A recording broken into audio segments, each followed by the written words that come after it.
Mel Berger, an extraordinary agent who has accompanied me through each phase of my career with wisdom, patience, and humor, and has never stopped believing in me.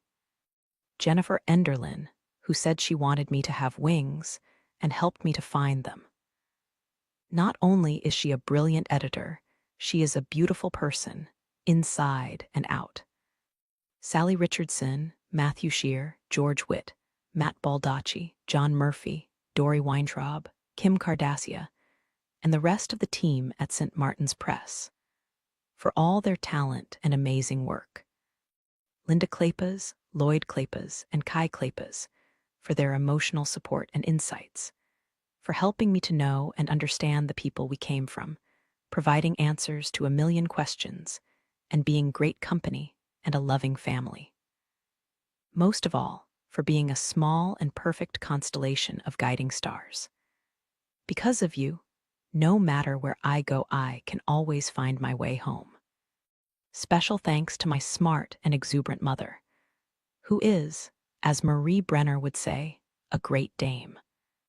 Ayrta and Harold Ellis, for giving me the right advice at the right time, helping me to believe in myself, and for showing me the strength and steadfast love that always provide a safe place to anchor. Also for the wonderful evening spent sharing memories of Mac Palmer. Christy and James Sways, for their love and encouragement, and for changing my life all those years ago by arranging a very good blind date. Christina Dodd, the dearest friend in the world, who told me I could write a contemporary, and turned out to be right. And Liz Beverly, Connie Brockway, Eloisa James, and Teresa Medeiros, who always pick me up when I fall, defend me right or wrong, and surround me with a circle of love. I couldn't do it without you. Geraldine Dawson, Susan Sizemore, and Susan K. Law, who listened patiently, offered invaluable insights, showed me how to make caramel cashew bars, plot vampire stories, and eat cereal out of teacups, and became friends I want to keep forever. Stephanie Baskin and Melissa Rowcliffe, two dynamic and beautiful women, for sharing their legal expertise, and even more for the gift of friendship. Billy Jones, the most generous woman I know, and her husband, James Walton Jones, for their love, wit, and wisdom, and for the dinner party one summer evening, spent with friends who shared precious memories and helped me to understand the real issues of my story. Thanks to these friends who have inspired me in a multitude of ways. Mayor and Mrs. Norman Erskine, Mina Nichols, Betsy Allen, J.C. Chatmas, Wheezy Burton, Charles C. Brown, Nessie Matelski, Nancy Irwin, Jean Irwin, Sarah Norton, Hammond Norton, Lois Cooper, Bill Reynolds, and Mary Abbott Hess. Patsy and Wilson Cluck, for their priceless reminiscences and their love. And especially to Patsy, for showing me all that is best about Texas women. Virginia Lake, who influenced me to write the story of a woman who triumphs over hardship with grace, determination, and humor, all qualities she has in abundance. Sandy Coleman, for her friendship, support, and love of the romance genre. Michelle Buenfiglio, a woman of great intelligence and charisma who makes me proud of my profession. Amanda Santana and Cindy Torres, not only for answering technical questions about the hairstyling profession, but also for sharing personal observations and memories. Most of all, I am thankful for my children, my two miracles, who fill my heart and every corner of my soul with joy. Chapter 1. When I was 4, my father died in an oil rig accident. Daddy didn't even work for the drilling outfit. He was a company man who wore a suit and tie when he went to inspect the production and drilling platforms. But one day he stumbled on an opening in the rig floor before setup was completed. He fell 60 feet to the platform below and died instantly, his neck broken. It took me a long time to understand Daddy was never coming back. I waited for him for months, sitting at the front window of our house in Katy, just west of Houston. Some days I stood at the end of the driveway to watch every car that passed. No matter how often Mama told me to quit looking for him, I couldn't give up. I guess I thought the strength of my wanting would be enough to make him appear. I have only a handful of memories of my father, more like impressions. He must have carried me on his shoulders a time or two. I remember the hard plane of his chest beneath my calves, the sensation of swaying high in the air, anchored by the strong pressure of his fingers around my ankles, and the coarse drifts of his hair in my hands, shiny black hair cut in layers. I can almost hear his voice singing Arriba del Cielo, a Mexican lullaby that always gave me sweet dreams. There's a framed photograph of Daddy on my dresser, the only one I have. He's wearing a Western dress shirt and jeans with creases pressed down the front, and a tooled leather belt with a silver and turquoise buckle the size of a breakfast plate. A little smile lingers in one corner of his mouth, and a dimple punctuates the smoothness of his swarthy cheek. By all accounts, he was a smart man, a romantic, a hard worker with high-carat ambitions. I believe he would have accomplished great things in his life if he'd been given the gift of more years. I know so little about my father, but I'm certain he loved me. I can feel it even in those little wisps of memory. Mama never found another man to replace Daddy. Or maybe it's more accurate to say she found a lot of men to replace him, but hardly any of them stayed around for long. She was a beautiful woman, if not a happy one, and attracting a man was never a problem. Keeping one, however, was a different matter. By the time I was 13, Mama had gone through more boyfriends than I could keep track of. It was sort of a relief when she found one she decided she could stick with for a while. They agreed they would move in together, in the East Texas town of Welcome, not far from where he'd grown up. As it turned out, Welcome was where I lost everything and gained everything. Welcome was the place where my life was guided from one track to another, sending me to places I'd never thought of going. On my first day at the trailer park, I wandered along a dead-end road that cut between rows of trailers lined up like piano keys. The park was a dusty grid of dead-end streets, with a newly built loop that circled around the left side. Each home sat on its own concrete pad, dressed in a skirt made of aluminum or wooden latticework. A few trailers were fronted by patches of yard, some featuring crepe myrtle with blossoms crisped a pale brown and the bark shredded from the heat.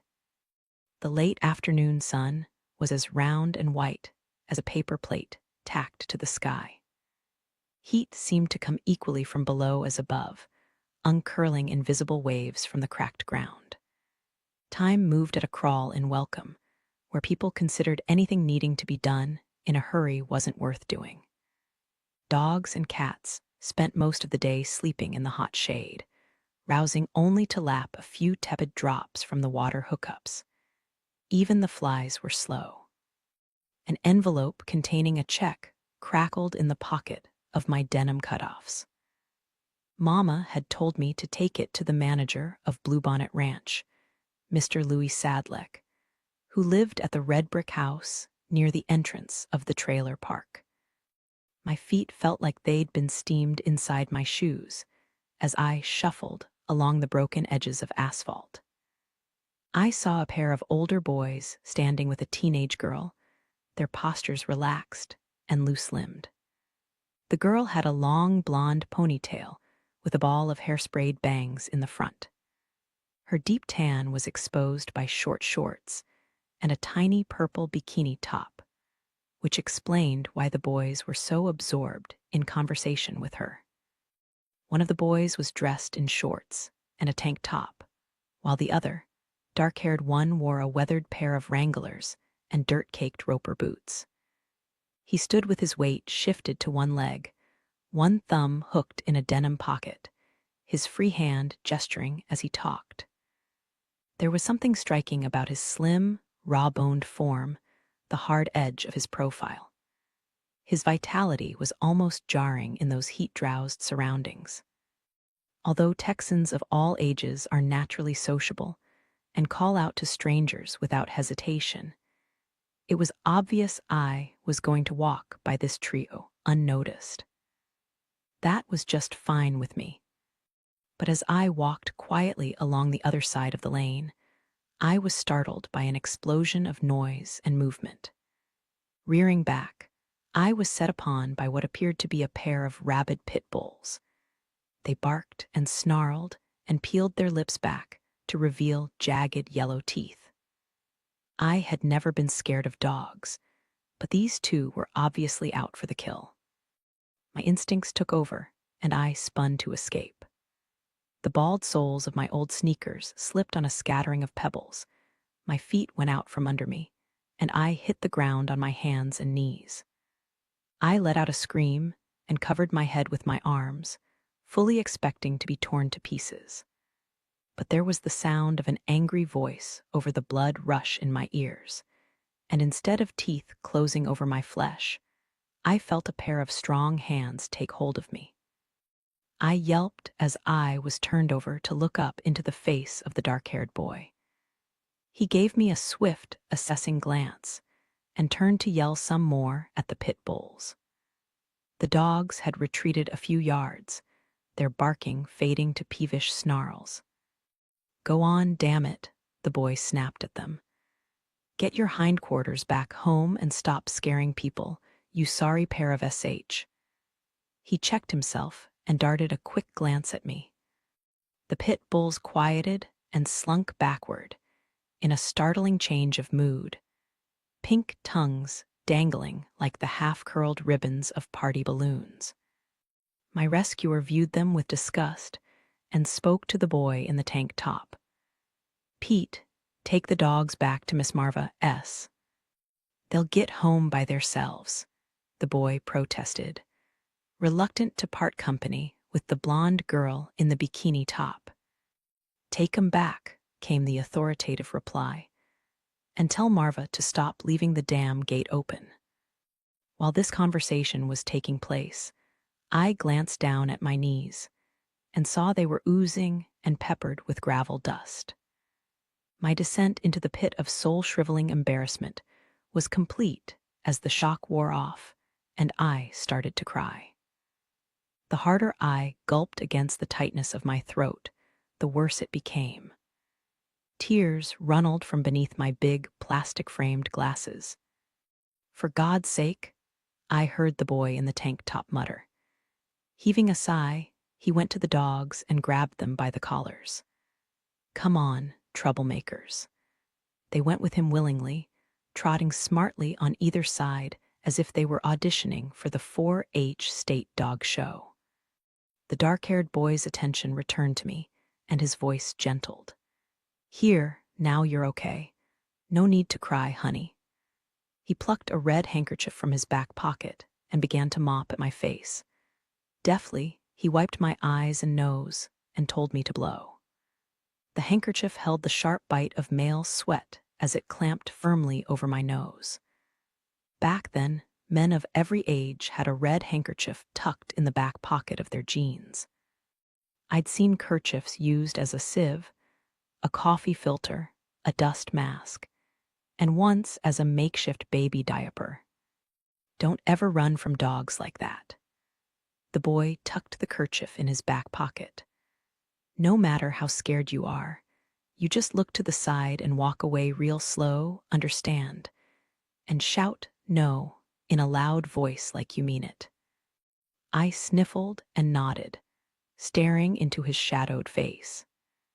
His wide mouth held the curve of a smile that sent a quiver down to the pit of my stomach and knotted my toes inside my sneakers.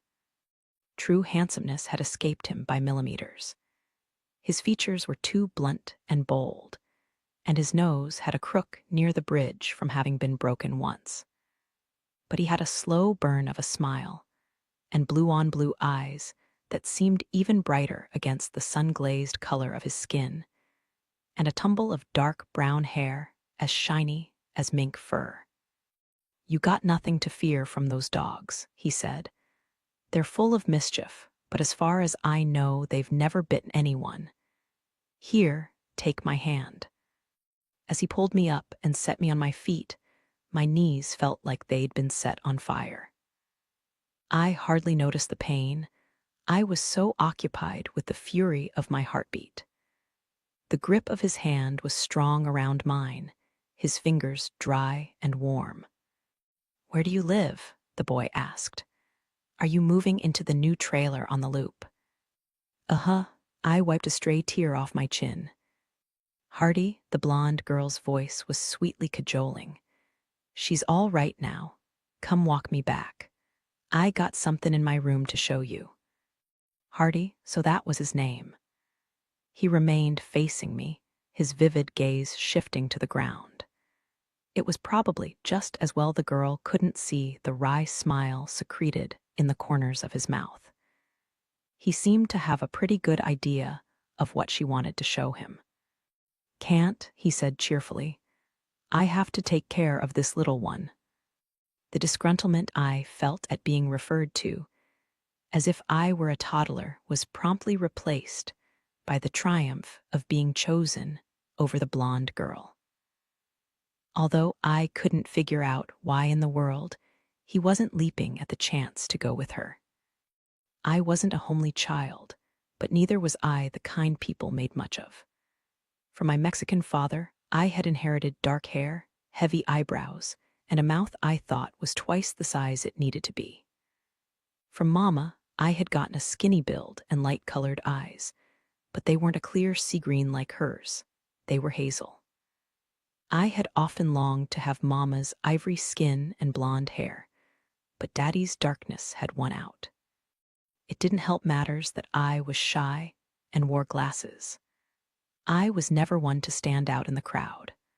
I liked to stay in corners, and I was happiest when I was alone reading. That and the good grades I got in school had doomed any chance of being popular with my peers. So it was a foregone conclusion that boys like Hardy were never going to take notice of me. "Come on," he urged, leading the way to a tan single-wide with concrete steps at the back. A hint of a strut livened Hardy's walk, giving him the jauntiness of a junkyard dog. I followed cautiously, wondering how mad Mama would be if she found out I'd wandered off with a stranger. "Is this yours?" I asked, my feet sinking into the crackling beige grass as we went toward the trailer. Hardy replied over his shoulder. "I live here with my mom, 2 brothers, and a sister." "That's a lot of people for a single wide," I commented. "Yeah, it is. I've got to move soon. There's no room for me in there." Mom says I'm growing so fast I'm like to bust the walls of the trailer out. The notion that this creature still had some growing to do was almost alarming. "How big are you going to get?" I asked. He chuckled and went to a spigot attached to a dusty gray garden hose. Turning it with a few deft twists, he started the flow of water and went to find the end of the hose. "Don't know. I'm already taller than most of my kin. Sit on that bottom step and stretch your legs out." I obeyed, looking down at my scrawny calves, the skin covered with childish dark fuzz. I had experimented a few times with shaving my legs, but it hadn't yet become an established routine. I couldn't help comparing them to the smooth, tanned legs of the blonde girl, and the heat of embarrassment rose inside me. Approaching me with the hose, Hardy sank to his haunches and warned, "This'll probably sting a little, Liberty." "That's all right." I stopped, my eyes widening in amazement. "How did you know my name?" A smile lurked in one corner of his mouth. "It's written on the back of your belt." Name belts had been popular that year. I had begged Mama to order one for me. We'd chosen pale pink leather with my name tooled in red letters. I inhaled sharply as Hardy rinsed my knees with a stream of tepid water, washing off the blood and grit. It hurt more than I expected, especially when he passed his thumb over a few stubborn particles of rock to loosen them from my swollen skin. He made a soothing sound as I flinched and talked to distract me. "How old are you?" 12. 14 and 3/4. His blue eyes sparkled. "You're kind of little for 14 and 3/4. "Am not," I replied indignantly. "I'm a sophomore this year. How old are you?" 17 and 2/5. I stiffened at the gentle mockery, but as I met his gaze, I saw a flicker of playfulness. I had never felt the allure of another human being this strongly, warmth and curiosity mixing, to form an unspoken question in the air. A couple of times in your life, it happens like that. You meet a stranger, and all you know is that you need to know everything about him. "How many brothers and sisters do you have?" he asked. "None. It's just me and Mama and her boyfriend. Tomorrow, if I get a chance, I'll bring my sister Hannah to meet you. She can introduce you to some of the kids around here and point out the ones to stay clear of." Hardy took the water off my raw knees, which were now pink and clean. "What about the one you were just talking to? Is she someone I should stay clear of?" A flash of a smile. "That's Tamrin. Yeah, stay away from her. She doesn't like other girls much." He went to turn the water off and came back to stand over me as I sat on the doorstep, his dark brown hair spilling over his forehead. I wanted to push it back. I wanted to touch him, not with sensuality, but in wonder. "Are you going home now?" Hardy asked, reaching down for me. Our palms locked. He pulled me to my feet and made certain I was steady before letting go. "Not yet. I have an errand, a check for Mr. Sadleck." I felt for my back pocket to make sure it was still there. The name caused a frown to tug between his straight dark brows. "I'll go with you." "You don't have to," I said, although I felt a surge of shy delight at the offer. "Yes, I do. Your mama should know better than to send you to the front office by yourself." "I don't understand." "You will after you meet him." Hardy took my shoulders in his hands and said firmly, "If you ever need to visit Louis Sadleck for any reason, you come get me first." The grip of his hands was electrifying. My voice sounded breathless as I said, "I wouldn't want to put you to trouble." "No trouble." He looked down at me for a moment longer and fell back a half step. "That's real nice of you," I said. "Hell," he shook his head and replied with a smile, "I'm not nice.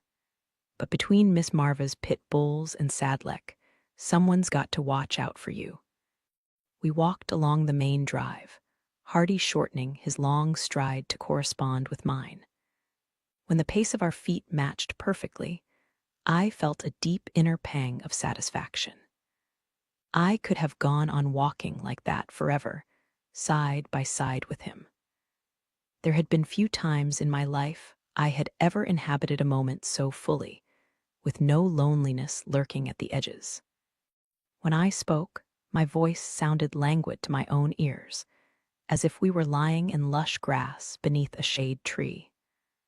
"Why do you say you're not nice?" A low, rueful-sounding chuckle. "Because I'm an unrepentant sinner." "So am I." It wasn't true, of course. But if this boy was an unrepentant sinner, I wanted to be one too. "No, you're not," he said with lazy certainty. "How can you say that when you don't know me?" "I can tell by looking." I darted a covert glance at him. I was tempted to ask what else he read from my appearance, but I was afraid I already knew. The unkempt tangle of my ponytail, the modest length of my cutoffs, the big glasses and unplucked brows, it didn't exactly add up to the picture of a boy's wildest fantasies. I decided to change the conversation. "Is Mr. Sadleck mean?" I asked. "Is that why I shouldn't visit him alone?" He inherited the trailer park from his parents about 5 years ago. And ever since then, he's harassed every woman who crosses his path. He tried it with my mother a time or two, until I told him if he did it again, I'd make sure he was nothing but a smear on the ground from here to Sugar Land. I didn't doubt the claim for a minute. Despite Hardy's youth, he was big enough to inflict quite a lot of damage on someone. We reached the red brick ranch house, which clung to the flat, arid land like a deer tick. A large black and white sign proclaiming Bluebonnet Ranch Mobile Home Estates had been planted on the side of the house closest to the main drive, with clusters of faded plastic bluebonnets tacked to the corners. Just beyond the sign, a parade of pink-yard flamingos, riddled with bullet holes, had been arranged precisely along the roadside. I was to find out later it was the habit of some residents from the trailer park, including Mr. Sadleck, to visit a neighbor's field for target practice. They shot at a row of yard flamingos that bobbed and sprang back whenever they were shot. When a flamingo was too full of holes to be useful, it was strategically placed at the front entrance of the trailer park as an advertisement of the residents' shooting skills. And open sign hung in the little side window by the front door. Reassured by Hardy's solid presence beside me, I went to the front door, knocked tentatively, and pushed it open. A Latina cleaning lady was busy mopping the entranceway. In the corner, a cassette player spat out the cheerful polka rhythm of Tejano music. Glancing upward, the girl spoke in rapid-fire Spanish. Cuidado, el paiso es majado. I only knew a few words of Spanish. Having no idea what she had meant, I shook my head apologetically. But Hardy replied without missing a beat. Gracias, tendrimos cuidados. He put a hand on the center of my back. Careful, the floor's wet. You speak Spanish? I asked him in mild surprise. His dark brows lifted. You do. I shook my head, abashed. It had always been a source of vague embarrassment that despite my heritage, I couldn't speak my father's language. A tall, heavy figure appeared in the doorway of the front office. At first glance, Louis Sadleck was a good-looking man, but it was a ruined handsomeness, his face and body showing the decay of habitual self-indulgence. His striped western shirt had been left untucked in an effort to hide the billow of his waist. Although the fabric of his pants looked like cheap polyester, his boots were made of blue-dyed snakeskin. His even, regular features were marred by the florid bloat around his neck and cheeks. Sadleck stared at me with casual interest, his lips pulling back in a dirty joke of a smile. He spoke to Hardy first. Who's the little wetback? Out of the corner of my eye, I saw the cleaning lady stiffen and pause in her scrubbing. It seemed she had been exposed to the word often enough to know its meaning. Seeing the instant tension in Hardy's jaw and the clenching of the fist at his side, I broke in hastily. Mr. Sadleck, Don't call her that, Hardy said in a tone that made the hairs rise on the back of my neck. They stared at each other with palpable animosity, their gazes level. A man well past his prime, and a boy who hadn't yet entered it. But there was no doubt in my mind how it would have ended if there had been a fight. I'm Liberty Jones, I said, trying to smooth the moment over. My mother and I are moving into the new trailer. I dug the envelope from my back pocket and extended it to him. She told me to give you this. Sadlek took the envelope and tucked it into his shirt pocket, letting his gaze slide over me from head to toe. Diana Jones is your mama. Yes, sir. How'd a woman like that get a little dark-skinned girl like you? Your daddy must have been a Mexican. Yes, sir. He gave a scornful snicker and shook his head. Another grin eased across his mouth. You tell your mama to drop off the rent check herself next time. Tell her I got stuff I want to talk about. All right. Eager to be out of his presence, I tugged at Hardy's rigid arm. After a last warning glance at Louis Sadlek, Hardy followed me to the door.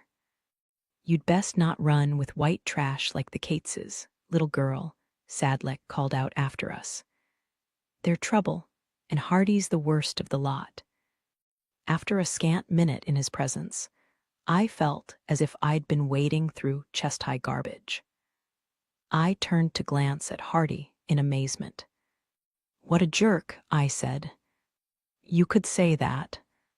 Does he have a wife and kids? Hardy shook his head. Far as I know, he's been divorced twice. Some women in town seem to think he's a catch. You wouldn't know it to look at him, but he's got some money. From the trailer park. That and a side business or two. What kind of side business? He let out a humorless laugh. You don't want to know. We walked to the loop intersection in contemplative silence. Now that evening was settling, there were signs of life at the trailer park cars turning in. Voices and televisions filtering through the thin walls, smells of frying food. The white sun was resting on the horizon, bleeding out color, until the sky was drenched in purple and orange and crimson. Is this it? Hardy asked, stopping in front of my white trailer with its neat girdle of aluminum siding. I nodded even before I saw the outline of my mother's profile in the window of the kitchenette. Yes, it is, I exclaimed with relief. Thank you. As I stood there peering up at him through my brown-framed glasses, Hardy reached out to push back a piece of hair that had straggled loose from my ponytail. The calloused tip of his finger was gently abrasive against my hairline, like the tickle of a cat's tongue. You know what you remind me of? He asked, studying me. An elf owl. There's no such thing, I said. Yes, there is. They mostly live to the south in the Rio Grande Valley and beyond. But every now and then, an elf owl makes its way up here. I've seen one. He used his thumb and forefinger to indicate a distance of 5 inches. They're only about this big. Cute little bird. I'm not little, I protested. Hardy smiled. His shadow settled over me, blocking the light of sunset from my dazzled eyes. There was an unfamiliar stirring inside me. I wanted to step deeper into the shadow until I met his body, to feel his arms go around me. Sadlek was right, you know, he said. About what? I am trouble. I knew that. My rioting heart knew it, and so did my weak knees, and so did my heat-prickling stomach. I like trouble, I managed to say, and his laugh curled through the air. He walked away in a graceful, long-legged stride, a dark and solitary figure. I thought of the strength in his hands as he had picked me up from the ground. I watched him until he had disappeared from sight, and my throat felt thick and tingly like I just swallowed a spoonful of warm honey. The sunset finished with a long crack of light rimming the horizon, as if the sky were a big door and God was taking one last peek. Good night, welcome, I thought, and went into the trailer. Chapter 2. My new home smelled agreeably of fresh-molded plastic and new carpeting. It was a 2-bedroom single-wide with a concrete patio pad in the back. I'd been allowed to pick out the wallpaper in my room, white with bunches of pink roses and a narrow blue ribbon woven throughout. We had never lived in a trailer before, having occupied a rent house in Houston before we moved east to Welcome. Like the trailer, Mama's boyfriend, Flip, was a new acquisition. He'd gotten his name from his habit of constantly flipping through TV channels, which hadn't been so bad at first, but after a while, it drove me crazy. When Flip was around, no one could watch more than 5 minutes of any one show. I was never sure why Mama invited him to live with us. He seemed no better or different than any of her other boyfriends. Flip was like a friendly, oversized dog, good-looking and lazy, with the hint of a beer belly, a shaggy mullet, and an easy grin. Mama had to support him financially from day one, with her salary as a receptionist at the local title company. Flip, on the other hand, was perpetually unemployed. Although Flip had no objection to having a job, he was strongly opposed to the concept of actually looking for one. It was a common redneck paradox. But I liked Flip because he made Mama laugh. The sound of those elusive laughs was so precious to me. I wished I could capture one in a mason jar and keep it forever. As I walked into the trailer, I saw Flip stretched out on the sofa with a beer in hand, while Mama stacked cans in a kitchen cabinet. "Hey, Liberty," he said easily. "Hey, Flip." I went into the kitchenette to help my mother. The fluorescent ceiling light shone on the glass-like smoothness of her blonde hair. My mother was fine-featured and fair, with mysterious green eyes and a vulnerable mouth. The only clue to her monumental stubbornness was the sharp, clean line of her jaw, V-shaped like the prow of an ancient sailing ship. "Did you give the check to Mr. Sadleck, Liberty?"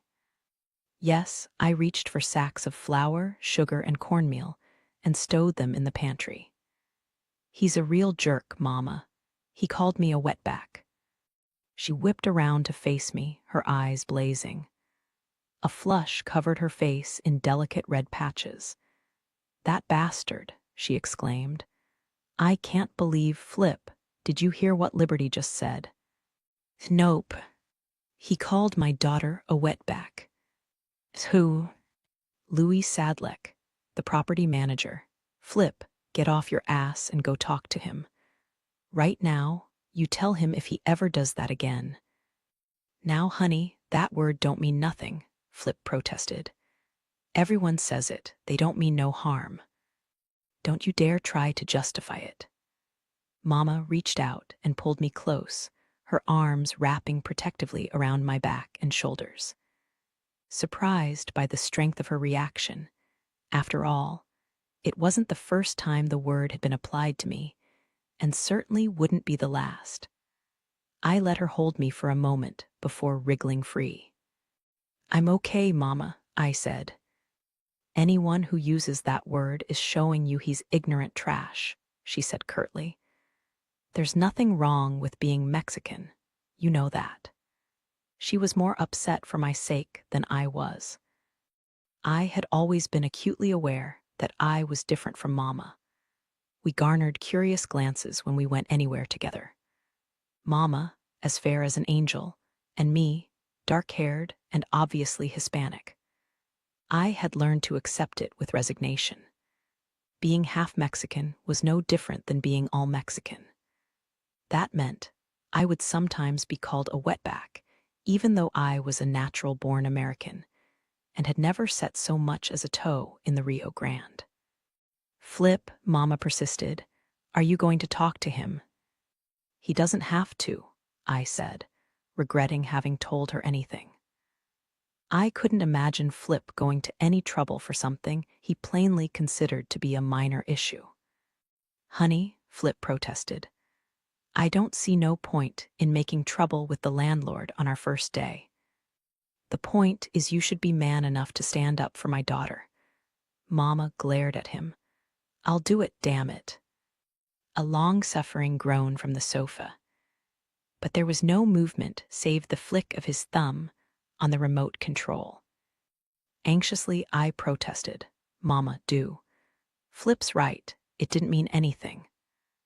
I knew in every cell of my body that my mother must be kept away from Louis Sadleck. "I won't be long," she said stonily, looking for her purse. "Please." "Mama," I searched frantically for a way to dissuade her. "It's time for dinner. I'm hungry." "Really? Hungry? Can we go out to eat? Let's try out the town cafeteria."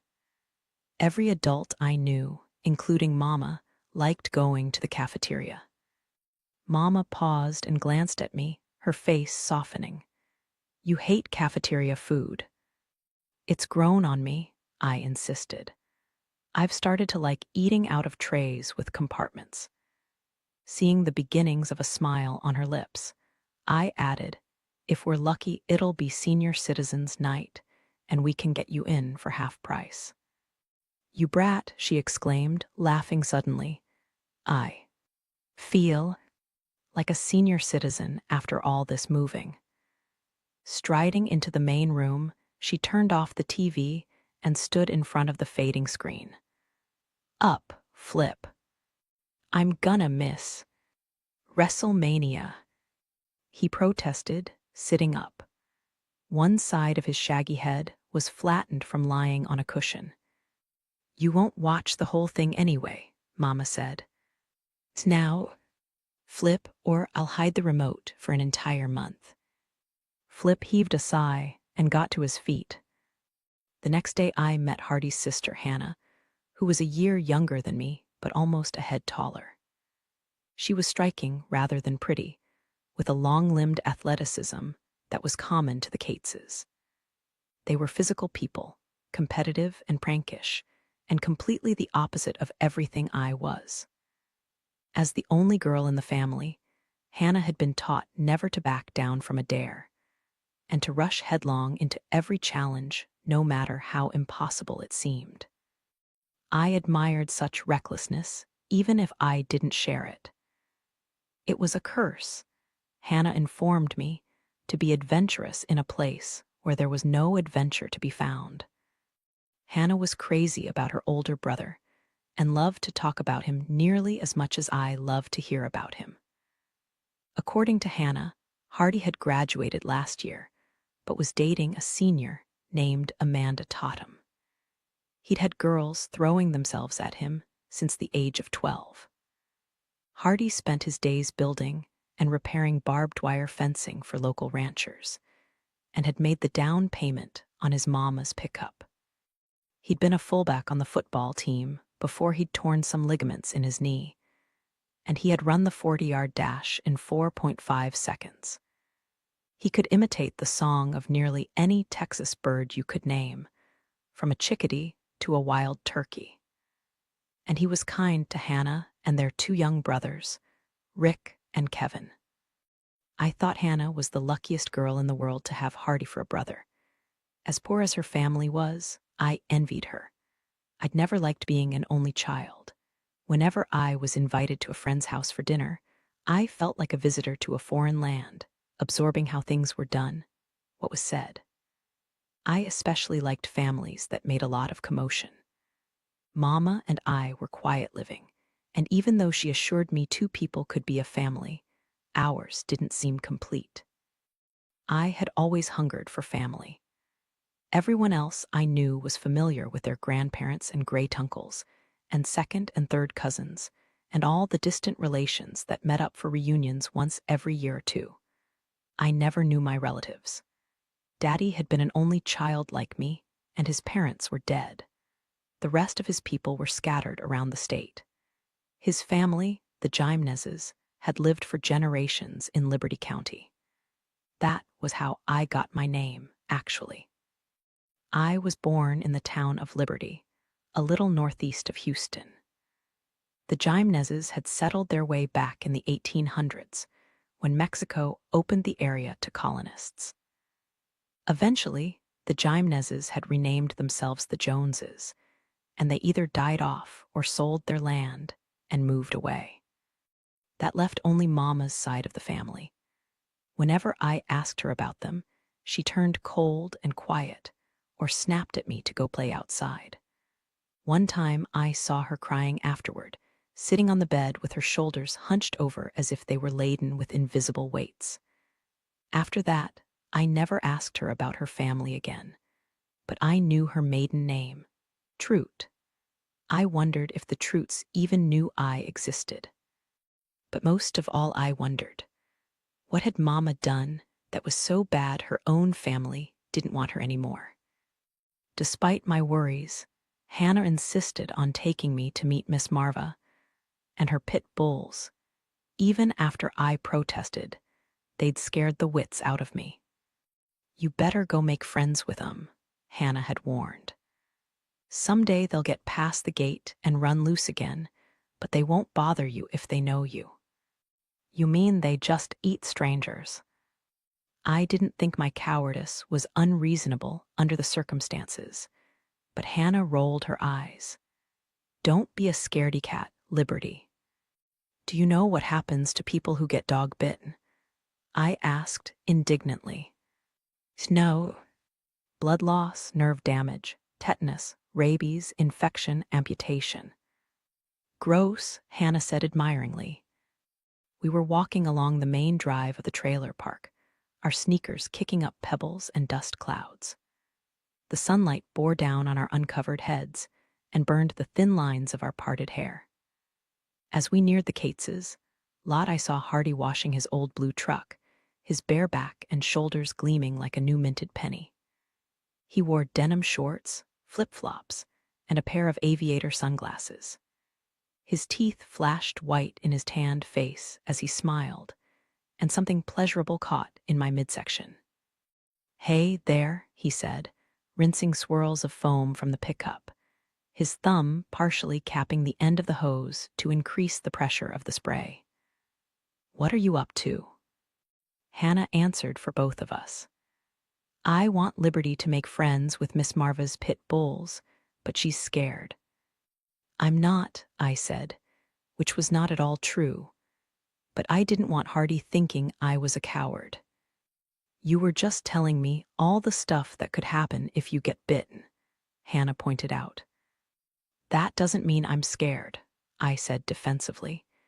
It means I'm well informed. Hardy gave his sister a warning glance. Hannah, you can't push someone to do something like that before they're ready. You let Liberty deal with it in her own time. I want to, I insisted, abandoning all common sense in favor of pride. Hardy went to turn off the hose, pulled a white t-shirt from a nearby umbrella-shaped laundry rack, and tugged it over his lean torso. I'll come with you. Miss Marva has been after me to carry some of her paintings to the art gallery. She's an artist, I asked. Oh, yes, Hannah said. Miss Marva does bluebonnet paintings. Her stuff is real pretty, isn't it, Hardy? It is, he said, coming to tug gently on one of his sister's braids. As I watched Hardy, I felt the same puzzling yearning I had before. I wanted to draw closer to him, to investigate the scent of his skin beneath the layer of bleached cotton. Hardy's voice seemed to change a little when he spoke to me. How your knees doing, Liberty? Are they still sore?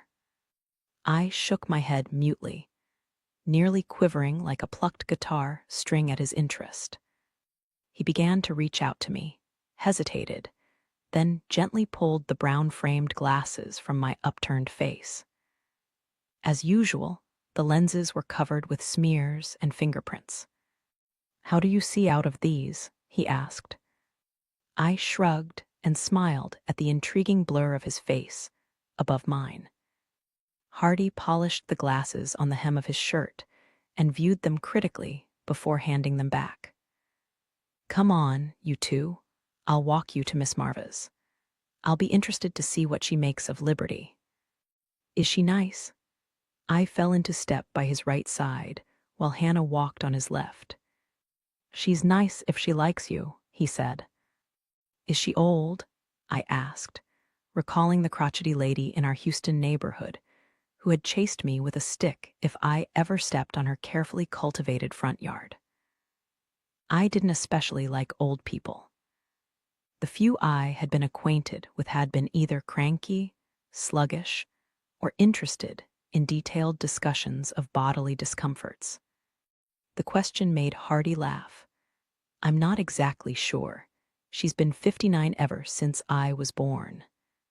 A quarter-mile down the road, we approached Miss Marva's trailer, which I could have identified even without the help of my companions.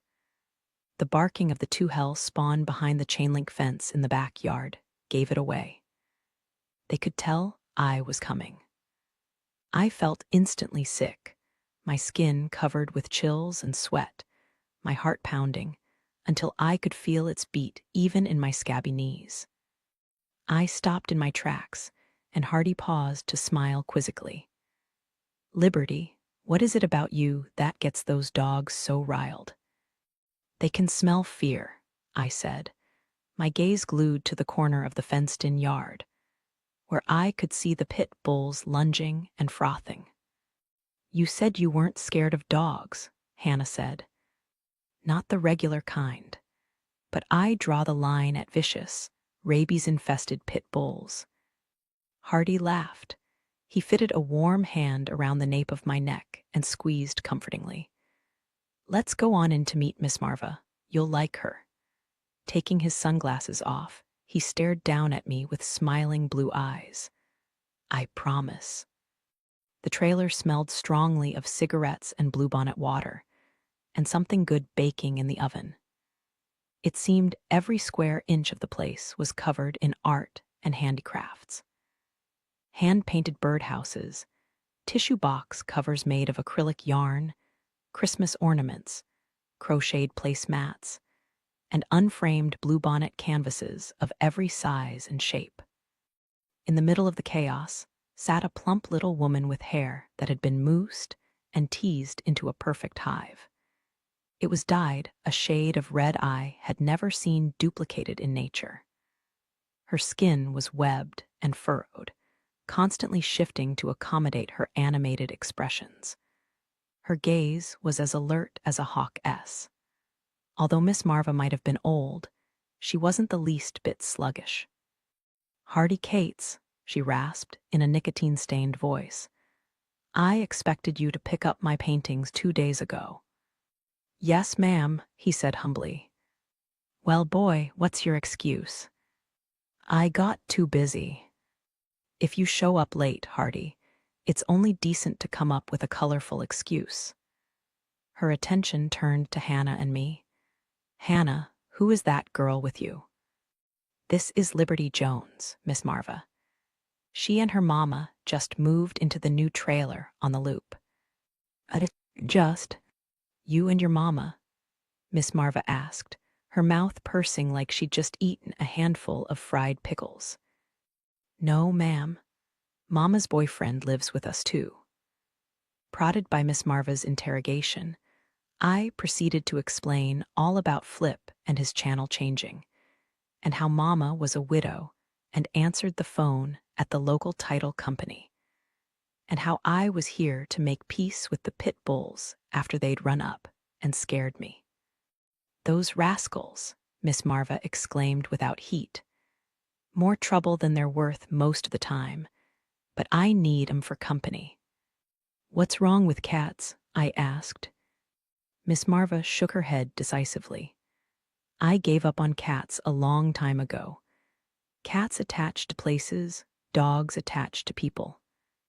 Miss Marva steered the three of us into the kitchen and gave us plates heaped with red velvet cake.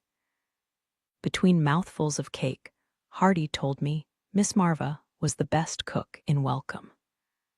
According to Hardy, her cakes and pies won the tricolored ribbon at the county fair every year until the officials had begged her not to enter so someone else could have a chance. Miss Marva's red velvet cake was the best I had ever tasted, made with buttermilk and cocoa, and enough red food coloring to make it glow like a stoplight. the whole of it covered with an inch-thick layer of cream cheese frosting. We ate like ravenous wolves, nearly scraping layers off the yellow fiesta ware with our aggressive forks, until every bright crumb had vanished. My tonsils were still tingling from the sweetness of the frosting as Miss Marva directed me to the jar of dog biscuits on the end of the Formica counter. "You take 2 of those for the dogs," she instructed, "and hand 'em through the fence. They'll warm up to you right quick, soon as you feed 'em." I swallowed hard. Abruptly, the cake turned into a brick in my stomach. Seeing my expression, Hardy murmured, "You don't have to." I wasn't eager to confront the pit bulls, but if it allowed me a few more minutes of Hardy's company, I'd have faced down a herd of rampaging longhorns. Reaching into the jar, I closed my hand around 2 bone-shaped biscuits, their surfaces turning tacky against my damp palm. Hannah stayed inside the trailer to help Miss Marva pile more handicrafts into a liquor store box. Angry barking littered the air as Hardy took me to the gate. The dogs' ears were flattened against their bullet-shaped heads as they pulled their lips back to sneer and snarl. The male was black and white, the female light tan. I wondered why they thought harassing me was worth leaving the shade of the trailer overhang. "Will the fence keep them in?" I asked, staying so close to Hardy's side that I nearly tripped him. The dogs were full of coiled energy, straining as if to leap over the top of the gate. "Absolutely," Hardy said with comforting firmness. "I built it myself." I regarded the irritable dogs warily. "What are their names?" "Psycho and Killer." He shook his head. "Cupcake and Twinkie." My mouth dropped open. "You're kidding." A grin flitted across his lips. "Afraid not." If naming them after dessert snacks had been Miss Marva's attempt to make them seem cute, it wasn't working. They slavered and snapped at me as if I were a string of sausages. Hardy spoke to them in a no-nonsense tone, telling them to hush up and act nice if they knew what was good for them. He also commanded them to sit, with mixed success. Cupcake's rump lowered reluctantly to the ground, while Twinkie remained defiantly aloft. Panting and open-mouthed, the pair regarded us with eyes like flat black buttons. "Now," Hardy coached, "offer a biscuit to the black one with your hand open, palm up. Don't look him directly in the eyes, and don't make any jerky movements." I switched the biscuit to my left palm. "Are you a lefty?" he asked with amiable interest. "No, but if this hand gets bitten off, I'll still have my good one to write with." A low chuckle. "You won't get bitten. Go on." I pinned my gaze to the flea collar that encircled Cupcake's neck and began to extend the dog Cookie toward the metal web that separated us. I saw the animal's body tense expectantly as he saw the treat in my palm. Unfortunately, it seemed in question as to whether the attraction was the biscuit or my hand. Losing my nerve at the last moment, I pulled back. A whine whistled in Cupcake's throat, while Twinkie reacted with a series of truncated barks. I darted a shamed glance at Hardy, expecting him to make fun of me. Wordlessly, he slid a solid arm around my shoulders, and his free hand sought mine. He cradled it as if he held a hummingbird in the cup of his palm. Together, we offered the biscuit to the waiting dog, who gobbled it with a gigantic slurp and wagged a pencil-straight tail. His tongue left a film of saliva on my upturned palm, and I wiped it on my shorts. Hardy kept an arm on my shoulders as I gave the other biscuit to Twinkie. "Good girl," came Hardy's quiet praise. He gave a brief squeeze and let go. The pressure of his arm seemed to linger across my shoulders even after it was withdrawn. The place where our sides had pressed together was very warm. My heart had lurched into a new rhythm and every breath I drew fed a sweet ache in my lungs. "I'm still scared of them," I said, watching the two beasts return to the side of the trailer and flop down heavily in the shade. Still facing me, Hardy rested his hand on top of the fence and lent some of his weight to it. He looked at me as if he were fascinated by something he saw in my face. "Being afraid's not always bad," he said gently. "It can keep you moving forward. It can help you get things done." The silence between us was different than any silence I'd known before, full and warm and waiting. "What are you afraid of?" I dared to ask. There was a flicker of surprise in his eyes, as if it were something he'd never been asked before. For a moment, I thought he wouldn't answer, but he let out a slow breath, and his gaze left mine to sweep across the trailer park. "Staying here," he finally said. "Staying until I'm not fit to belong anywhere else." "Where do you want to belong?" I half whispered. His expression changed with quicksilver speed, amusement dancing in his eyes. "Anywhere they don't want me." Chapter 3. I spent most of the summer in Hannah's company, falling in with her schemes and plans, which never amounted to anything but were enjoyable nonetheless.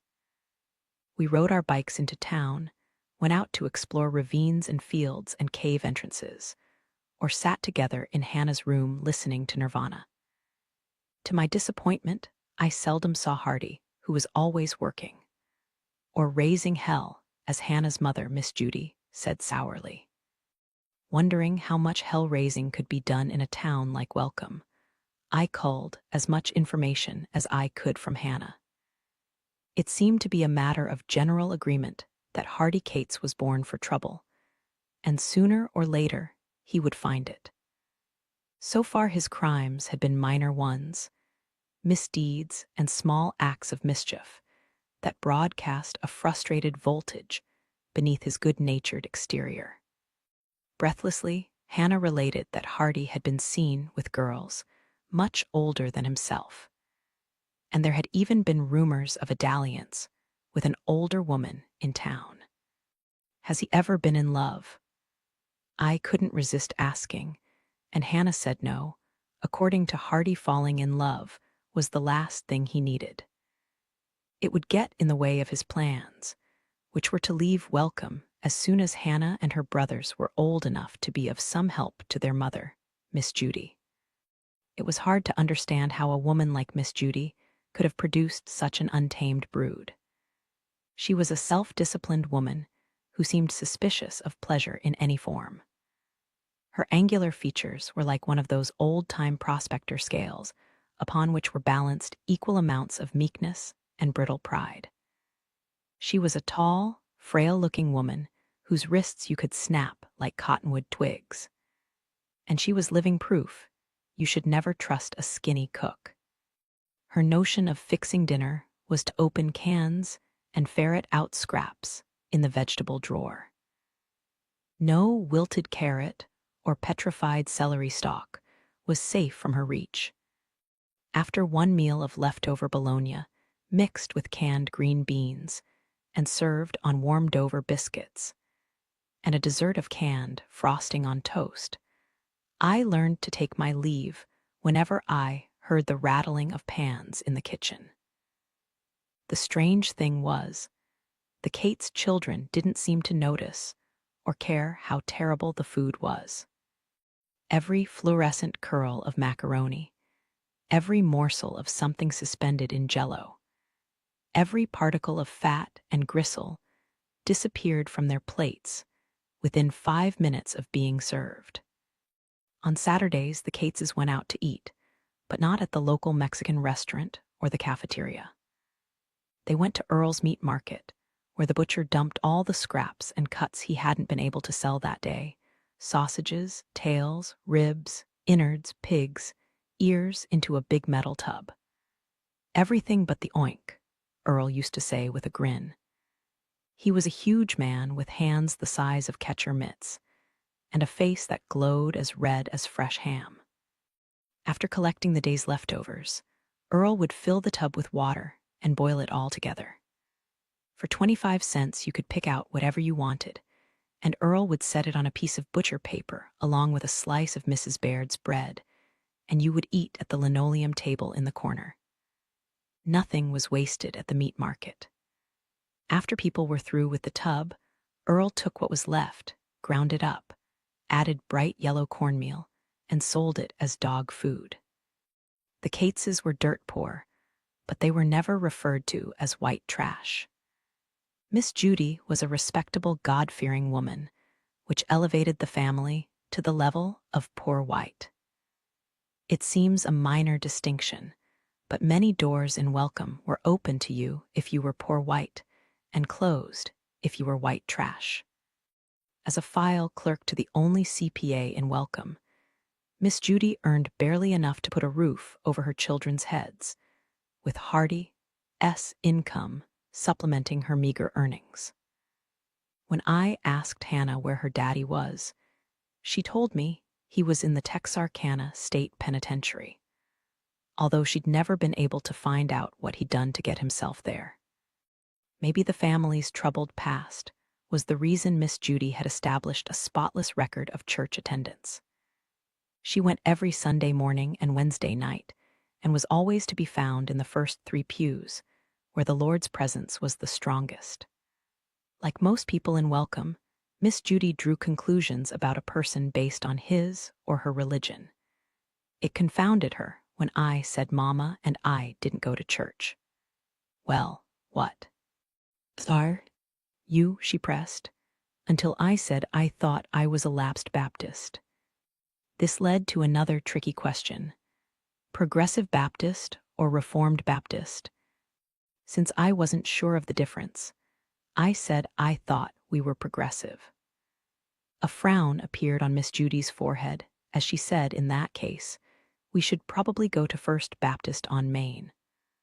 Although from what she understood, their main Sunday service featured rock bands and a line of chorus girls.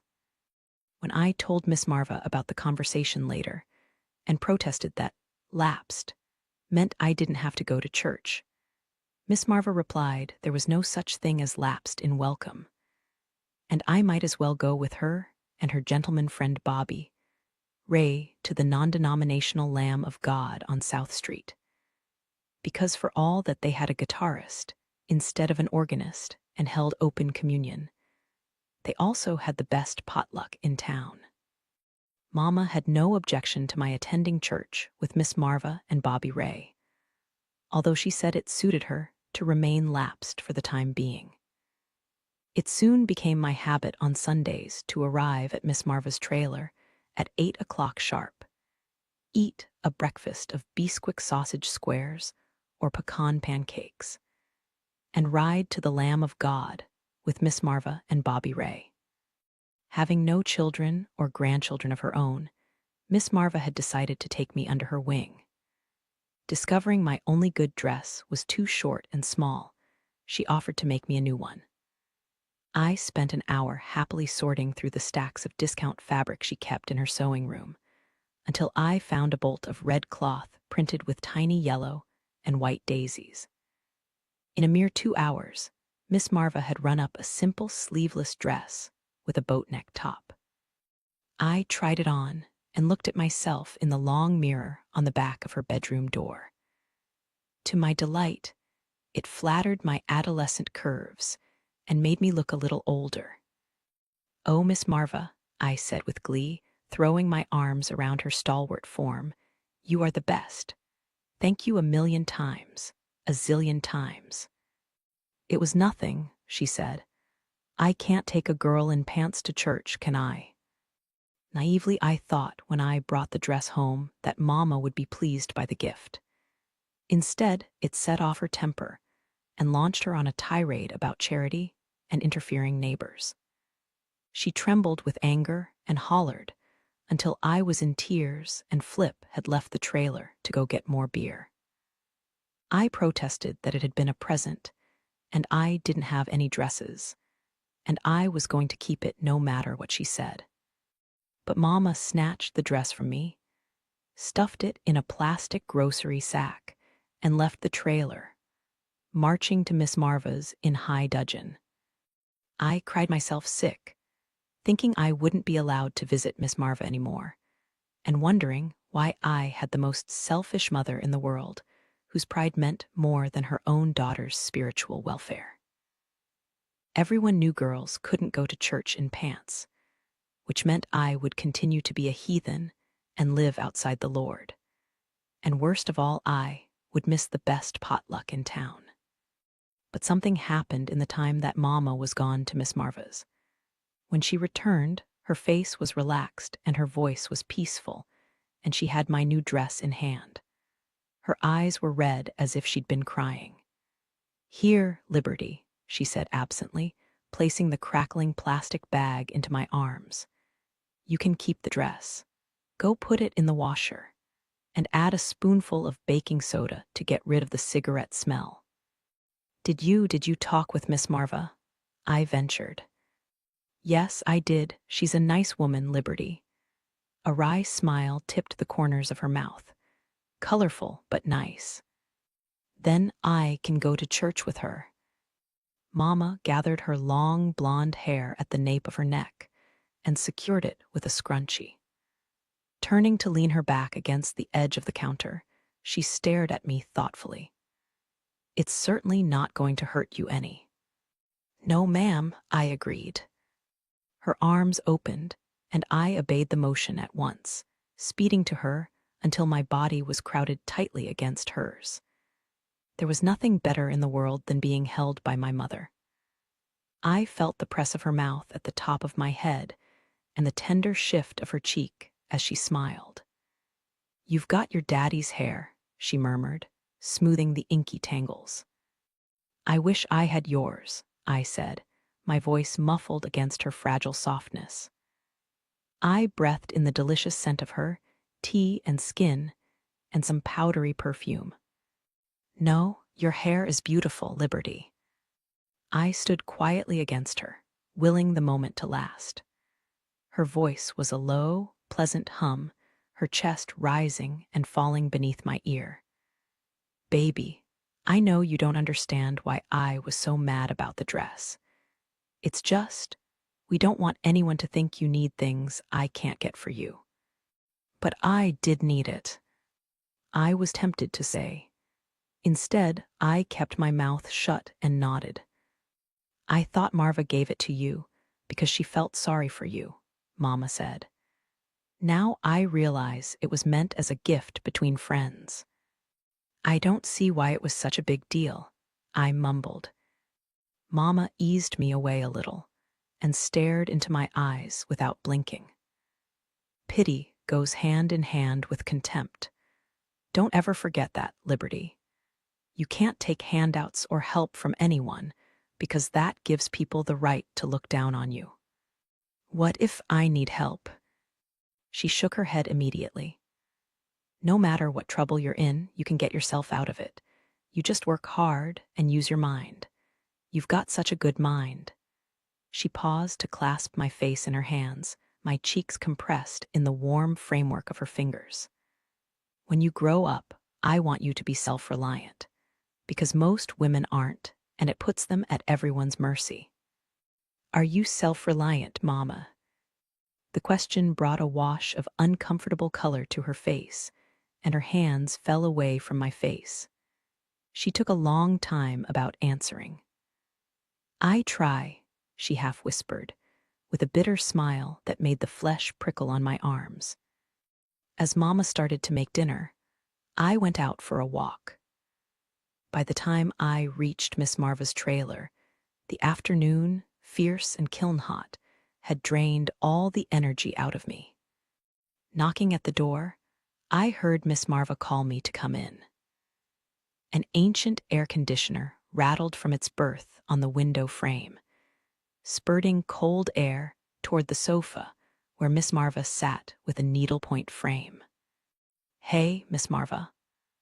I viewed her with new respect in light of her mysterious influence over my stormy-natured parent.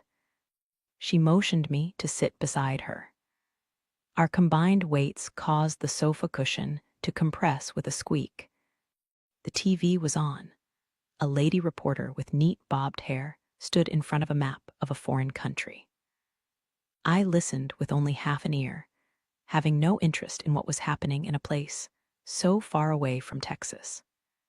Heaviest fighting so far occurred at the Emir's palace, where the royal guard held off Iraqi invaders long enough for members of the royal family to escape concern over thousands of Western visitors who have so far been detained from leaving Kuwait. I focused on the circular frame in Miss Marva's hands. She was making a seat cushion that, when finished, would resemble a giant tomato slice. Noticing my interest, Miss Marva asked, "Do you know how to needlepoint, Liberty?" "No, ma'am." "Well, you should. Nothing settles your nerves like working on needlepoint." "I don't have nerves," I told her, and she said I would when I was older. She put the canvas in my lap and showed me the way to push the needle through the little squares. Her vein corrugated hands were warm on mine, and she smelled like cookies and tobacco. "A good needle pointer," Miss Marva said, "makes the back side look as good as the front side." Together, we bent over the big tomato slice, and I managed to put in a few bright red stitches. "Good work," she praised. "Look how nice you pulled the thread, not too tight, not too loose." I continued to work on the needlepoint. Miss Marva watched patiently and didn't fuss even when I got a few stitches wrong. I tried to pull the strand of pale green wool through all the little squares that had been dyed a matching color. As I stared closely at the needlepoint, it appeared as if the dots and splashes of color had been strewn randomly across the surface. But when I pulled back and looked at it as a whole, the pattern suddenly made sense and formed a complete picture. "Miss Marva?" I asked, scooting back in the corner of the springy sofa and hooking my arms around my knees. "Take your shoes off if you're going to put your feet up." "Yes, ma'am." "Miss Marva, what happened when my mother came to visit you today?" One of the things I liked about Miss Marva was that she always answered my questions frankly. "Your mama came here breathing fire, all riled about that dress I made you." So I told her I meant no offense and I'd take it back. Then I poured some iced tea and we got to talking, and I figured out right quick she wasn't really mad about the dress. "She was?" I asked dubiously. "No, Liberty. She just needed someone to talk to, someone to sympathize about the load she's carrying." That was the first time I'd ever discussed my mother with another adult. What load?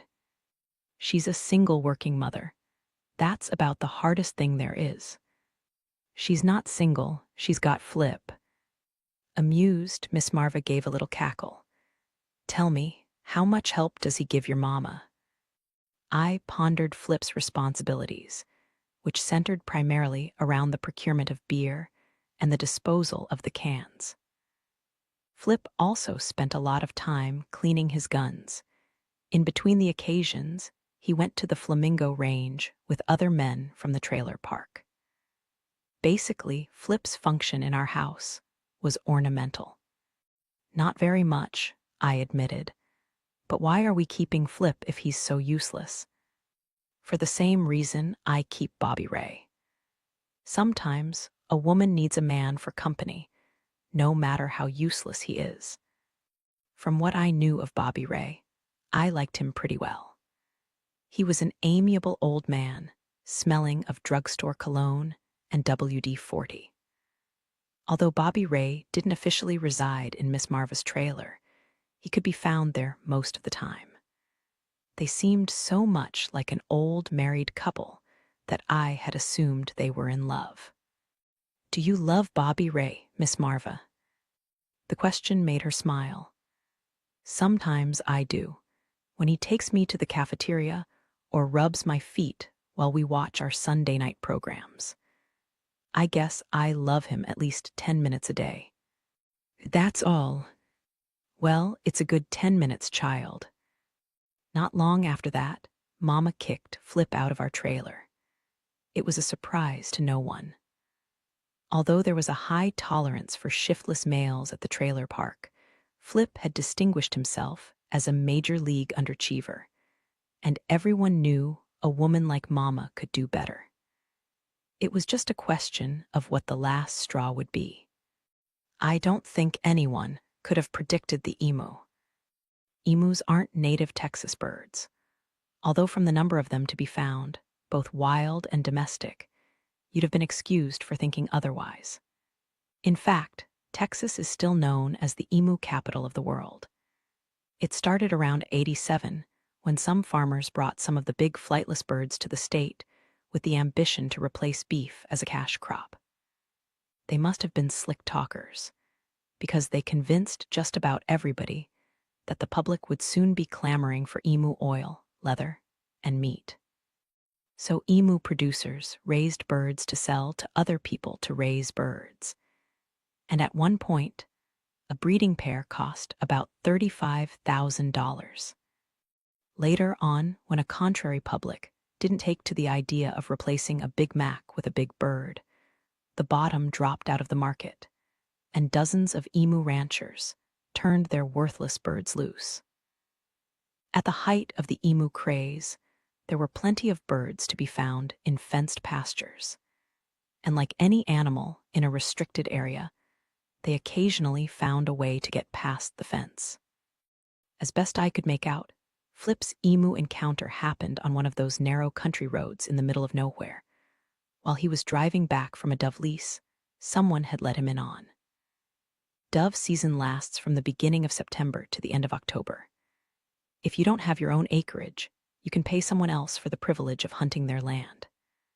The best leases are covered with sunflowers or corn and feature a water tank, which brings the doves in fast and low, wings flashing. Flip's share of the lease had been $75, which Mama had paid just to get him out of the trailer for a few days. We hoped Flip might be lucky enough to hit some doves we could grill with some bacon and jalapenos. Unfortunately, while Flip's aim was dead on when an object was holding still, he couldn't get the knack of hitting a target in motion. Heading back home empty-handed, his gun barrel still hot from the day's shooting, Flip was forced to stop his truck when the road was blocked by a 6-foot-tall blue-necked emu. He honked the horn and shouted at the creature to move away, but the emu wouldn't budge. It just stood there looking at him with beady yellow eyes. It wouldn't move even when Flip got his shotgun from the back of the truck and fired in the air. The emu was either too mean or too puny-brained to scare. It must have occurred to Flip, as he waited in a standoff with the emu, that it looked a lot like a giant chicken with long legs. It also must have occurred to him that there was a lot of eating on that bird, about 1,000 times more than a handful of tiny dove breasts. Better yet, unlike the doves, the emu was holding still. So in a bid to restore his injured masculinity, his aim fine-tuned by hours of flamingo practice, Flip hefted the gun to his shoulder and blew the emu's head clean off. He returned home with the huge carcass in the back of the truck, expecting to be hailed as a conquering hero. I was on the patio reading when I heard the familiar putter of Flip's truck and the sound of the engine being cut. Skirting around the trailer, I went to ask if Flip had caught any doves or not. Instead, I saw a big dark-feathered body in the pickup bed, and bloodstains all over Flip's camo shirt and jeans like he'd been slaughtering cattle instead of dove hunting. "Looky here," he told me with a big grin, tipping the bill of his cap back on his head. "What's that?" I asked in amazement, inching closer to view the thing. He postured a little, shot me an ostrich. I wrinkled my nose at the smell of fresh blood that wafted thick and sweet in the air. "I don't think that's an ostrich, Flip. I think it's an emu." "No difference," Flip shrugged, his grin broadening as Mama came to the door of the trailer. "Hey, honey pie, look what Daddy brung home." I'd never seen my mother's eyes turn so big. "Holy shit," she said. "Flip, where the hell did you get that emu?" "Shot it on the road," he replied proudly, mistaking her shock for admiration. "Gonna be mighty good eating tonight. Tastes just like beef, they say." "That thing must be worth at least $15,000, Mama exclaimed, putting a hand on her heart as if to keep it from leaping out of her chest. "Not anymore," I couldn't resist saying. Mama glared at Flip. "You've destroyed someone's private property." "No one'll find out," he said. "Come on, honey, hold the door open so I can bring it inside and butcher it." "You're not about to bring that into my trailer, you crazy dumbass. Take it away. Take it away. Now, you're going to get us both arrested for this." Flip was plainly bewildered that his gift was so unappreciated. Seeing the storm about to come, I mumbled something about returning to the patio and retreated to a spot behind the corner of the trailer. In the minutes that followed, it was likely most of Bluebonnet Ranch heard Mama screaming that she'd had it. There was no way she was going to put up with him another minute. Disappearing into the trailer, she rummaged around for a short time, then came back with an armload of denim and boots and men's underwear. She flung the lot of it onto the ground. "Take your stuff and get out of here now." "You call me crazy?" Flip shouted back. "You're out of your gourd, woman. Quit throwing my things like, hey, stop that." It began to rain t-shirts and hunting magazines and foam beer can holders, the effluvia of Flip's life of leisure. Swearing and huffing indignantly, Flip gathered the objects from the ground and hurled them into his truck. In less than 10 minutes, Flip had driven away from the trailer, his wheels spinning, gravel flying behind him. All that remained was the hulk of a headless emu, deposited right in front of our door. Mama was breathing heavily, her face crimson. "That useless jackass," she muttered, "should have gotten rid of him a long time ago and—" "Emu, for Christ's sake." "Mama," I asked, coming to stand beside her, "is Flip gone for good?" "Yes," she said vehemently. I stared at the mountainous carcass. "What are we going to do with it?" "I have no idea." Mama scrubbed her hands through her pale, rumpled hair. "But we've got to dispose of the evidence. That bird was worth a lot to somebody, and I'm not paying for it." "Somebody should eat it," I said. Mama shook her head and groaned. "That thing is one step up from roadkill." I thought for a moment, and inspiration struck. "The Cateses," I said. Mama's gaze met mine, and gradually the scowl on her face was replaced by reluctant humor. "You're right. Go get Hardy." To hear the Cateses tell it later, there had never been such a feast. And it went on for days.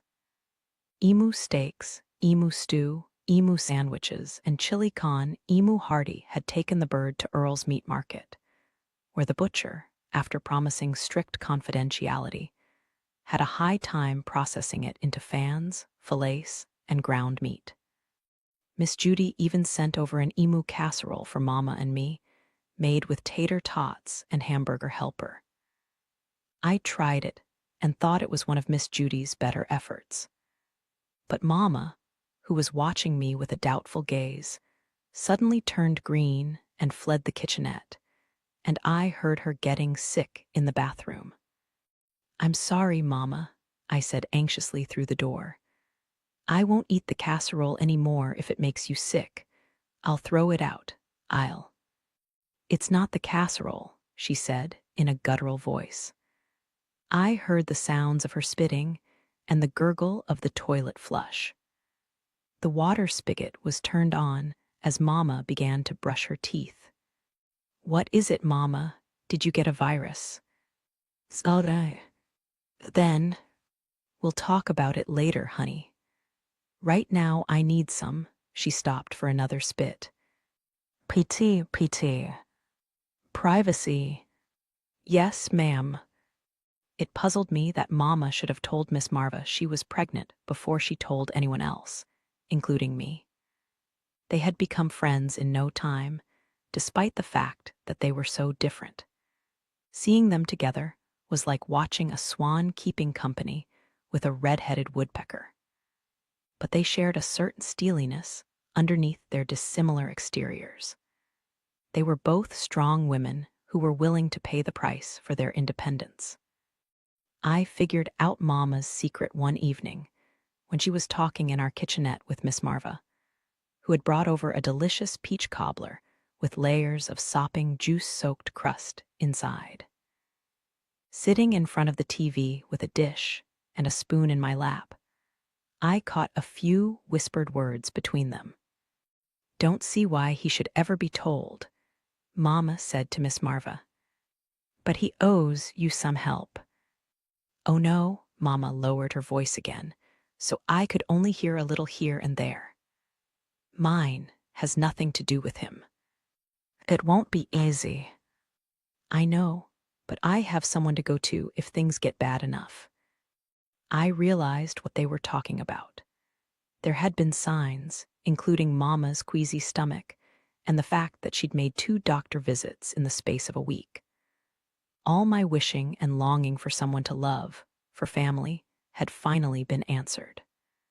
I felt a pinch in the back of my throat, something like tears. I wanted to jump up to my feet. I was so filled with happiness. I stayed quiet, straining to hear more, and the intensity of my feelings must have reached Mama somehow. Her gaze fell on me, and she broke the conversation with Miss Marva long enough to say casually, "Liberty, go and start your bath now." I couldn't believe how normal my voice sounded, just as normal as hers. "I don't need a bath." "Then go read something. Go on now." "Yes, ma'am." I made my way reluctantly to the bathroom, questions darting through my mind. Someone to go to, an old boyfriend, one of the relatives she never talked about. I knew it had something to do with Mama's secret life, the one she had led before I was born. When I was a grown-up, I vowed silently I would go and find out everything I could about her. I waited impatiently for Mama to break the news to me. But after 6 weeks had passed and still no word, I decided to ask her directly. We were driving to Piggly Wiggly for groceries in the silver Honda Civic we'd had ever since I could remember. Recently, Mama had gotten it all fixed up. All the dents and dings pushed out, new paint, new brake pads, so it was good as new. She had also bought new clothes for me, an umbrella table and chair set for the patio, and a brand new TV. She had gotten a bonus from the title company.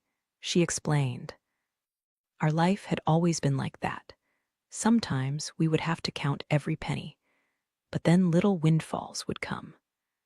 Bonuses or small lottery winnings, or something left to Mama in some distant relative's will." I never dared to question her about the pockets of money that came our way. But as I got older, I noticed they always happened right after one of her mysterious disappearances. Every few months, maybe twice a year, she would have me stay overnight at a neighbor's house, and she would be gone for a day and sometimes wouldn't come back until the next morning. When she returned, she restocked the pantry and the freezer, and there were new clothes, and things were paid off, and we could go out to eat again. "Mama," I asked, staring at the delicately stern lines of her profile, "you're going to have a baby, aren't you?" The car swerved slightly as Mama shot me an astonished glance. She returned her attention to the road, her hands gripping the steering wheel. "Good Lord, you almost made me wreck the car." "Are you?" I persisted. She was quiet for a moment. When she replied, her voice was a little unsteady. Yes, Liberty. A boy or a girl? I don't know yet. Are we going to share it with Flip? No, Liberty, it's not Flip's baby or any man's, just ours.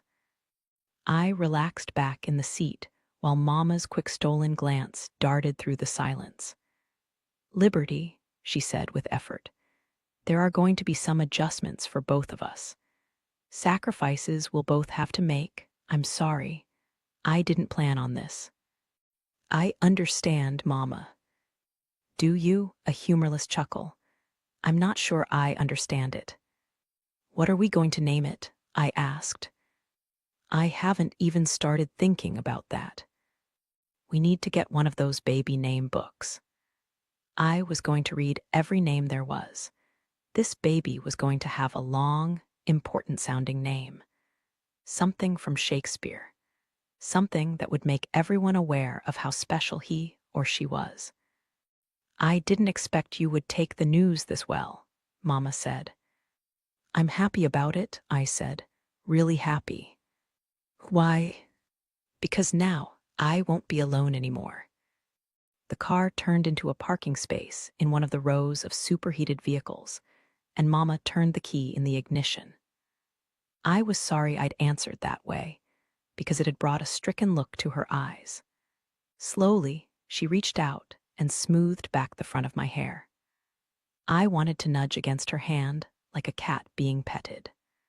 Mama was a believer in personal space, her own and everyone else's, and she was not given to casual invasions of it. You're not alone, she said. Oh, I know, Mama. But everyone has brothers and sisters. I've always wanted someone to play with and take care of. I'll be a good babysitter. You won't even have to pay me. That earned one more hair smoothing, and then we got out of the car. Chapter 4. As soon as school started, I discovered my polo shirts and baggy jeans qualified me as a fashion emergency. The style was grunge, everything shredded and stained and wrinkled. Trash can chic, Mama said in distaste. But I was desperate to fit in with the other girls in my class, and I begged her to take me to the nearest department store. We bought thin, gauzy blouses and long tank tops, a crocheted vest and an ankle-length skirt, and clunky Doc Martens shoes. The price tag on a pair of distressed jeans nearly sent Mama into shock. $60, and they already have holes in them. But she bought them anyway. The high school in Welcome had no more than 100 students in the entire 9th grade class. Football was everything. The whole town turned out every Friday night for the game, or shut down so fans could follow the Panthers for the away games. Mothers, sisters, and girlfriends barely flinched as their warriors engaged in battles that, had they occurred outside the stadium, would have counted as attempted murder. For most of the players, this was their place in the sun, their one shot at glory. The boys were recognized like celebrities as they walked down the street, and the coach was ostentatiously told to put away his driver's license whenever he wrote a check. No id was needed. Since the athletic supplies budget outstripped that of every other department, the school library was adequate at best. That was where I spent most of my free time. I had no thought of trying out for cheerleading, not only because it looked silly to me, but because it took money and string pulling by frantic parents to assure their daughter's place on the squad. I was lucky to find friends quickly, a circle of 3 other girls who hadn't made it into any of the popular cliques. We visited each other's houses, experimented with makeup, vogued in front of the mirror, and saved our money for ceramic flattening irons. For my 15th birthday present, Mama finally allowed me to have contact lenses. It was a strange but delicious feeling to look at the world without the weight of thick glasses on my face. To celebrate my liberation, my best friend, Lucy Reyes, announced she was going to pluck my eyebrows. Lucy was a dark, slim-hipped Portuguese girl who devoured fashion magazines between classes and kept up with all the latest styles. My eyebrows aren't that bad, I protested as Lucy advanced on me with witch hazel, tweezers, and to my alarm, a tube of Anbesol. Are they? Do you really want me to answer that? Lucy asked. I guess not. Lucy pushed me toward the vanity chair in her bedroom. Sit. I gazed into the mirror with concern, focusing on the hair between my brows, which Lucy had said constituted a linking section.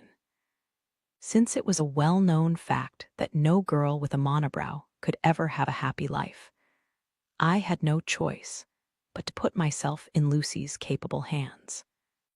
Maybe it was just a coincidence, but the next day I had an unexpected encounter with Hardy Cates that seemed to prove Lucy's claim about the power of brow shaping. I was practicing alone at the communal basketball hoop at the back of the subdivision, because earlier at gym class, I had revealed I couldn't make a free throw to save my life. The girls had been divided into 2 teams, and there had actually been an argument over who would have to take me. I didn't blame them. I wouldn't have wanted me on my team either. Since the season wouldn't end until late November, I was doomed to more public embarrassment unless I could improve my skills. The autumn sun was strong. It had been good melon weather, the hot days and cool nights bringing the local crops of casabas and muskmelons to full-slip sugar.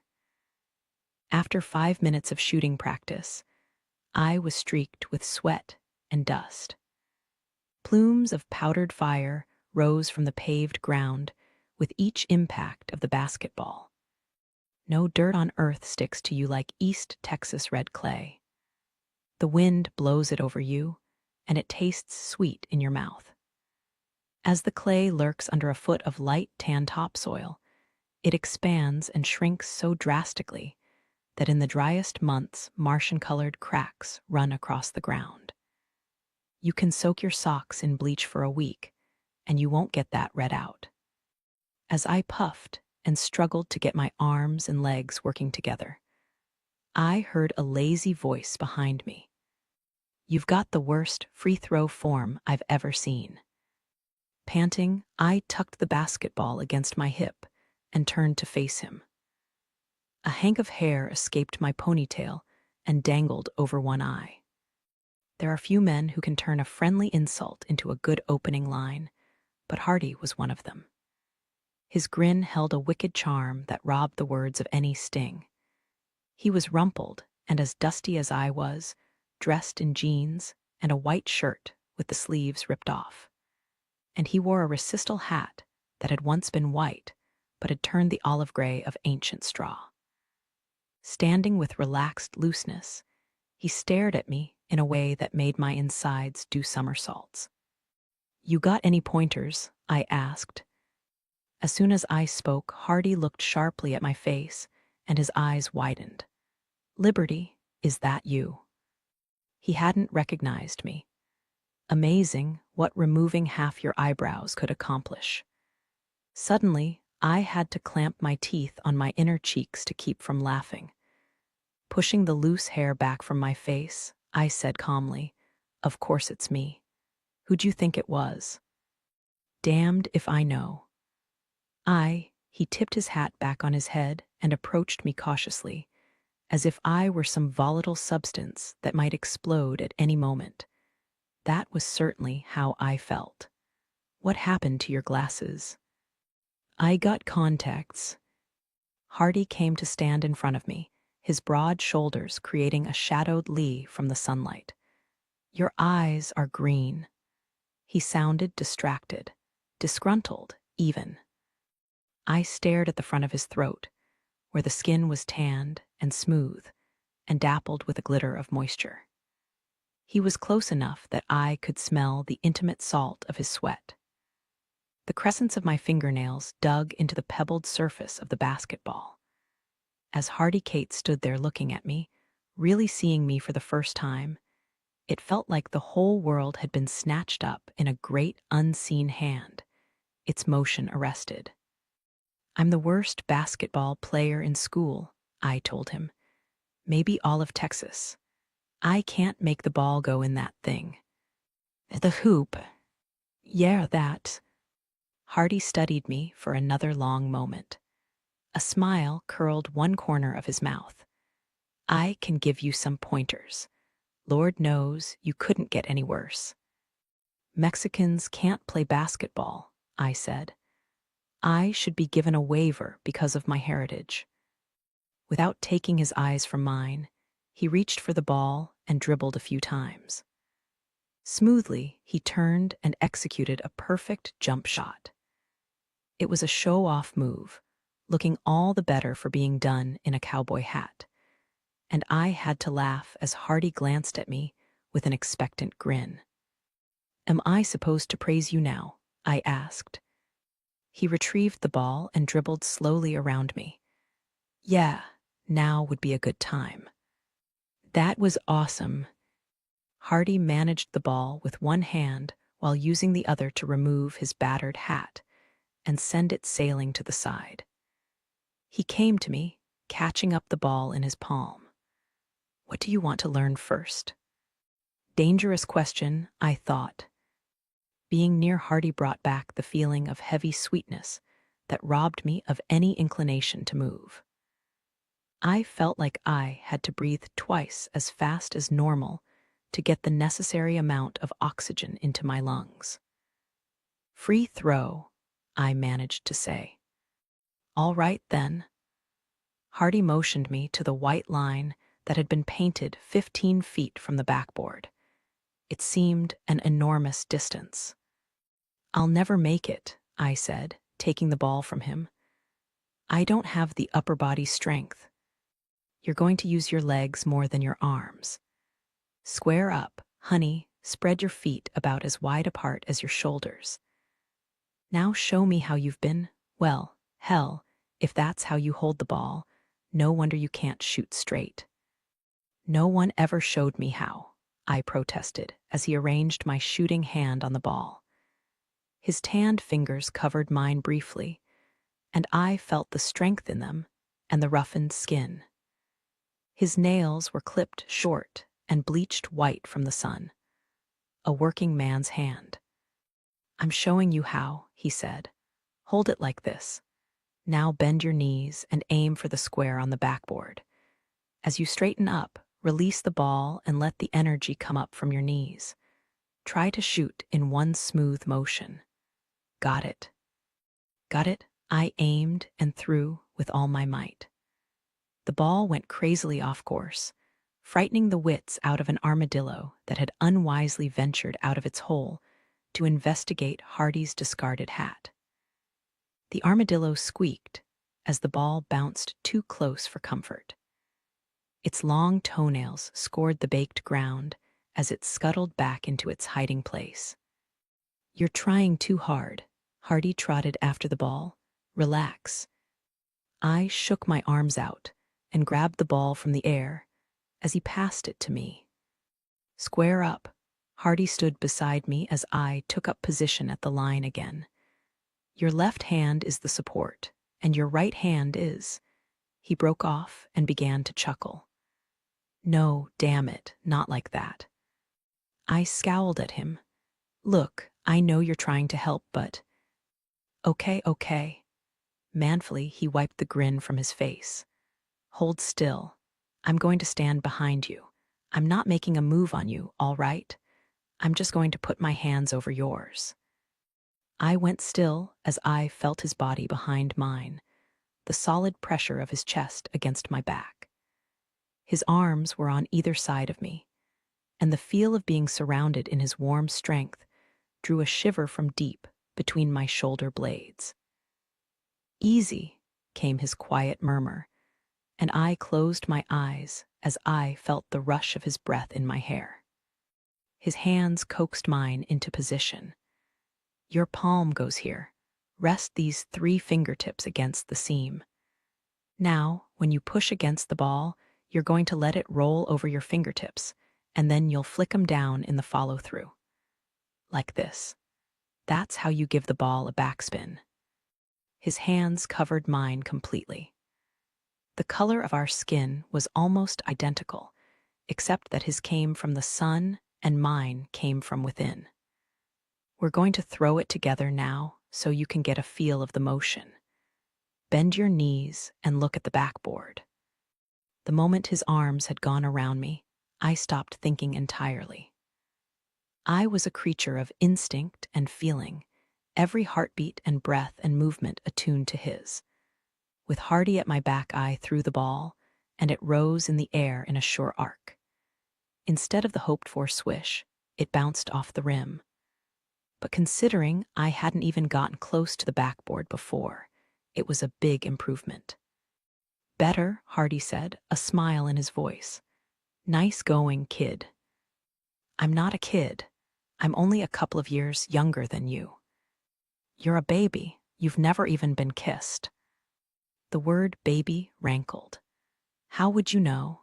And don't try to claim you can tell by looking. If I say I've been kissed by 100 boys, you'd have no way to prove otherwise. If you've been kissed even once, I'd be amazed. A great all-consuming wish burned inside me that Hardy would have been wrong. If only I had the experience and the confidence to say something like, "Prepare to be amazed, then," and walk up to him and give him the kiss of all time, one that would blow the top of his head off. But this scenario wasn't going to work. First, Hardy was so much taller, I'd have to climb halfway up his body before I could reach his lips.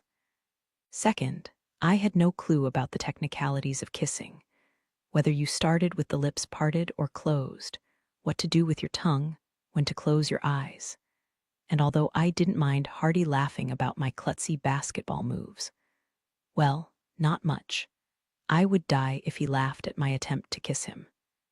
So I settled for a muttered, "You don't know as much as you think you do," and went to get the ball.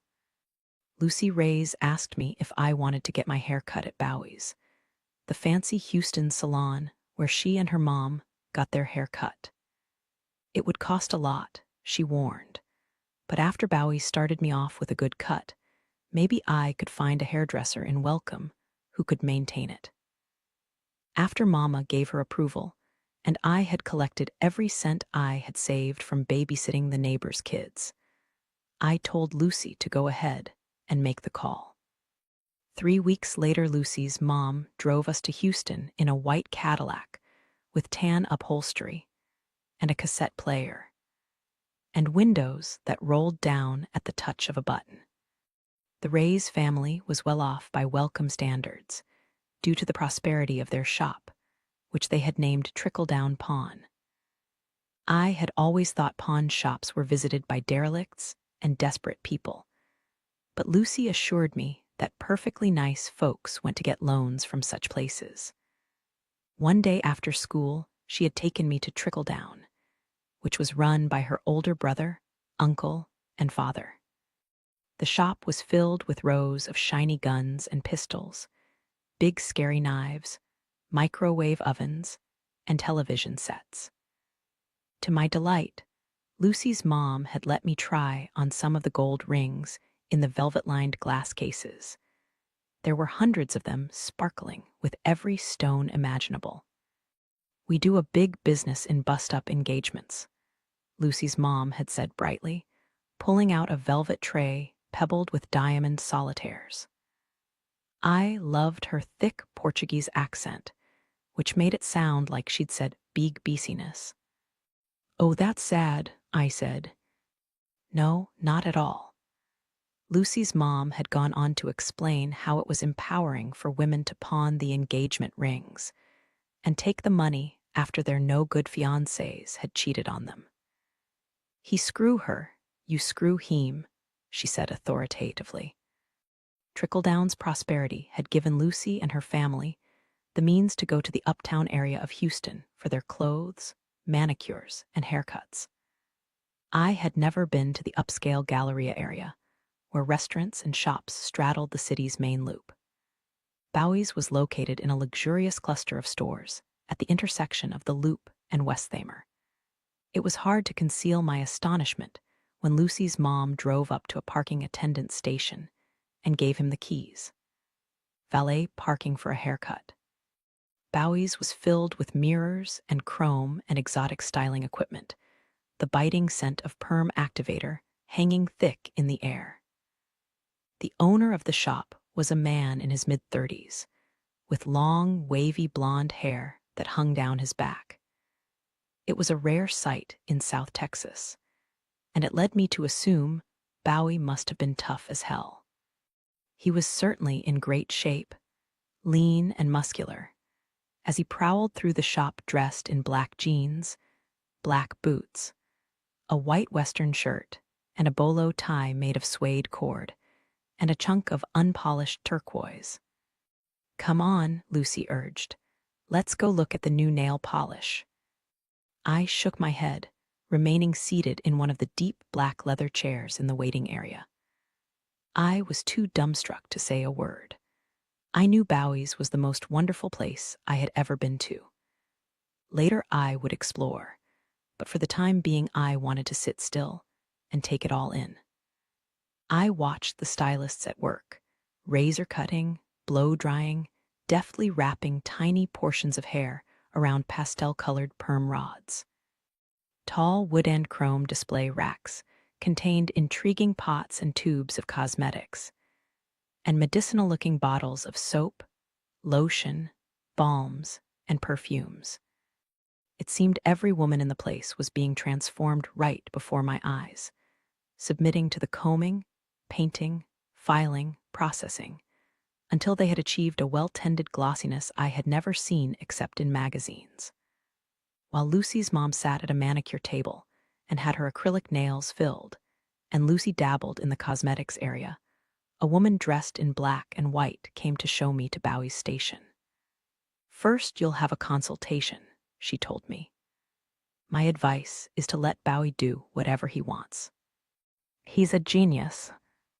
"My mother said not to let anyone cut it all off," I began, but she had already walked away.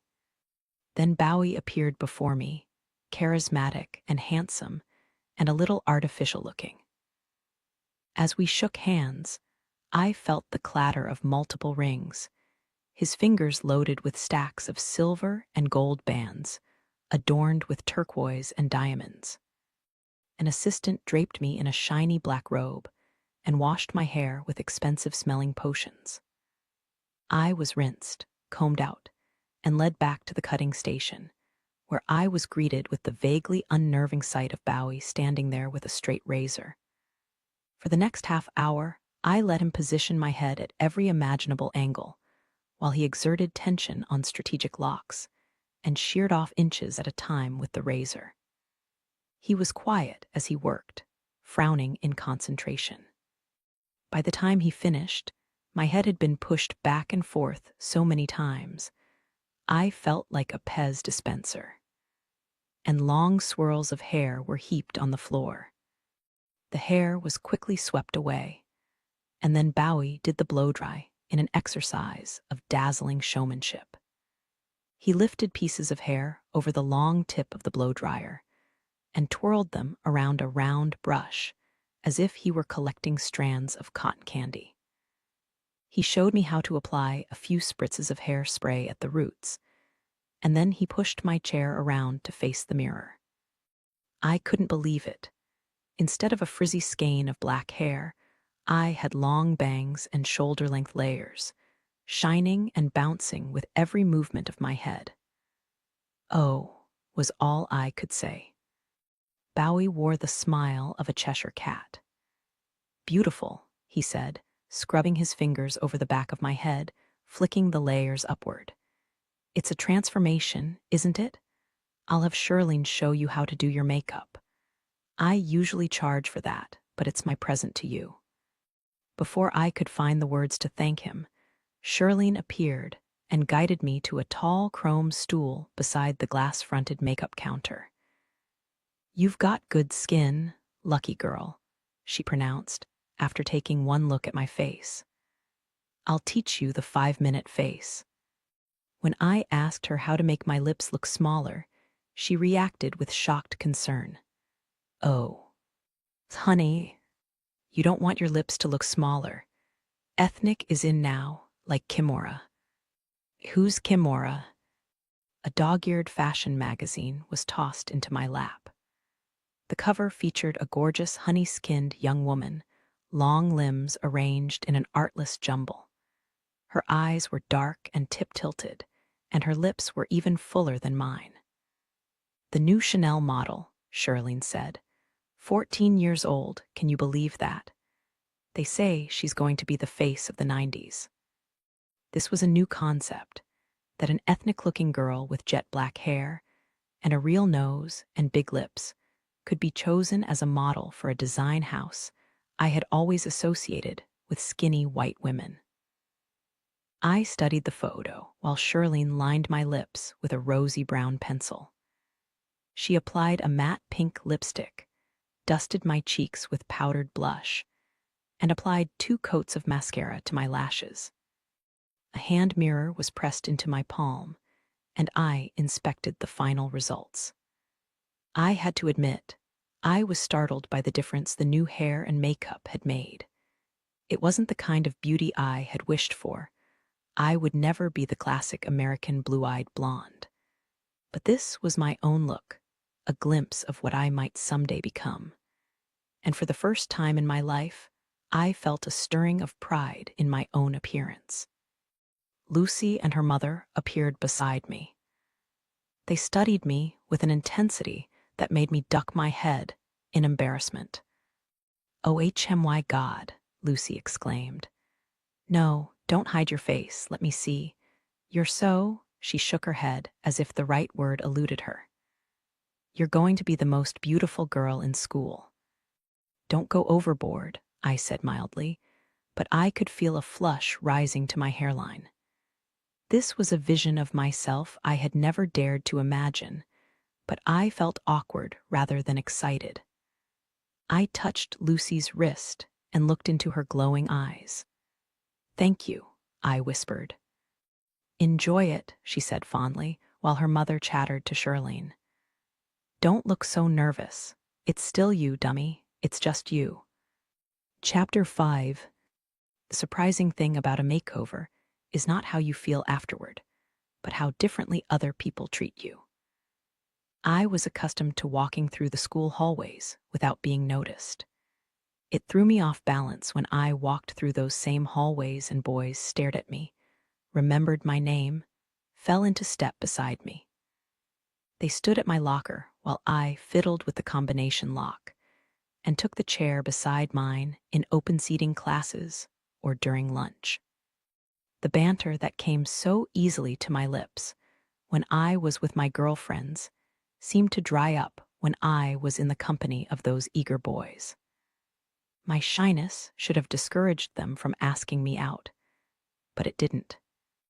I accepted a date with the least threatening of them all, a freckled boy named Gil Mincy, a fellow sophomore who wasn't much taller than me. We were in earth science together. When we were assigned as partners to write a paper on phytoextraction, the use of plants to remove metal contamination from soils, Gil invited me over to his house to study. The Mincy's house was a cool, old, tin-roof Victorian, freshly painted and refurbished, with all kinds of interesting-shaped rooms. As we sat surrounded by piles of books on gardening, chemistry, and bioengineering, Gil leaned over and kissed me, his lips warm and light. Drawing back, he waited to see if I would object. "An experiment," he said as if to explain, and when I laughed, he kissed me again. Lured by the undemanding kisses, I pushed aside the science books and put my arms around his narrow shoulders. More study dates ensued, involving pizza, conversation, and more kissing.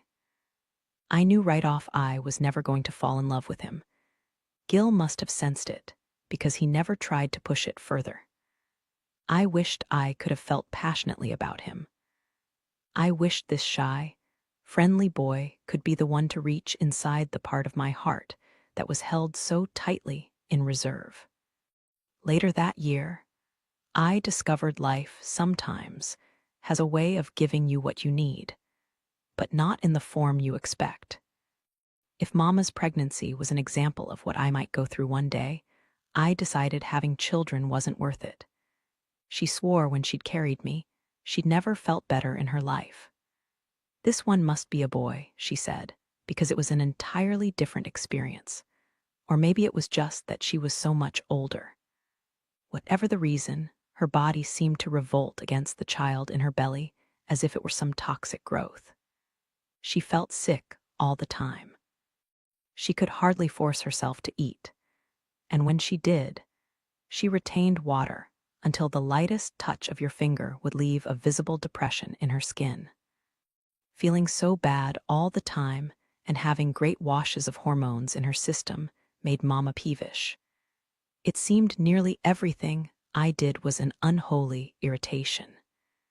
In an effort to reassure her, I checked out a number of pregnancy books from the library and read helpful quotes to her. According to the Journal of Obstetrics and Gynecology, morning sickness is good for the baby. Are you listening, Mama? Morning sickness helps regulate insulin levels and slows your fat metabolism, which ensures more nutrients for the baby. Is that great? Mama said if I didn't stop reading helpful quotes, she was going to come after me with a switch. I said I'd have to help her up from the sofa first. She returned from each doctor visit with worrisome words like preeclampsia and hypertension. There was no anticipation in her tone when she spoke about the baby. When it would come, the May due date, the maternity leave from work. The revelation that the baby was a girl sent me over the moon, but my excitement felt inappropriate in light of Mama's resignation. The only times Mama seemed like her old self were when Miss Marva came to visit. The doctor had commanded Miss Marva to stop smoking, or she would eventually drop dead from lung cancer, and his warnings worried her so much, she actually obeyed.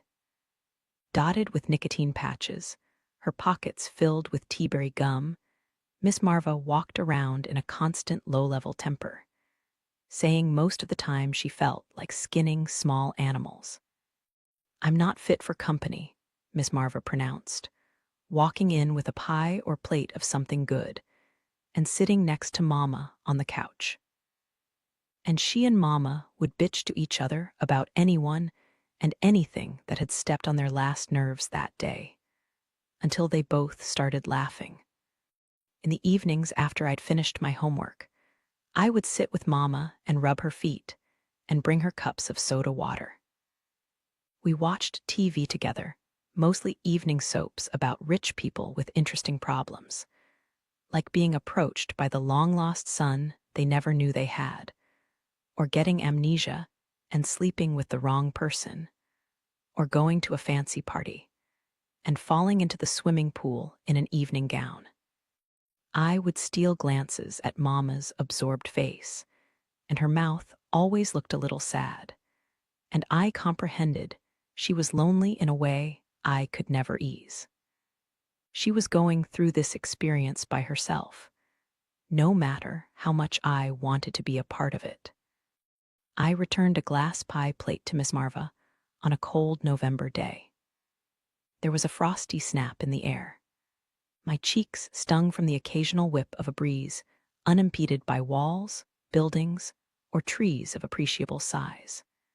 Winter often brought rain and flash floods that were referred to as turd floaters by exasperated residents of Welcome, who had long protested the town's badly managed drainage system.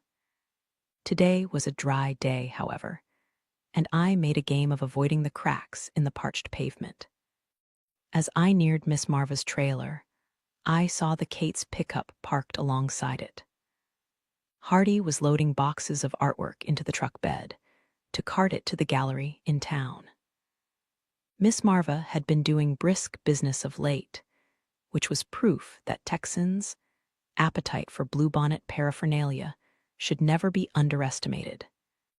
I savored the strong lines of Hardy's profile, the tilt of his dark head. A flush of desire and adoration swept over me. It was that way every time our paths crossed. For me, at least. My tentative experiments with Gil Mincy had brought to life a sexual awareness I had no idea how to satisfy. All I knew was that I didn't want Gil or any of the other boys I knew. I wanted Hardy. I wanted him more than air and food and water. "Hey, you," he said easily. "Hey yourself." I passed him without stopping, carrying the pie plate up to Miss Marva's door. Marva was busy cooking and greeted me with an unintelligible grunt, too involved in her task to bother with conversation. I went back outside and found Hardy waiting for me. His eyes were such a fathomless blue I could have drowned in them. "How's basketball?" he asked. I shrugged, still terrible. "You need more practice." "With you?" I asked stupidly, caught off guard. He smiled. "Yeah, with me." "When?" "Now, right after I change clothes." "What about Miss Marva's artwork?" "I'm going to take it to town later. I'm meeting someone." "Someone, a girlfriend?" I hesitated, smarting with jealousy and uncertainty. I wondered what had prompted him to offer to practice with me, if he had some misbegotten idea we could be friends. Some shadow of despair must have crossed my expression. Hardy took a step closer, his forehead scored with a frown beneath the rumpled silk of his hair. "What is it?" he asked. "Nothing. I was just trying to remember if I had any homework." I filled my lungs with the biting air. "Yes, I need more practice." Hardy gave a businesslike nod. "Bring the ball. I'll meet you in 10 minutes." He was already there by the time I made it to the basketball hoop. We were both dressed in sweatpants, long-sleeved tees, and ragged sneakers. I dribbled the ball and passed it to him, and he executed a flawless free throw. Jogging to the basket, he retrieved the ball and passed it to me. "Don't let it bounce so high," he advised. "And try not to watch the ball while you're dribbling. You're supposed to keep an eye on the guys around you." "If I don't watch the ball while I dribble, I'll lose it." "Try it anyway." I did, and the basketball bounced out of my control. See. Hardy was patient and relaxed as he taught me the basics, moving like a big cat across the pavement. My size allowed me to move around him easily, but he used his height and long reach to block most of my shots. Breathing fast from exertion, he grinned at my frustrated exclamation when he obstructed yet another jump shot. "Take a break for a minute," he said, "and then I'll teach you a pump fake." "A what?" "It'll throw your opponent off long enough to give you a clear shot." Great. Although the air was chilled by the approach of nightfall, the exercise had made me warm and damp. I pushed up the sleeves of my tee and pressed a palm against a stitch in my side. "Heard you were going out with someone," Hardy said casually, working the ball into a spin on the blunt tip of his forefinger. I shot a glance at him. "Who told you that?" "Bob Mincy. He says you're going with his little brother Gil." "Nice family, the Mincys. You could do a lot worse." "I'm not going out with Gil." I made little quotation marks in the air with my fingers. "Not officially. We're just sort of—" I paused, at a loss to explain my relationship with Gil. "You like him, though?" he asked with the kindly concern of a big older brother. His tone made me feel as irritable as a cat being dragged backward through a hedge. "I can't imagine anyone not liking Gil," I said shortly. "He's real nice. I've got my breath back. Show me the pump fake." "Yes, ma'am." Hardy motioned me to stand beside him, and he dribbled the ball in a semi-crouch. "Say I've got a defender standing over me, ready to block my shot." I have to fake him out, make him think I'm taking a shot, and when he takes the bait, it throws him off position, and then I've got my chance. He raised the ball to his sternum, sold the move, and made a smooth jump shot. All right, you try it. We faced each other while I dribbled. As he had instructed, I kept my eyes on his instead of focusing on the ball. He kisses me, I said, still dribbling steadily. I had the satisfaction of seeing Hardy's eyes widen. What? Gilmincy, when we study together. He's kissed me a lot, in fact. I moved from side to side, trying to get around him, and Hardy stayed with me. That's great, he said, a new edge to his tone. Are you going to take a shot? I think he's pretty good at it too, I continued, increasing the pace of my dribbling. But there's a problem. Hardy's alert gaze found mine. What is it? I don't feel anything. I raised the ball, faked the move, and took the shot.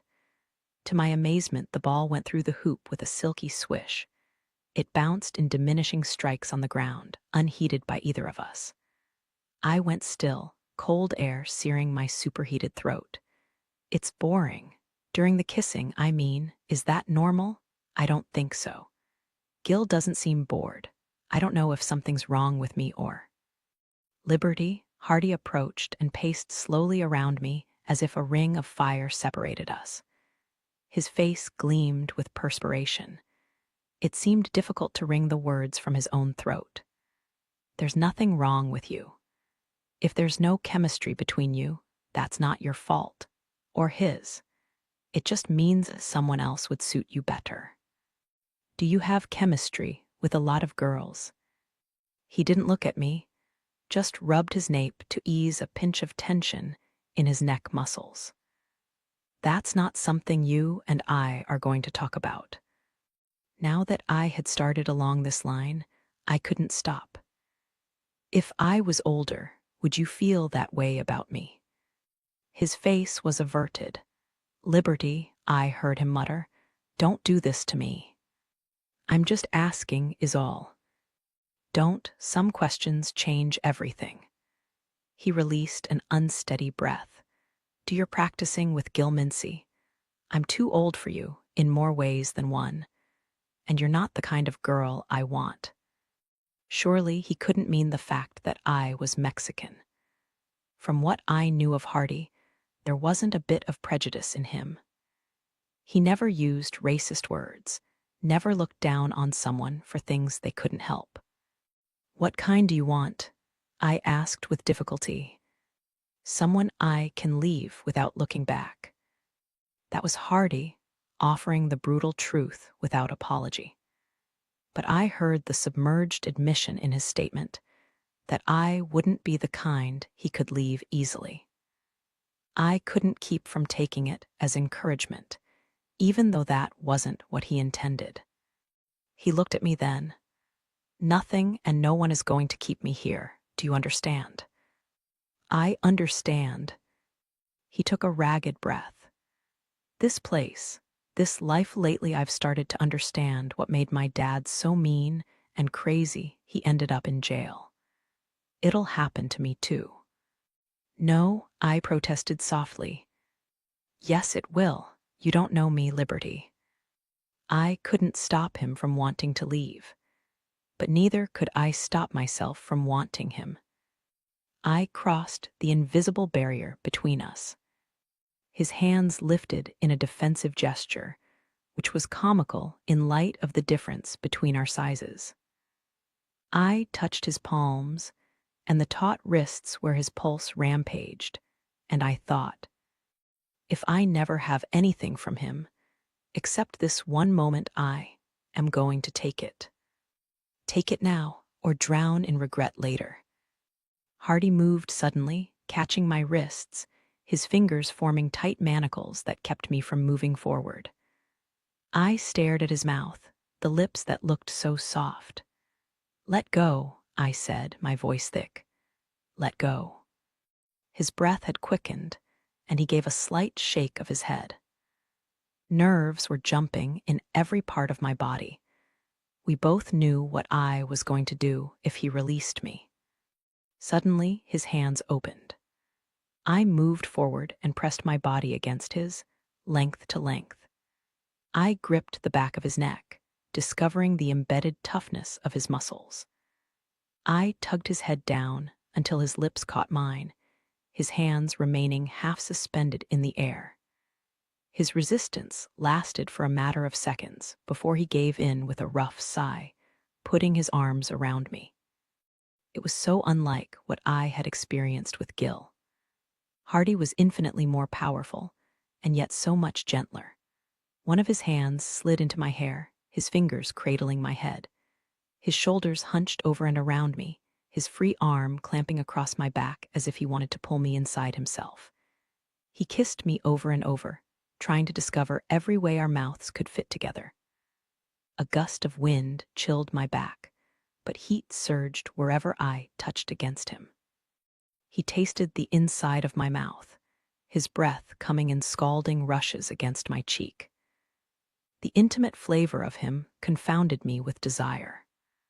I clung to him tightly, shaken and aroused and wanting it never to end, desperately gathering every sensation to hoard as long as possible. Hardy pried away my clinging arms and urged me back with a forceful push. "Oh, damn," he whispered, shivering. He moved from me and grasped the pole of the backstop, resting his forehead against it, as if relishing the feel of chilled metal. "Damn," he muttered again. I felt sleepy and dazed, my balance wavering in the sudden absence of Hardy's support. I scrubbed the heels of my hands over my eyes. "That won't happen again," he said gruffly, still facing away from me. "I mean it, Liberty." "I know, I'm sorry." I wasn't, actually.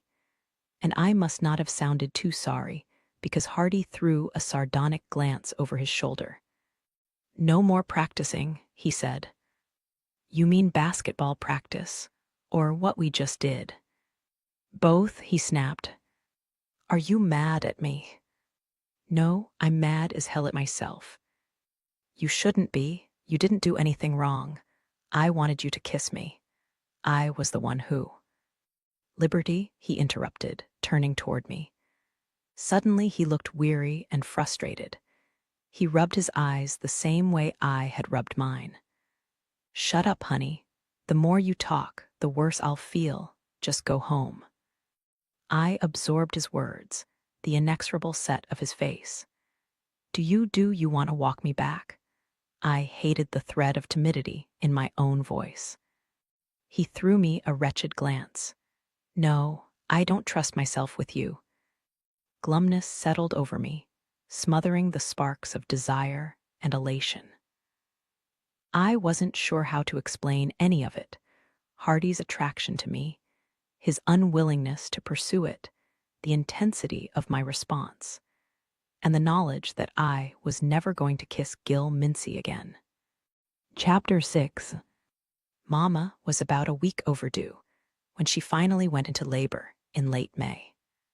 Springtime in southeast Texas is a mean season. There are some pretty sights: the dazzling fields of bluebonnets, the flowering of Mexican buckeyes and redbuds, the greening of dry meadows.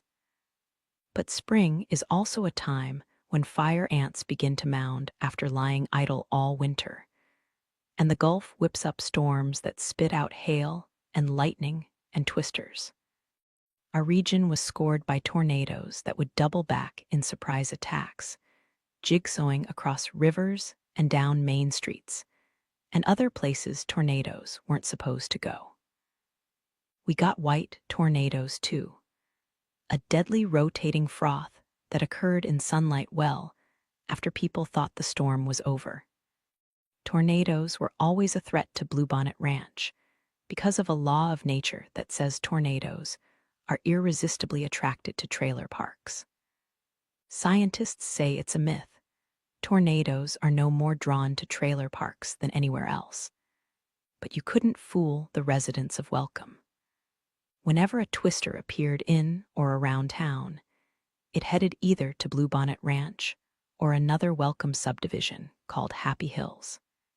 How Happy Hills got its name was a mystery, because the landscape was as flat as a tortilla and barely 2 feet over sea level. Anyway, Happy Hills was a neighborhood of new 2-story residences, referred to as big hair houses, by everyone else in Welcome, who had to make do with 1-level ranch dwellings. The subdivision had undergone just as many tornado strikes as Bluebonnet Ranch, which some people cited as an example of how tornadoes would just as likely strike a wealthy neighborhood as a trailer park. But one Happy Hills resident, Mr. Clem Cottle, was so alarmed by a white tornado that cut right across his front yard that he did some research on the property and discovered a dirty secret. Happy Hills had been built on the remains of an old trailer park. It was a rotten trick, in Clem's opinion, because he would never have knowingly bought a house in a place where a trailer park once stood. It was an invitation to disaster. It was just as bad as building on an Indian graveyard.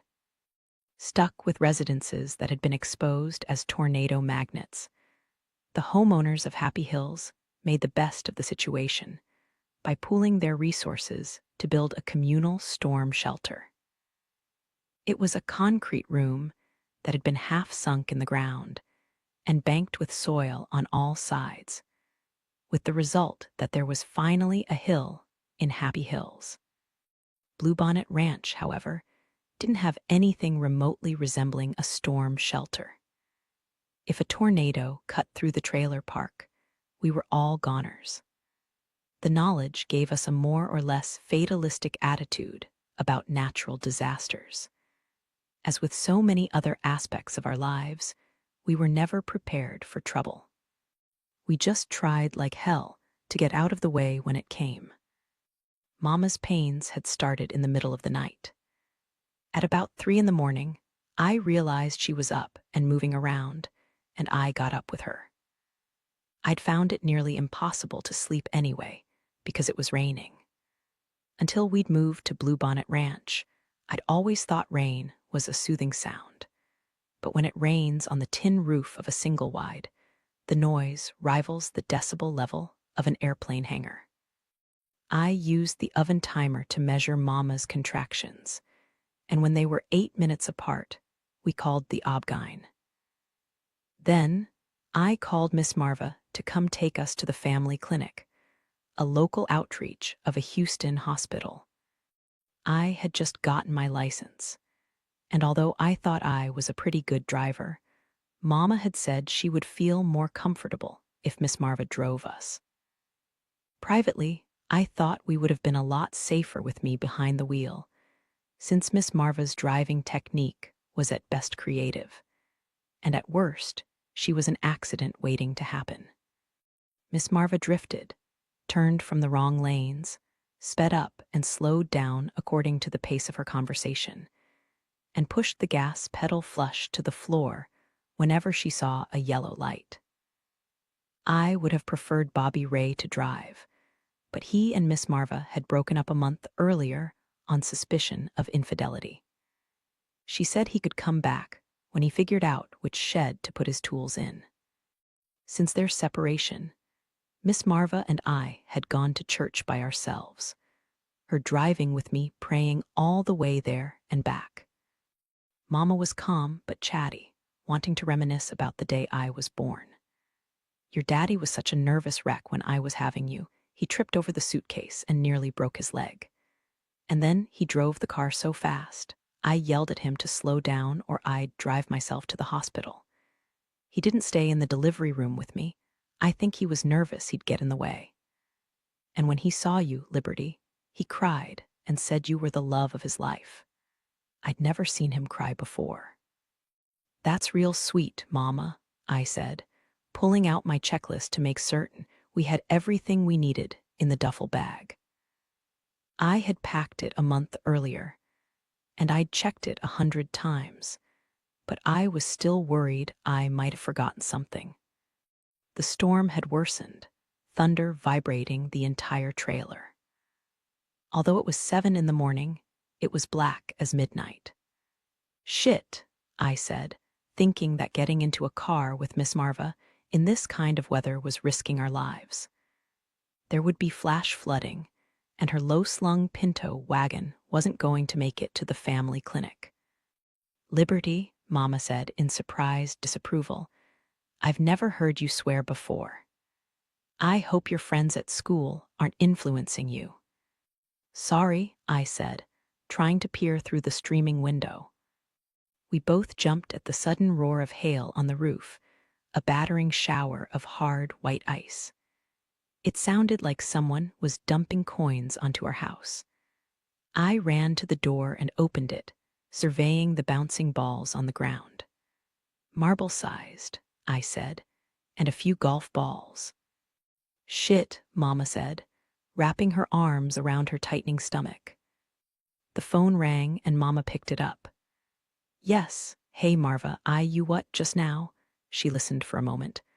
"All right, yes, you're probably right. Okay, we'll see you there." "What?" I asked wildly as she hung up. "What did she say?" "She says the main road is probably flooded by now, and the Pinto won't make it. So she called Hardy, and he's coming to get us in the pickup. Since there's only room for 3 of us, he'll drop us off and come back to get Marva." "Thank God," I said, instantly relieved. Hardy's pickup would plow through anything. I waited at the door and watched through the crack. The hail had stopped falling, but the rain held steady, sometimes coming in cold sideways sheets through the narrow opening of the door. Every now and then I glanced back at Mama, who had subsided in the corner of the sofa. I could tell the pains were getting worse. Her chatter had died away, and she had drawn inward to focus on the inexorable process that had overtaken her body. I heard her breathe my father's name softly. A needle of pain went through the back of my throat. My father's name when she was giving birth to another man's child. It's a shock the first time you see your parent in a helpless condition, to feel the reverse of your situations. Mama was my responsibility now. Daddy wasn't here to take care of her, but I knew he would have wanted me to. I wouldn't fail either of them. The Cates' blue truck stopped in front, and Hardy strode to the door. He was wearing a fleece-lined windbreaker with the School Panther logo on the back. Looking large and capable, he entered the trailer and closed the door firmly. His assessing glance swept over my face. I blinked in surprise as he kissed my cheek. He went to my mother, sank to his haunches before her, and asked gently, "How does a ride in a pickup sound, Mrs. Jones?" She mustered a faint laugh. "I think I might take you up on that, Hardy." Standing, he looked back at me. "Anything I should bring out to the truck, I've got the cover on the back, so it should stay pretty dry." I ran to get the duffel and handed it to him. He headed for the door. "No, wait," I said, continuing to load objects into his arms. "We need this tape player. And this?" I gave him a large cylinder with an attachment that looked like a screwdriver. Hardy looked at it with genuine alarm. "What is it?" "A hand pump." "For what?" "No, never mind, don't tell me." "It's for the birth ball." I went to my bedroom and brought back a huge half-inflated rubber ball. "Take this out too." Seeing his bewilderment, I said, "We're going to inflate it all the way when we get to the clinic. It uses gravity to help the labor along, and when you sit on it, it puts pressure on the—" "I get it," Hardy interrupted hastily. "No need to explain." He went out to stow the objects in the truck and returned at once. "The storm's at a lull," he said. "We need to get going before another band hits us. Mrs. Jones, do you have a raincoat?" Mama shook her head. As pregnant as she was, there was no way her old raincoat was going to fit.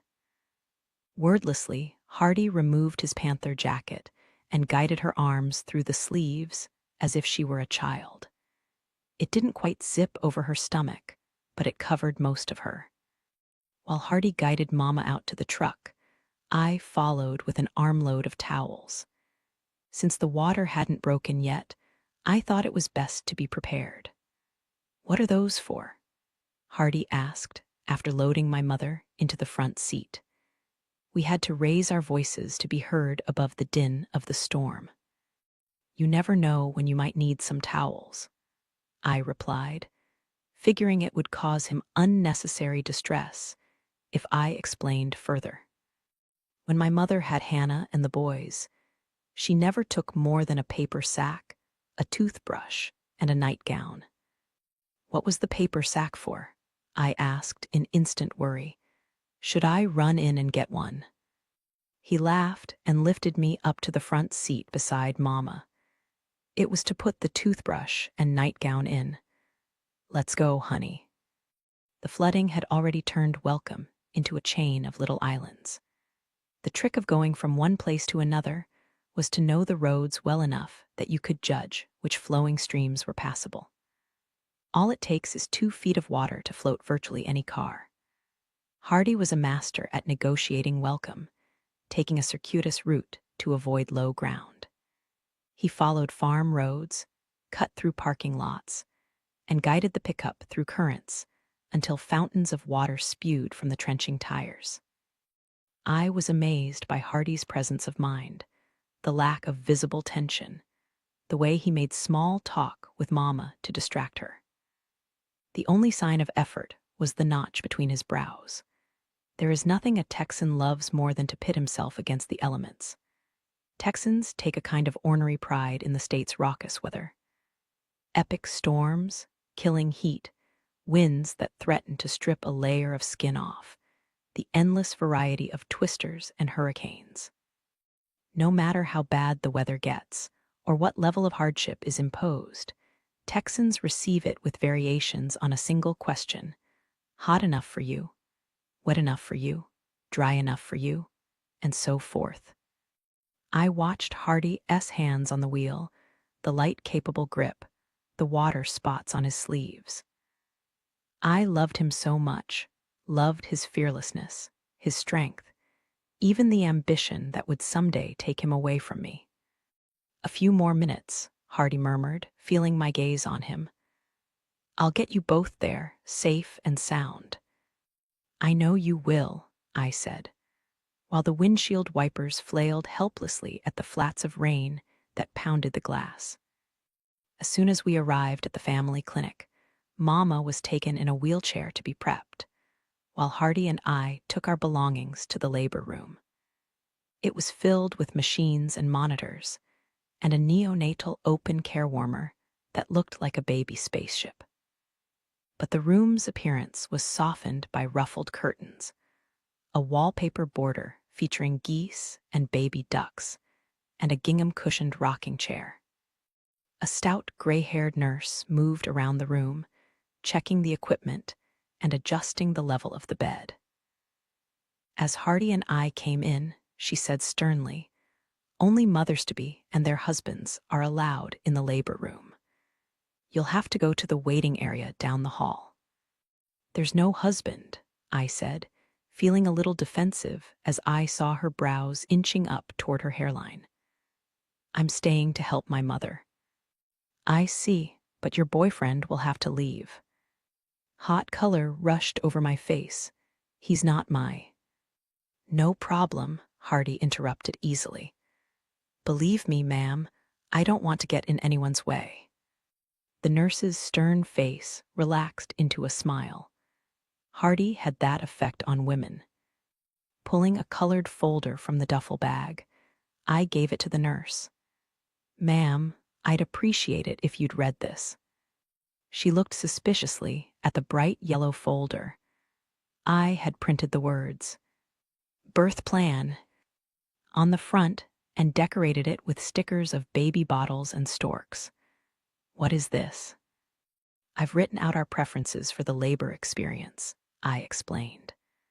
"We want dim lighting and as much peace and quiet as possible, and we're going to play nature sounds. And we want to maintain my mother's mobility until it's time for the epidural. About pain relief, she's fine with Demoral, but we wanted to ask the doctor about Nubin.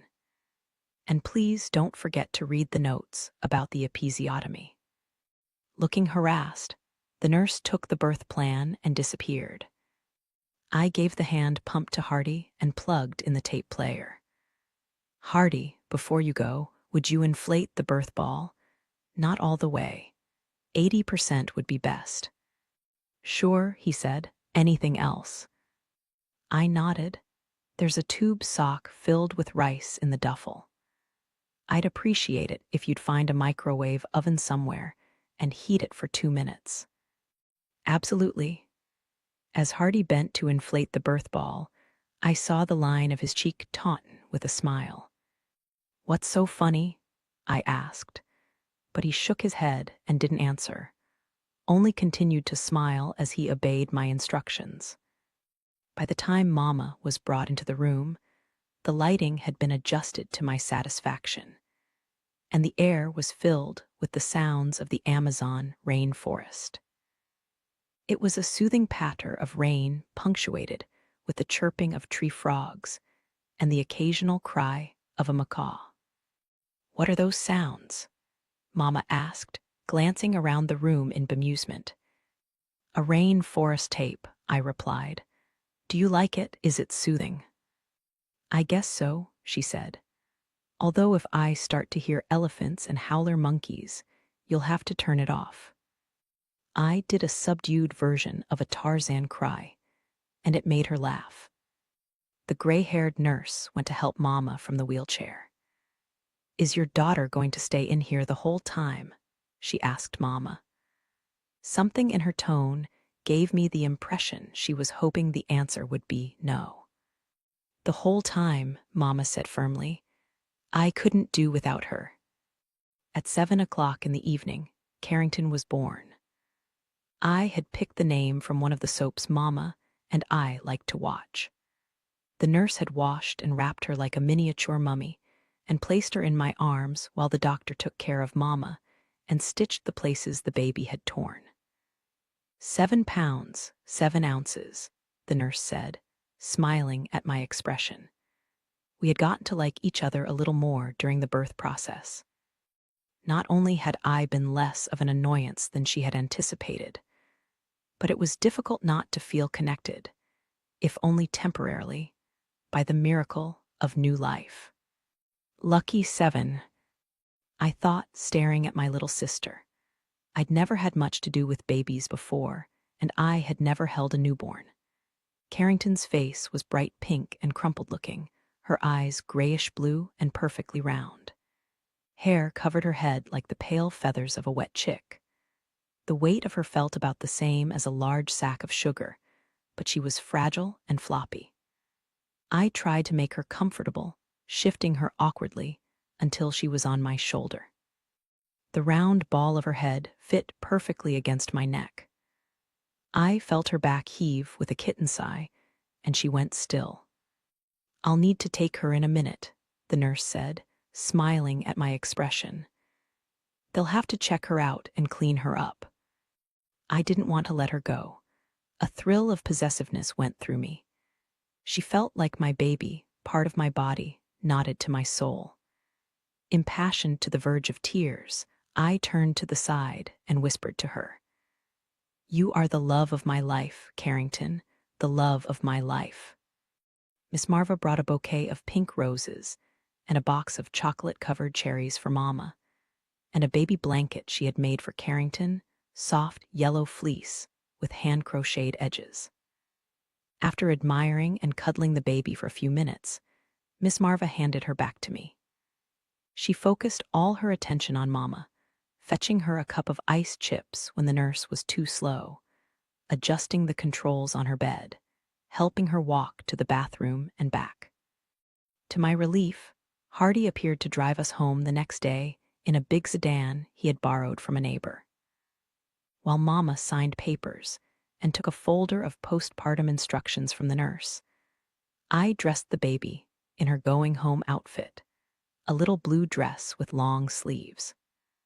Hardy stood beside the hospital bed, and watched as I struggled to capture the tiny starfish hands and push them gently through the sleeves.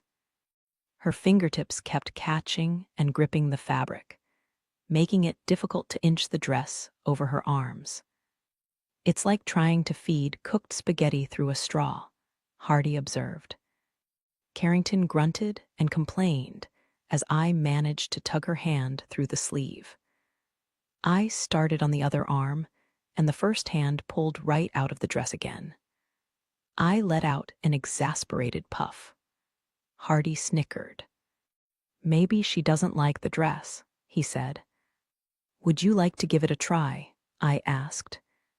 "Hell no, I'm good at getting girls out of their clothes, not putting them on." He had never made that kind of remark around me before, and I didn't like it. "Don't swear in front of the baby," I said sternly. "Yes, ma'am." The touch of vexation made me less tentative with the baby, and I managed to finish dressing her. Gathering the curls at the top of her head, I fastened a Velcro bow around them. Tactfully, Hardy turned his back while I changed her diapers, which were the size of a cocktail napkin. "I'm ready," came Mama's voice behind me, and I picked Carrington up. Mama was in a wheelchair, dressed in a new blue robe and matching slippers. She held the flowers from Marva in her lap.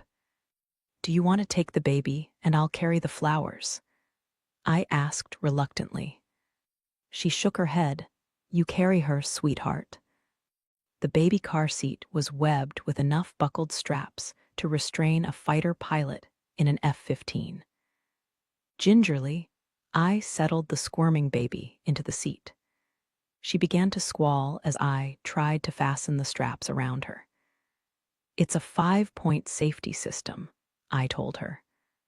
"Consumer Reports said it was the best one available." "I guess the baby didn't read that issue," Hardy said, climbing in on the other side of the car seat to help. I was tempted to tell him not to be such a smartass, but remembering my rule about no swearing in front of Carrington, I kept silent. Hardy grinned at me.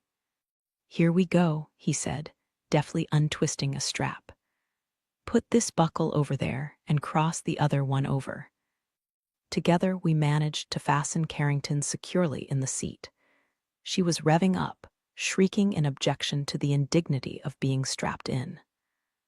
I put my hand on her, my fingers curving over her heaving chest. "It's okay," I murmured. "It's okay, Carrington. Don't cry." "Try singing to her," Hardy suggested. "I can't sing," I said, rubbing circles on her chest. "You do it." He shook his head. "Not a chance. My singing sounds like a cat being run over by a steamroller." I tried a rendition of the opening song from Mr. Rogers' Neighborhood, which I had watched every day as a child. By the time I reached the last, "Won't you be my neighbor?" Carrington had stopped crying and was staring at me in myopic wonder. Hardy laughed softly. His fingers slid over mine, and for a moment we stayed like that, our hands resting lightly on the baby. Staring at his hand, I reflected that you could never mistake it for someone else's. His work-roughened fingers dotted with tiny star-shaped scars from encounters with hammers, nails, and barbed wire. There was enough strength in those fingers to bend a 16-penny nail with ease. I raised my head and saw that Hardy's lashes had lowered to conceal his thoughts. He seemed to be absorbing the feel of my fingers beneath his. Suddenly, he withdrew and pulled out of the car, going to help Mama into the passenger seat, leaving me to grapple with the eternal fascination that seemed to have become a part of me as surely as a hand or foot. But if Hardy didn't want me, or wouldn't allow himself to, I now had someone else to lavish with all my affection. I kept my hand on the baby all the way home, learning the rhythm of her breathing. Chapter 7. During the first 6 weeks of Carrington's life, we developed habits that later proved impossible to break. Some would last a lifetime. Mama was slow to heal, both spiritually and physically.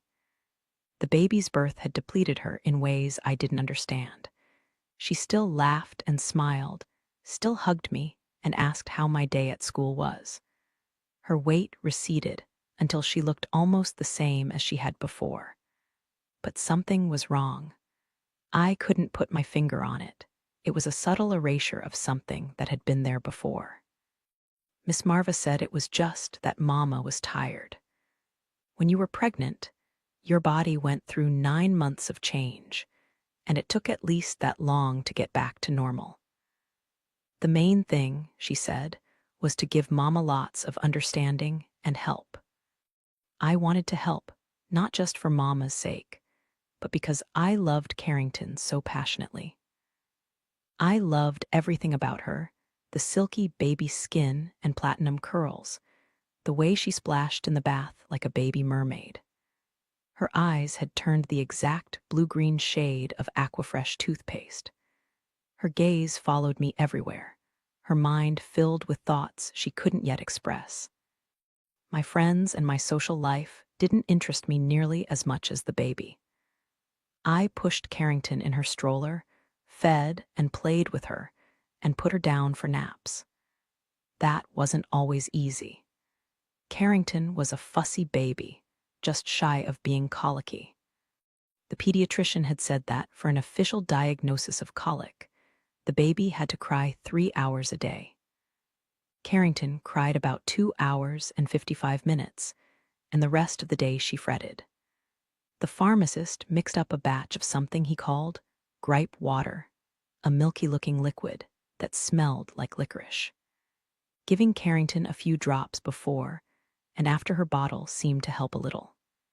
Since her crib was in my room, I usually heard her first at night, and I ended up being the one to comfort her. Carrington woke 3 or 4 times a night. I soon learned to fix her bottles and line them up in the refrigerator before I went to bed. I began to sleep lightly, one ear pressed to the pillow, the other waiting for a signal from Carrington. As soon as I heard her snuffling and grunting, I leaped out of bed, ran to warm a bottle in the microwave, and rushed back. It was best to catch her early. Once she started crying in earnest, it took a while to settle her down. I would sit back in the slider rocker, tilting the bottle to keep Carrington from sucking down air, while her little fingers patted mine. I was so tired I was nearly delirious, and the baby was too, both of us intent on getting formula into her tummy quickly so we could go back to sleep. After she had taken about 4 ounces, I sat her up in my lap, her body folded over my supporting hand like a beanbag toy. As soon as she burped, I put her back in the crib and crawled into bed like a wounded animal. I had never suspected I could reach a level of exhaustion that actually hurt, or that sleep could become so precious I'd have sold my soul for another hour. Not surprisingly, after school started, my grades were not impressive. I was still okay in the subjects that had always been easy for me, English and history and social science. But math was impossible. Every day I slipped farther behind. Each gap in my understanding made the next lessons that much more difficult, until I went to math class with a sick stomach and the pulse rate of a chihuahua.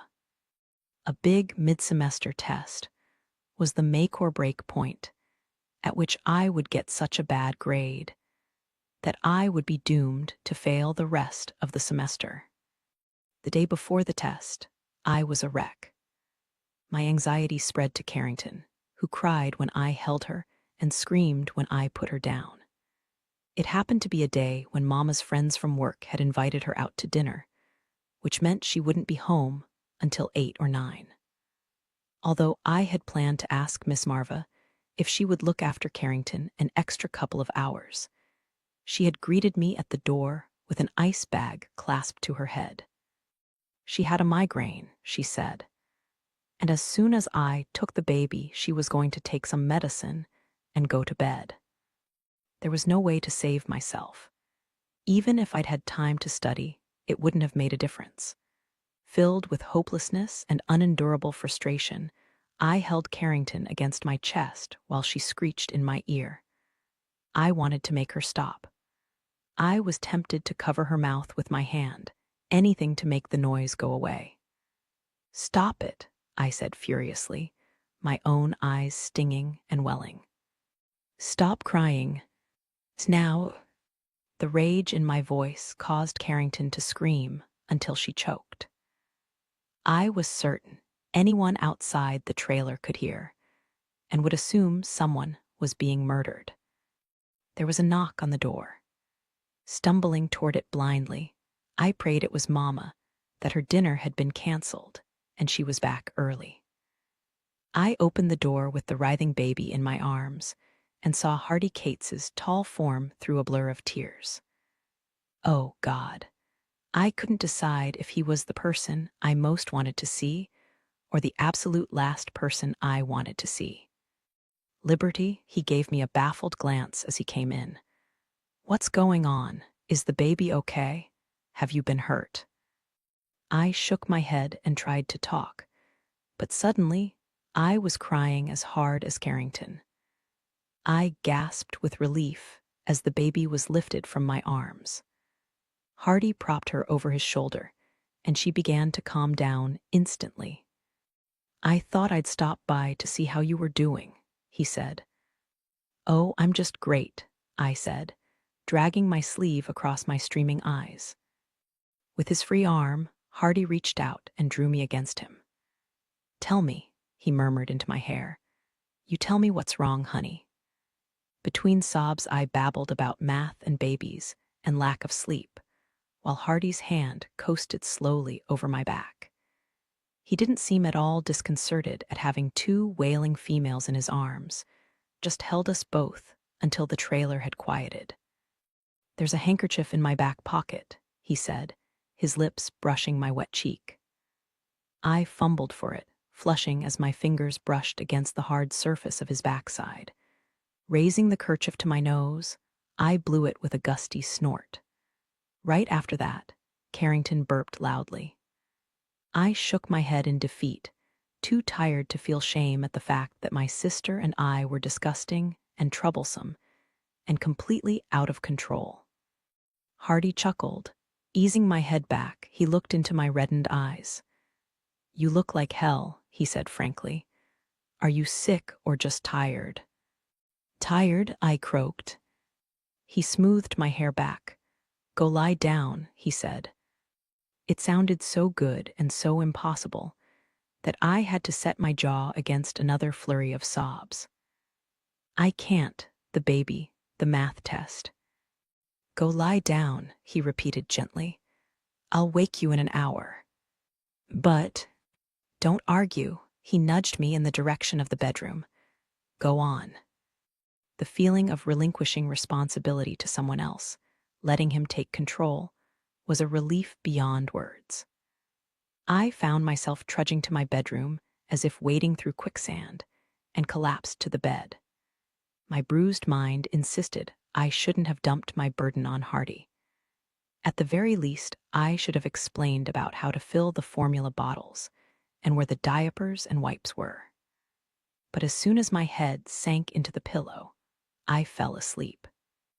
It seemed that scarcely 5 minutes had passed before I felt Hardy's hand on my shoulder. Groaning, I shifted to look at him with a bleary stare. Every nerve in my body screamed in protest at the necessity of waking up. "It's been an hour," he whispered.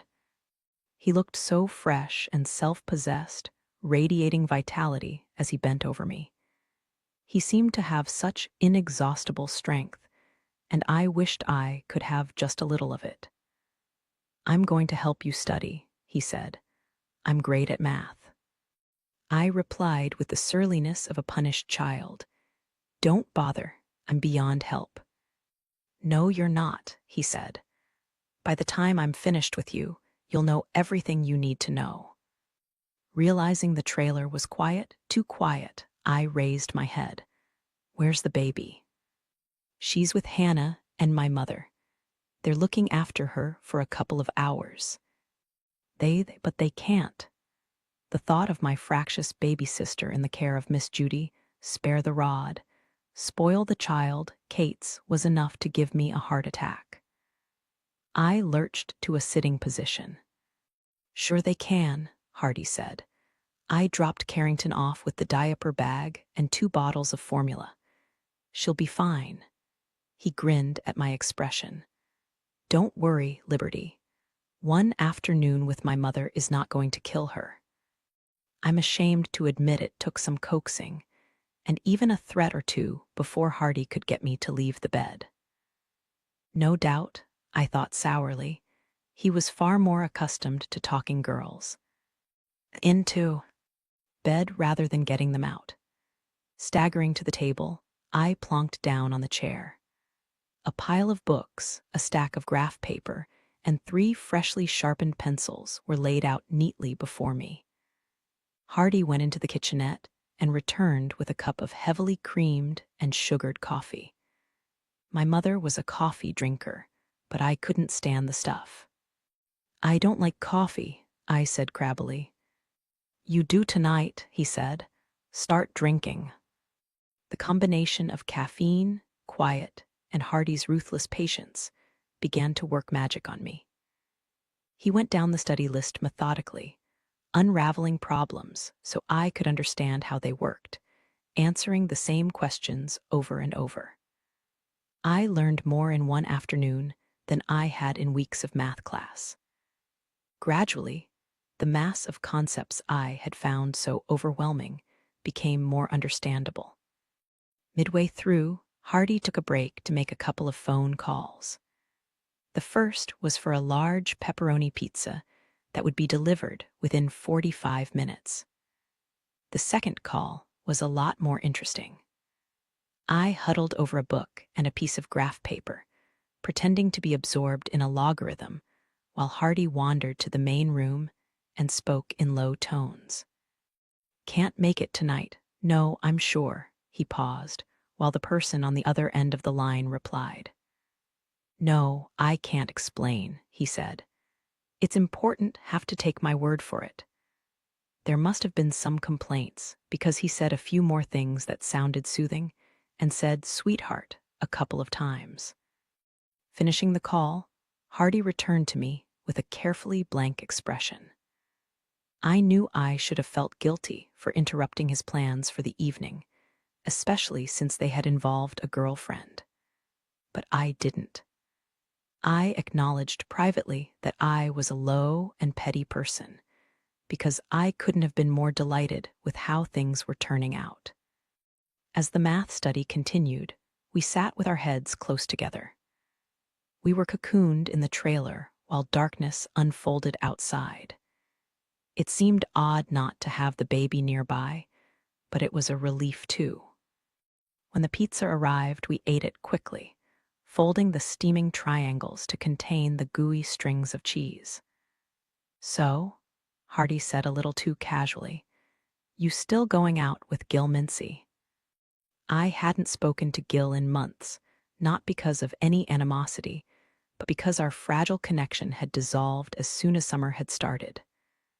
I shook my head in answer. No, he's just a friend now. What about you? Are you going with someone? No one special. Hardy took a swallow of iced tea and stared at me thoughtfully.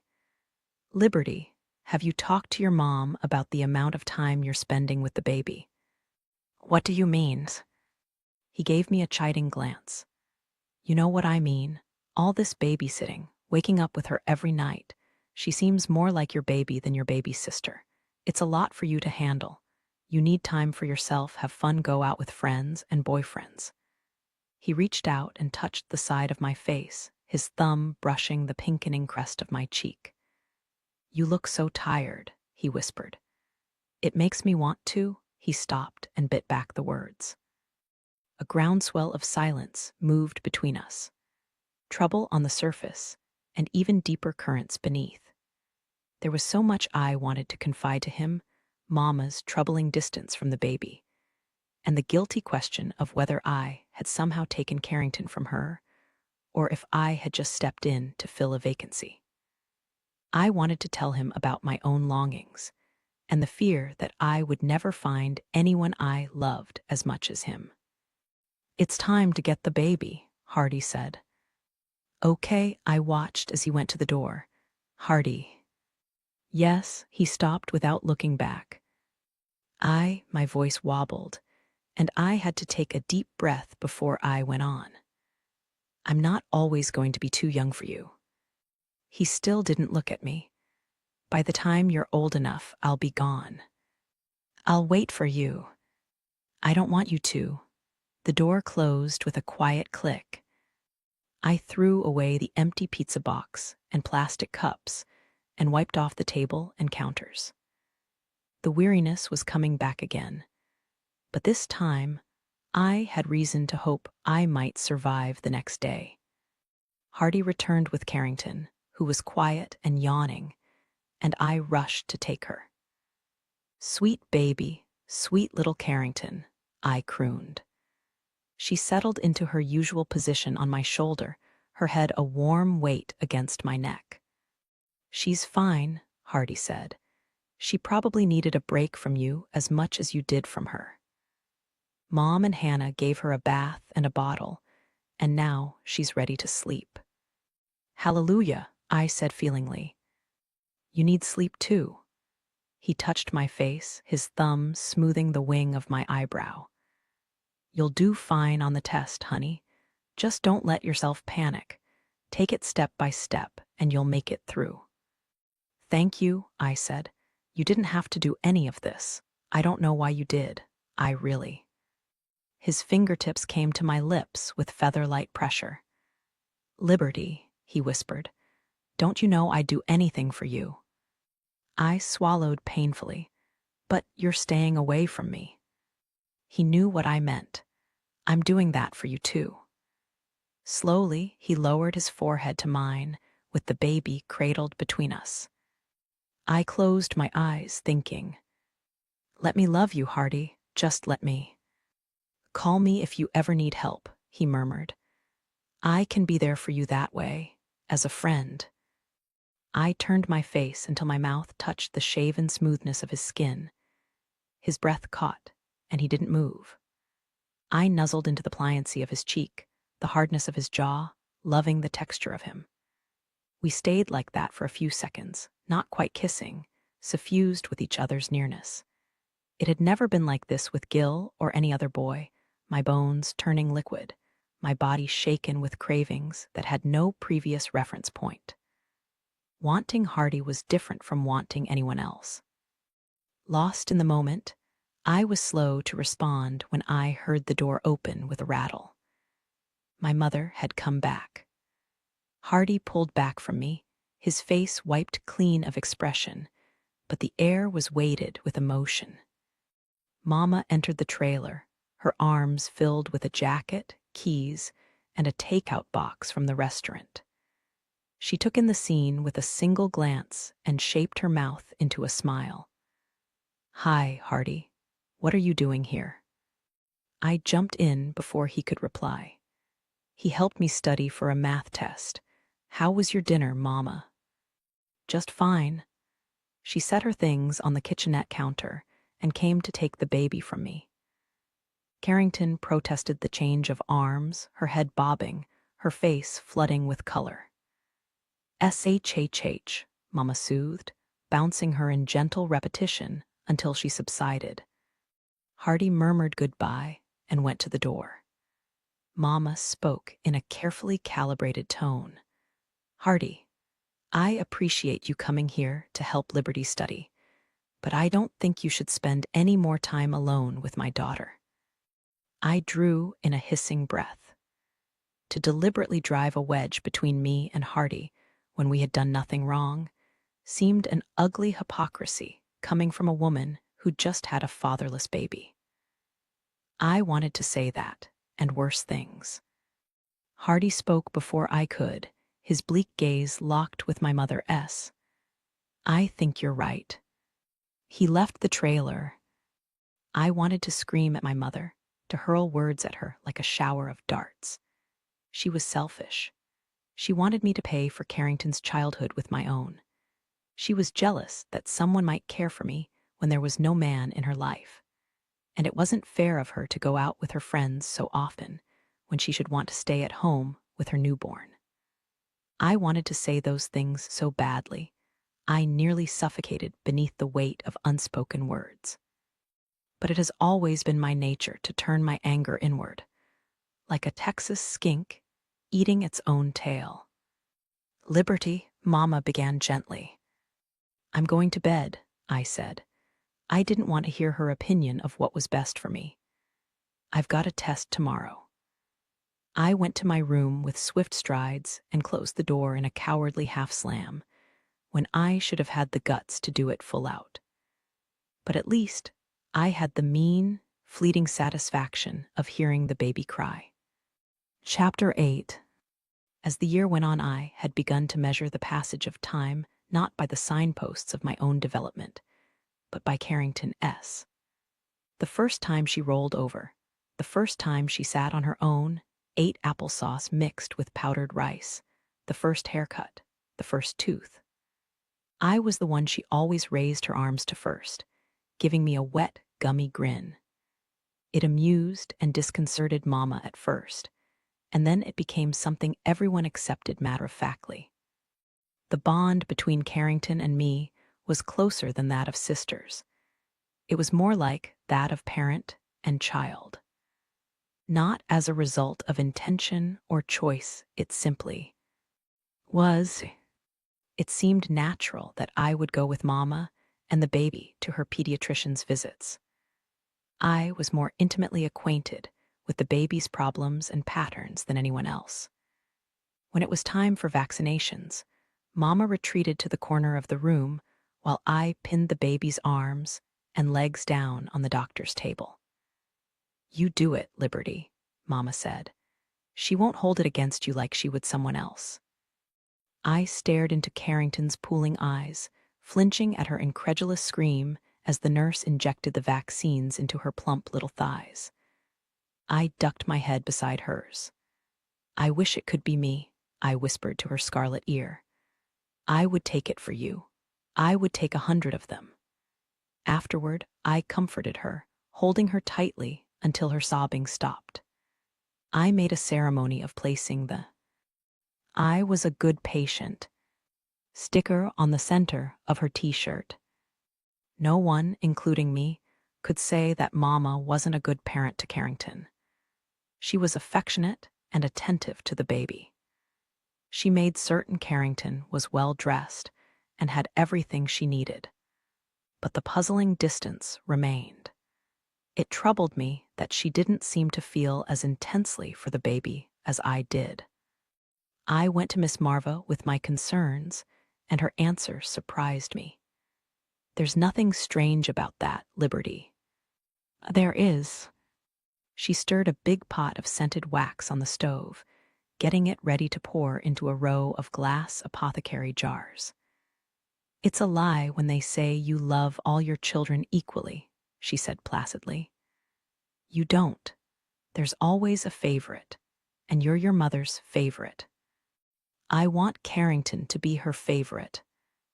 Your Mama will take to her in time. It's not always love at first sight. She dipped a stainless steel ladle into the pot and brought it up brimming with light blue wax. Sometimes you have to get to know each other. It shouldn't take this long, I protested. Miss Marva's cheeks jiggled as she chuckled. Liberty, it could take a lifetime. For once her laugh was not a happy sound. I knew without asking that she was thinking about her own daughter, a woman named Marisol who lived in Dallas and never came to visit.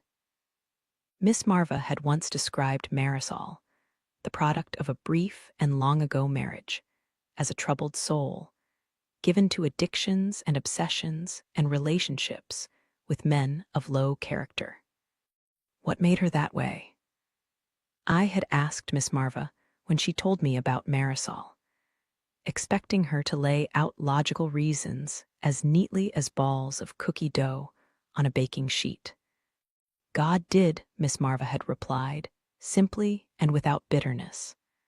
From that and other conversations, I gathered that on questions of nature versus nurture, she was firmly on the side of the former. Me, I wasn't so sure.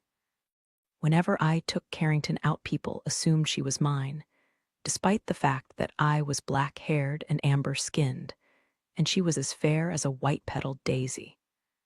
"How young they have them," I heard a woman say behind me as I pushed Carrington's stroller through the mall. And a masculine voice replied in patent disgust, "Mexicans. She'll have a dozen by the time she's 20, and they'll all be living off our tax money." "SHHH, not so loud," the woman admonished. I quickened my pace and turned into the next store I could reach, my face burning with shame and anger. That was the stereotype.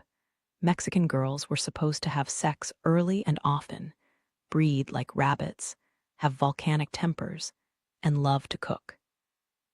Every now and then, a circular would appear on the racks near the supermarket entrance, containing pictures and descriptions of Mexican mail-order brides.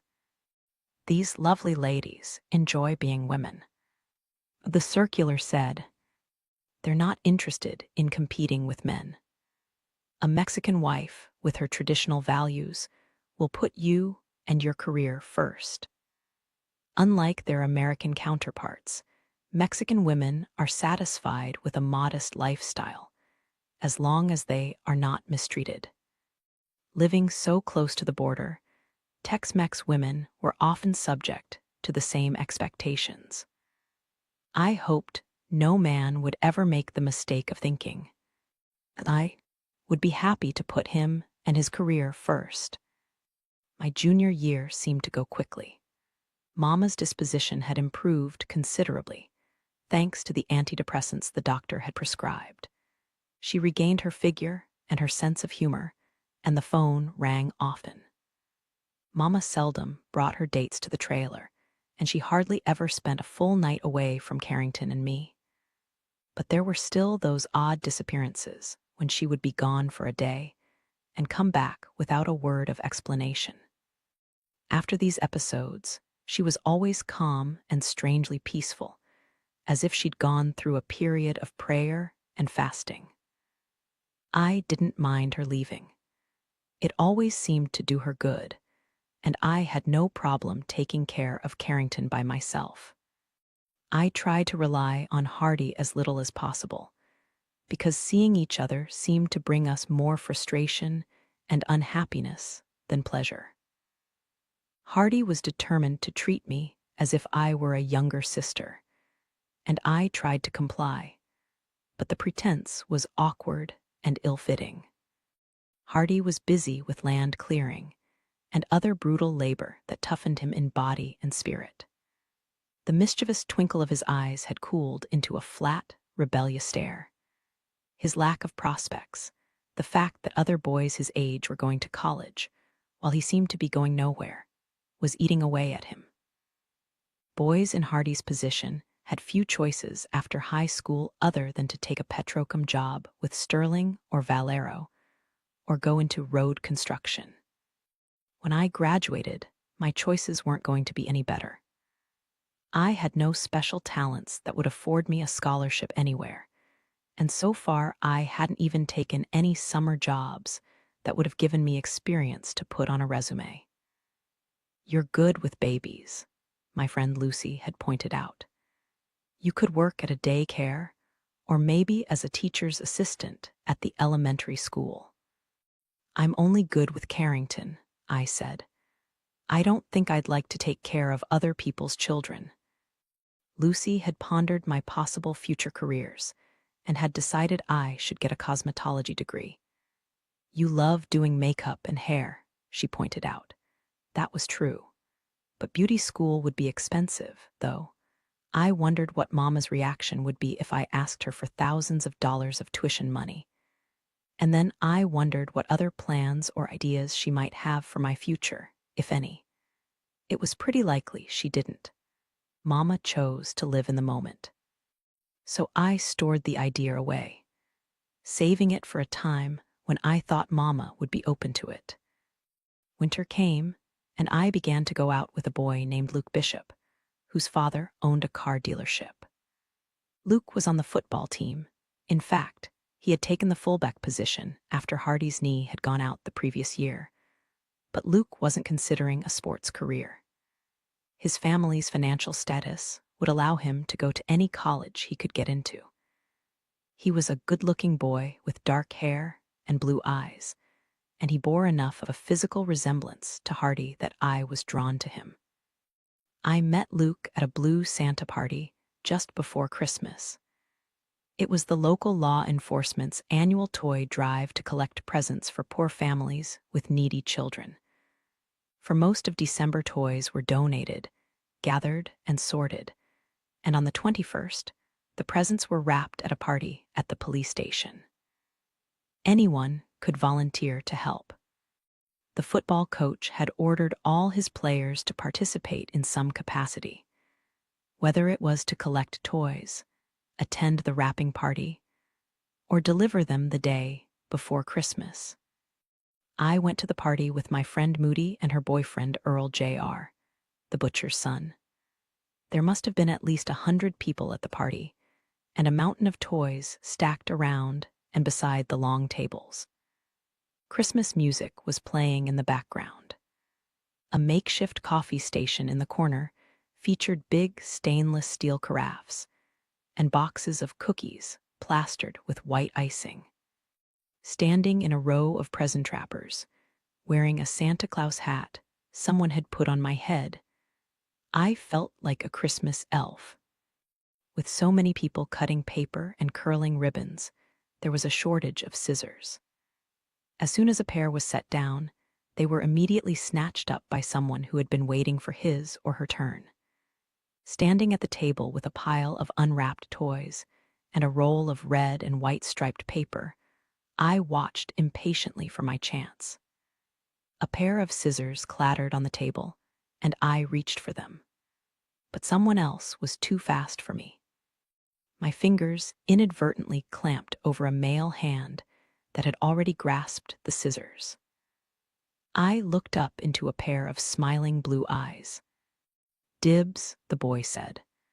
With his other hand, he flipped the tail of my Santa hat away from my eyes and over my shoulder.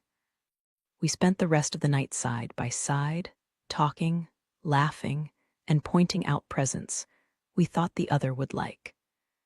He chose a Cabbage Patch doll with curly brown hair for me, and I picked out a model kit of a Star Wars X-Wing fighter for him. By the end of the evening, Luke had asked me out on a date. There were many things to like about Luke. He was average in all the right ways, intelligent but not a geek, athletic but not muscle-bound. He had a nice smile, although it wasn't Hardy's smile. His deep blue eyes didn't have the ice and fire brightness of Hardy's, and his dark hair was crisp and wiry, instead of thick and soft like mink fur. Luke also didn't have Hardy's outsized presence or restless spirit.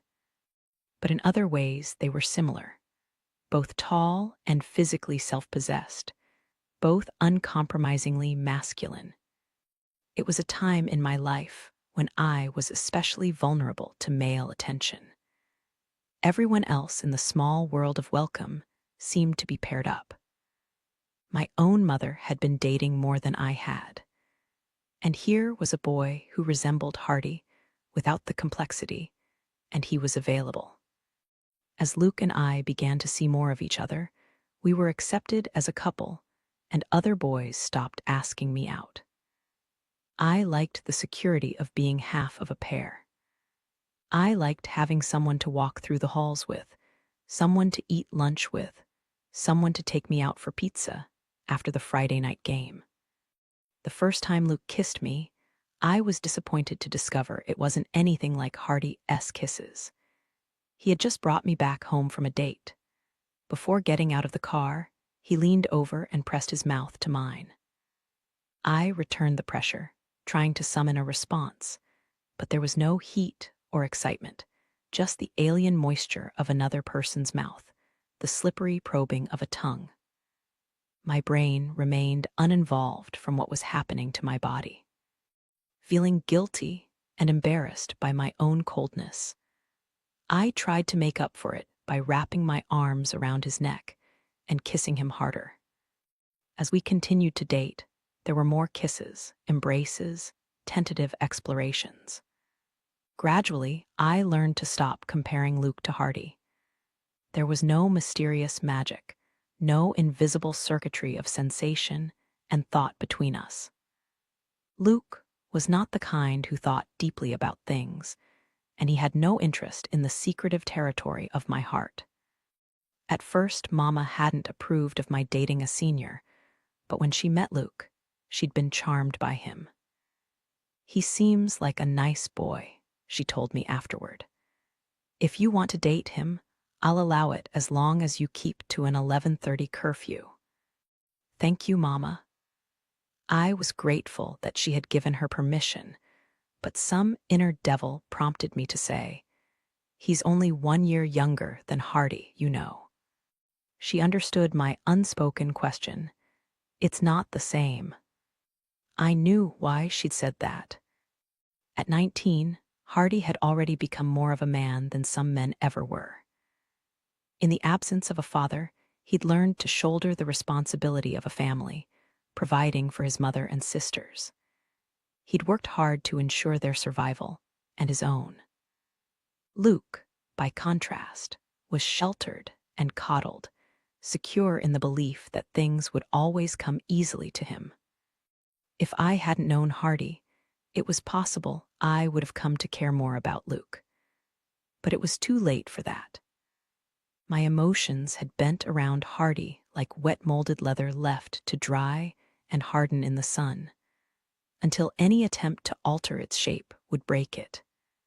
One night Luke brought me to a party held at someone's house while their parents were away for the weekend. The place was filled with seniors, and I looked in vain for a familiar face. The hard blues rock of Stevie Ray Vaughan blasted from outside patio speakers, while plastic cups of orange liquid were handed out to the crowd. Luke brought some to me, advising me with a laugh not to drink it too fast. It tasted like flavored rubbing alcohol. I took the tiniest sips possible, the caustic liquor stinging my lips. While Luke stood talking with his friends, I excused myself by asking where the restroom was. Gripping the plastic cup, I went into the house and pretended not to notice the couples making out in shadows and corners. I found the guest bathroom, which was miraculously unoccupied, and I poured the drink into the commode. When I emerged from the bathroom, I decided to take a different route outside. It would be easier, not to mention less embarrassing, to go out the front door and around the side of the house, rather than return through the gauntlet of amorous couples. But as I passed the big staircase in the entranceway, I caught sight of a pair of entwined bodies in a shadow. I felt as if I'd been stabbed through the heart as I recognized Hardy, his arms around a long-limbed blonde girl.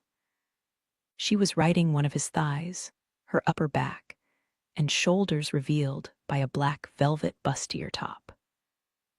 One of his fists was closed in her hair, holding it back as he dragged his mouth slowly along the side of her throat. Pain, desire, jealousy. I hadn't known it was possible to feel so many things so strongly, all at once. It took every ounce of will I possess to ignore them and keep going. My steps faltered, but I didn't stop. Out of the corner of my eye, I saw Hardy's head lift. I wanted to die as I realized he'd seen me. My hand shook as I grasped the cold brass doorknob and let myself outside. I knew he wouldn't come after me, but my pace quickened until I was half running to the patio. The breath shot from my lungs in hard bursts. I longed to forget what I had just seen, but the image of Hardy with the blonde girl was permanently seared in my memory. It shocked me, the fury I felt toward him, the white heat of betrayal. It didn't matter that he'd promised nothing, owed nothing to me. He was. Mind. I felt it in every cell of my body. Somehow I managed to find Luke in the crowd on the patio, and he looked at me with a questioning smile. He could hardly fail to notice the burning color of my cheeks. "What's the matter, baby doll?" "I dropped my drink," I said thickly. He laughed and laid a heavy arm around my shoulders. "I'll get you another one." "No, I stood on my toes to whisper in his ear. "Would you mind if we left now?" "Now we just got here." "I want to be alone with you," I whispered desperately. "Please, Luke, take me somewhere, anywhere." His expression changed. I knew he was wondering if my sudden desire to be alone with him could mean what he thought it meant. And the answer was yes. I wanted to kiss him, hold him, do everything Hardy was doing at that exact moment with another girl. Not out of desire, but furious grief. There was no one I could go to. My mother would dismiss my feelings as childish. Maybe they were, but I didn't care. I had never felt this kind of consuming anger before. My only anchor was the weight of Luke's arm. Luke took me to the public park, which contained a man-made lake and several wooded copses. At the side of the lake, there was a ramshackle open-sided gazebo lined with splintery wood benches. Families went there to picnic in the daytime. Now the gazebo was empty and dark. The air rustled with night sounds, an orchestra of frogs croaking among the cattails, a mockingbird's song, the flap of herons' wings. Just before we had left the party, I had chugged the rest of Luke's tequila sunrise. My head was spinning, and I reeled between waves of giddiness and nausea. Luke laid his jacket on the gazebo bench and pulled me onto his lap. He kissed me, his mouth wet and searching. I tasted the purpose in his kiss, the message that tonight he would go as far as I would let him. His smooth-skinned hand slipped beneath my shirt, over my back, plucking at the clasp of my bra. The underwire garment loosened across my chest. Immediately he reached around to my front, finding the tender curve of a breast, capturing it in a rough squeeze. I winced, and he loosened his grip a little, saying with a shaky laugh, "Sorry, baby doll.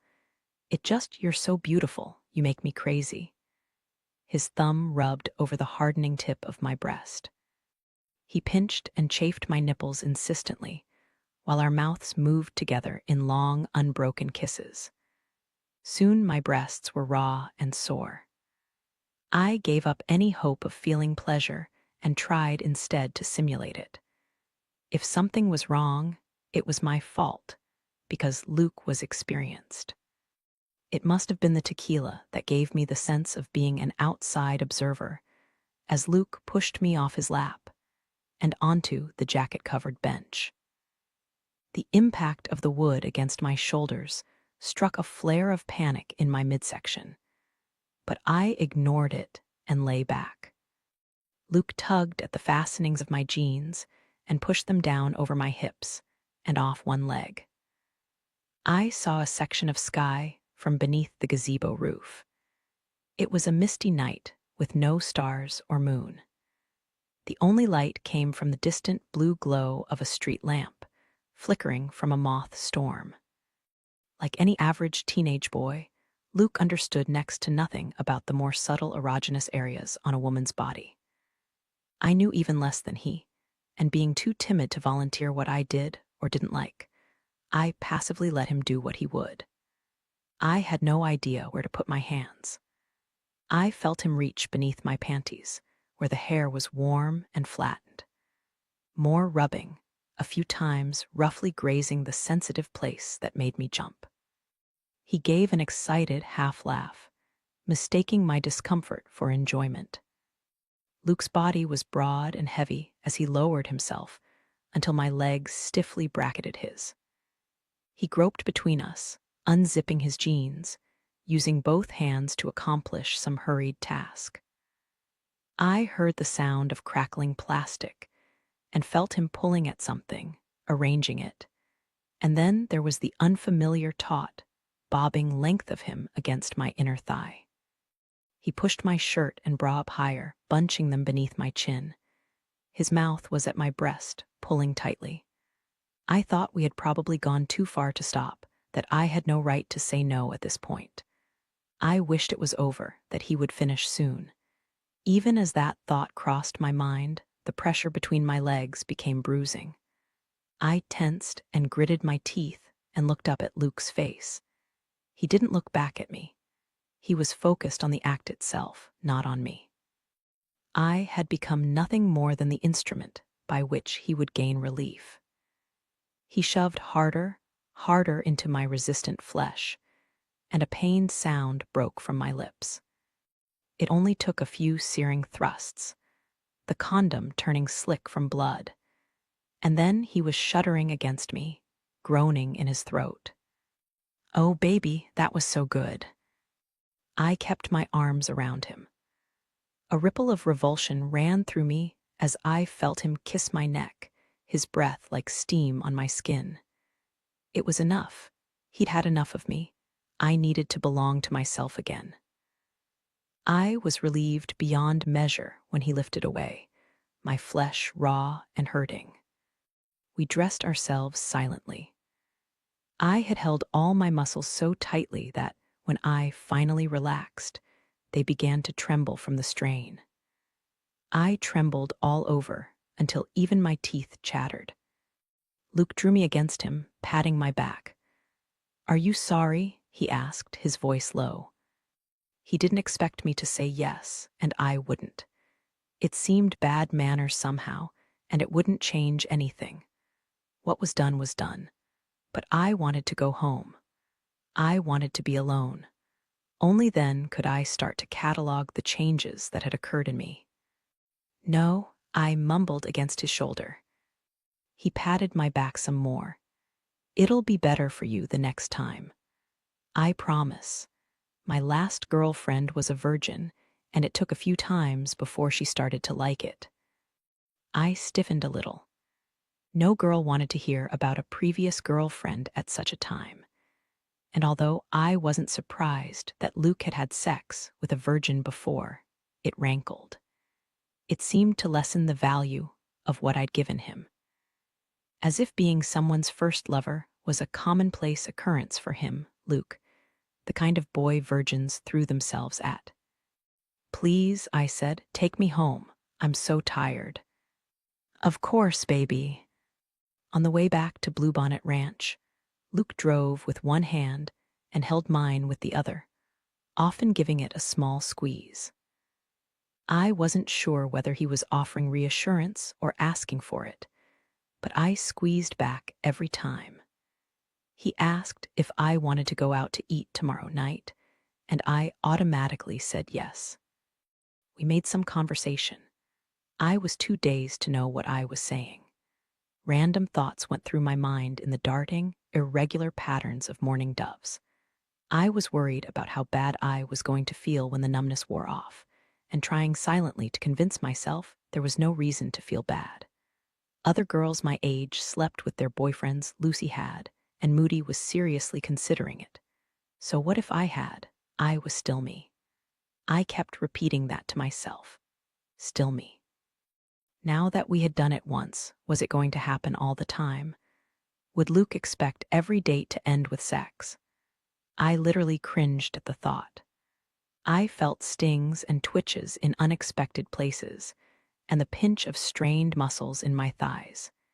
It would have been no different with Hardy, I told myself. The pain, the smells, the physical functions would have been the same. We pulled up to the trailer, and Luke walked me to the front steps. He seemed inclined to linger. Desperate to get rid of him, I put on a show of affection, hugging him hard, kissing his lips and chin and cheek.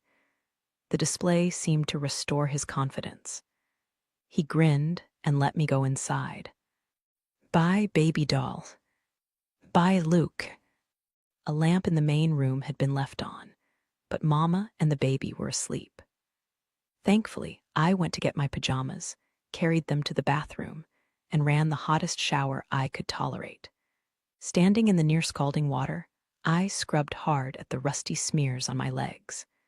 The heat eased the clustering aches, water pouring over me, until my skin no longer seemed imprinted with the feel of Luke. By the time I stepped from the shower, I was parboiled.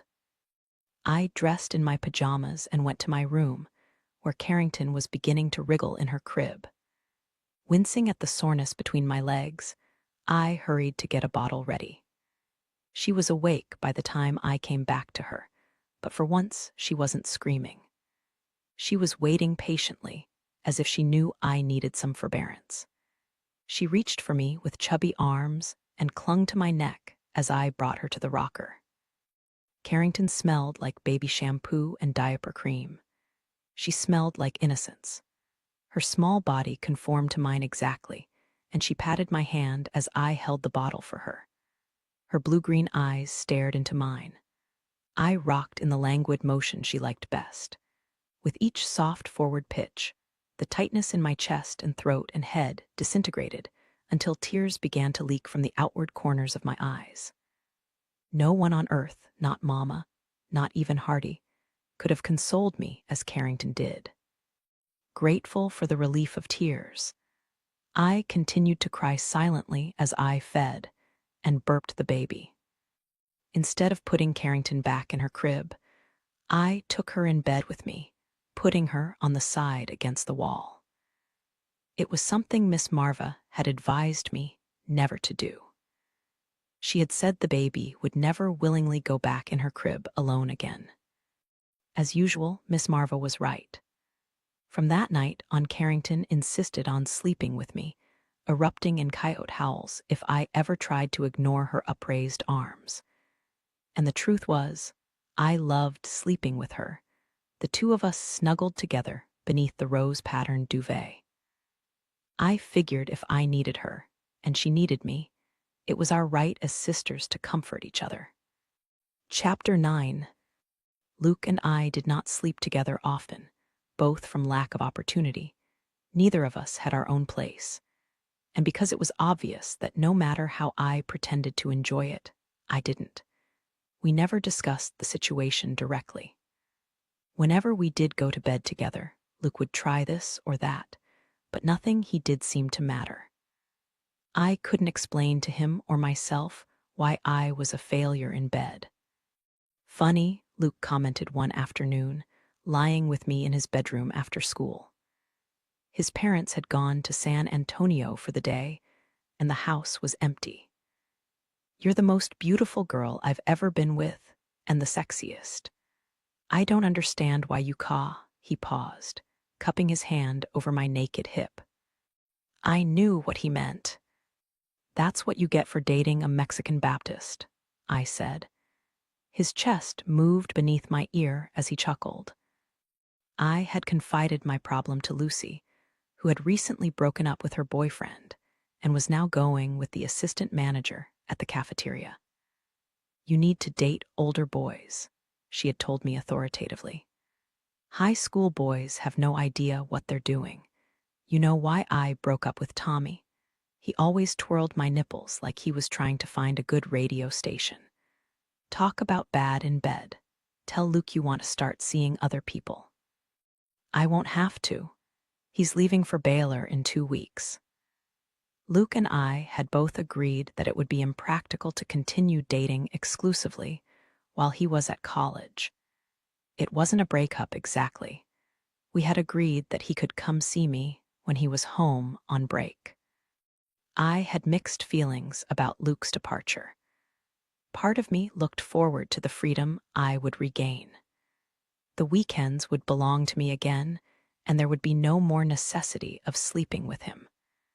But I would be lonely without him too. I decided I was going to pour all my attention and energy into Carrington and into my schoolwork. I was going to be the best sister, daughter, friend, student, the perfect example of a responsible young woman. Labor Day was humid, the afternoon sky pale with visible steam rising from the broiled earth. But the heat didn't hinder the turnout at the annual Redneck Roundup, the county rodeo and livestock show. The fairgrounds were filled to capacity, with a kaleidoscope of arts and crafts booths and tables of guns and knives for sale. There were pony rides, horse pulls, tractor exhibits, and endless rows of food stalls. The rodeo would be held at 8 in an open arena. Mama and Carrington and I arrived at 7. We planned to have dinner and visit Miss Marva, who had rented a booth to sell her work.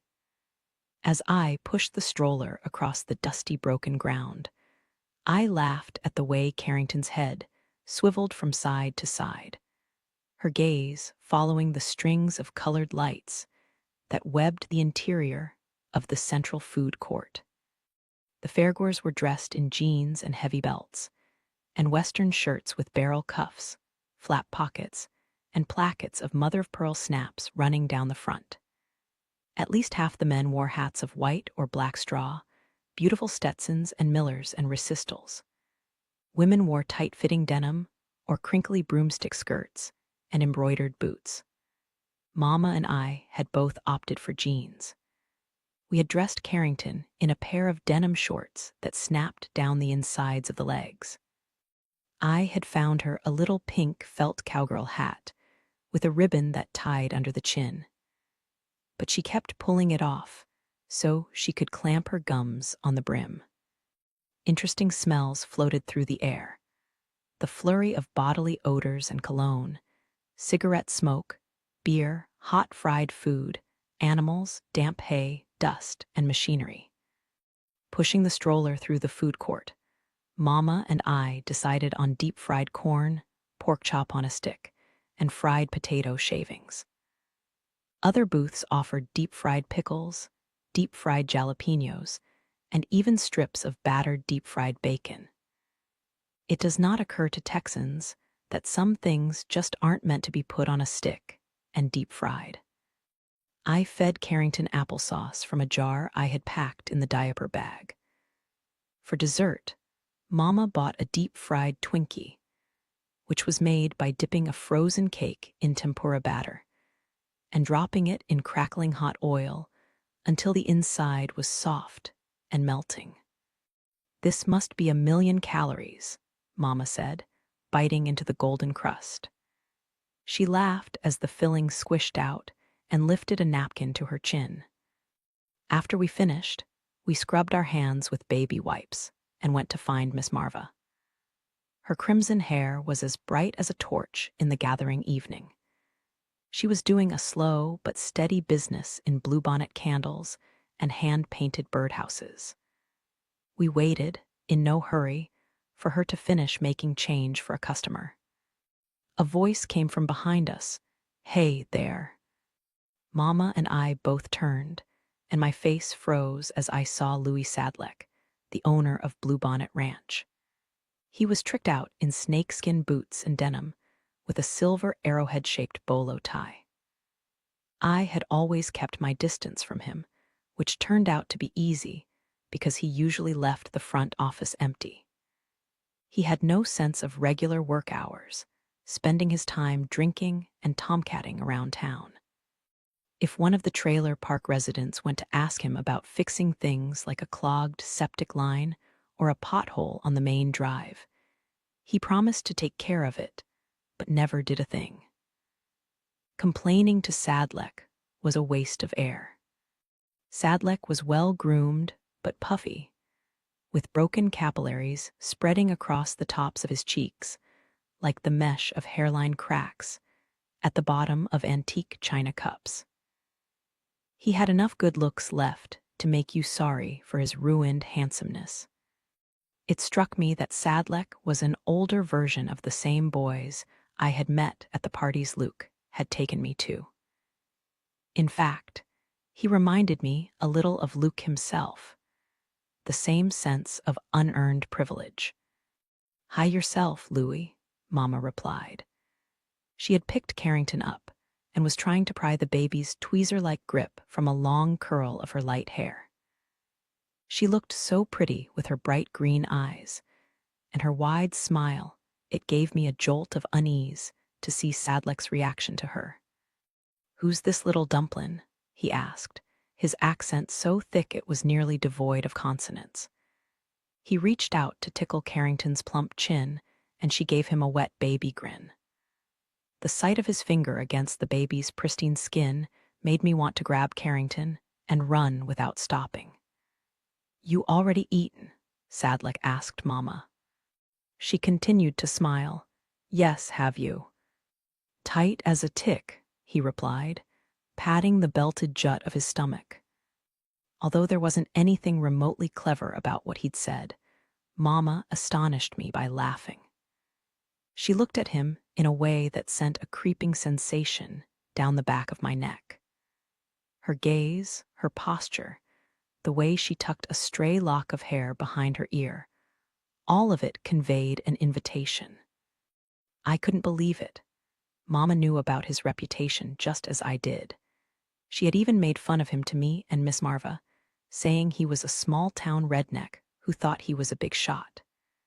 She couldn't possibly have been attracted to Sadlik. It was obvious he wasn't good enough for her. But neither was Flip or any of the other men I had ever seen her with. I puzzled over the common denominator between all of them, the mysterious thing that drew Mama to the wrong men. In the piney woods of East Texas, pitcher plants attract bugs with an advertisement of bright yellow trumpets and red veins. The trumpets are filled with sweet-smelling juice that insects can't resist. But once a bug crawls into the pitcher, it can't get back out. Sealed in the crisp interior of the pitcher plant, it drowns in sugar water and is consumed. As I looked at Mama and Louis Sadlik, I saw the same alchemy at work, the false advertising, the attraction, the danger ahead. "Bull riding's gonna start soon," Sadlik remarked. "I've got a reserved box in the front. Why don't y'all come join me?" "No, thank you," I said instantly. Mama gave me a warning glance. I knew I was being rude, but I didn't care. "We'd love to," Mama said, "if you don't mind the baby." "Hell no, how could I mind a sugar pie like this?" He played with Carrington, flicking the lobe of her ear, making her gurgle and coo.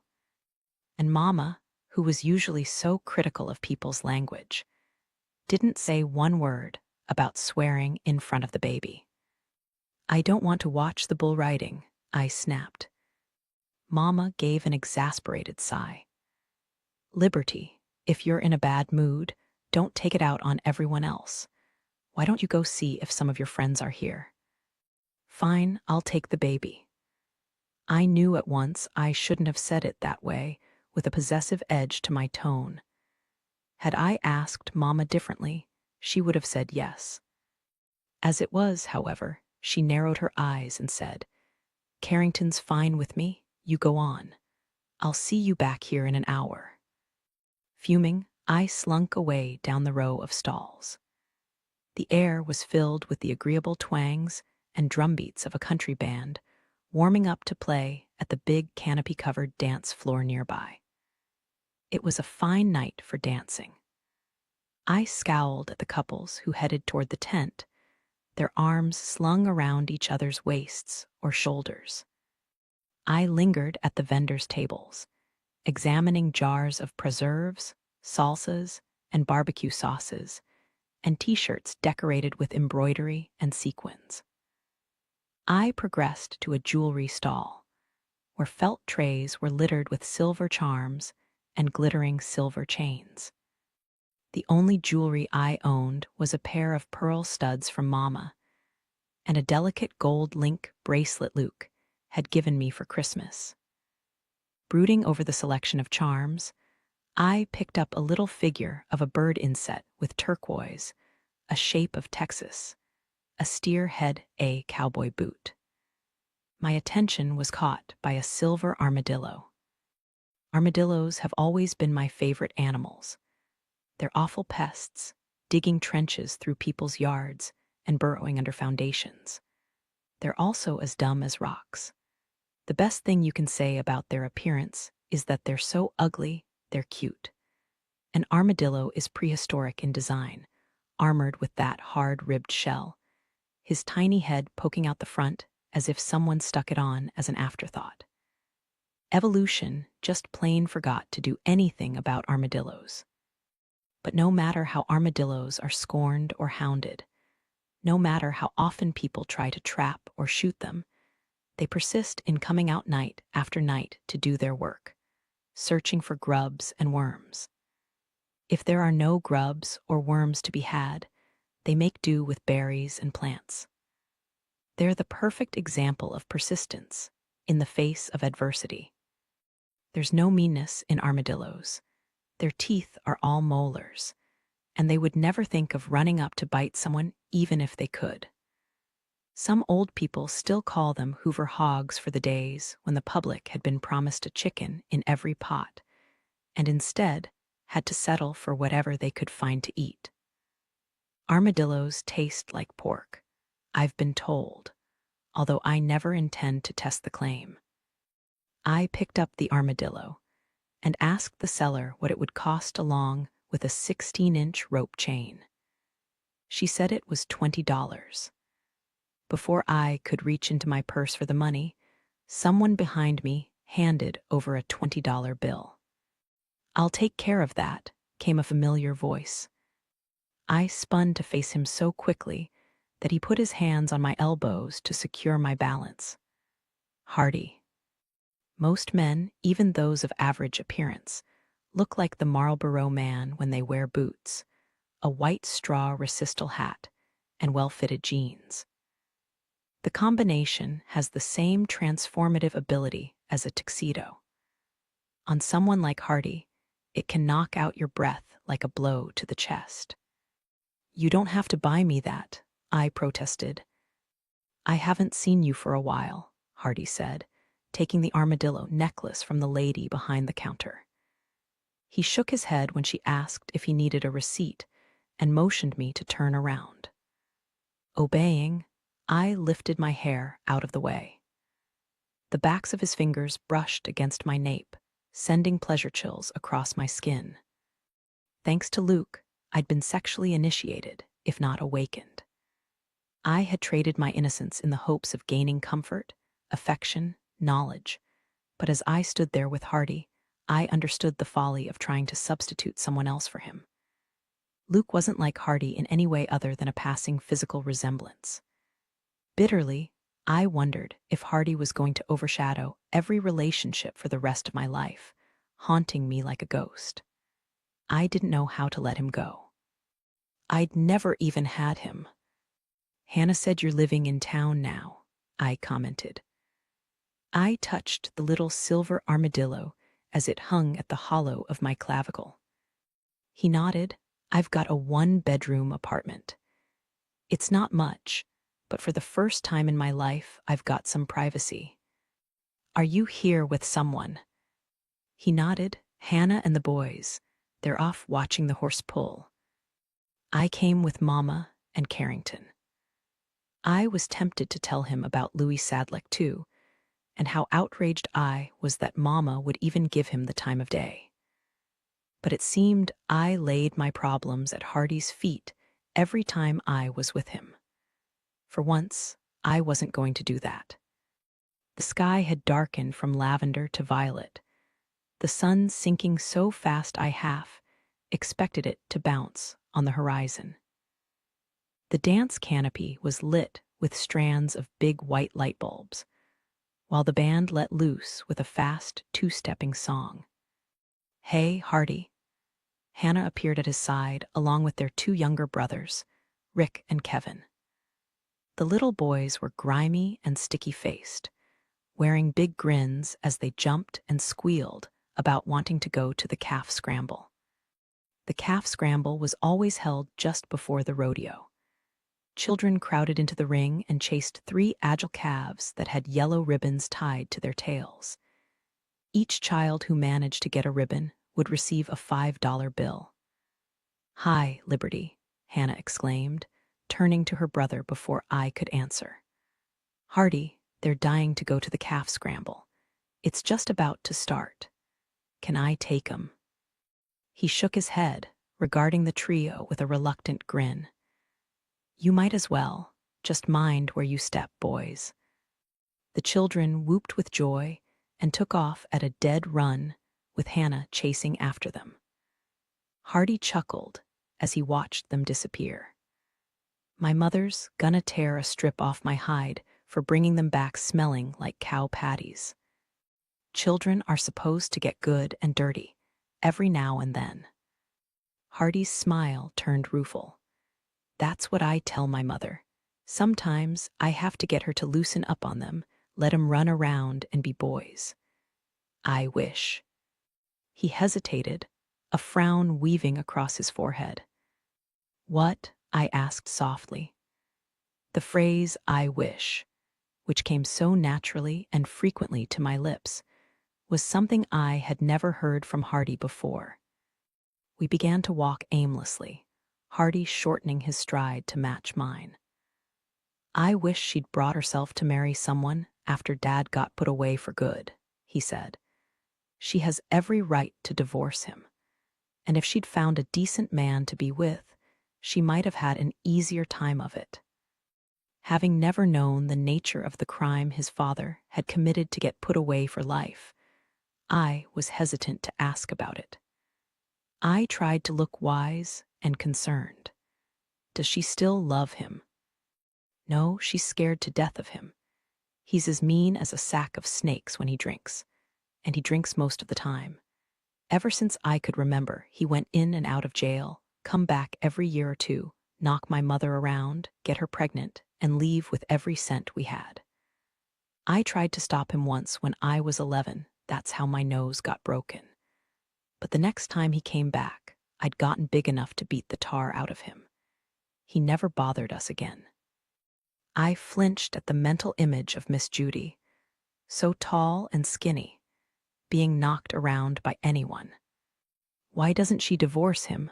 I asked. Hardy smiled grimly.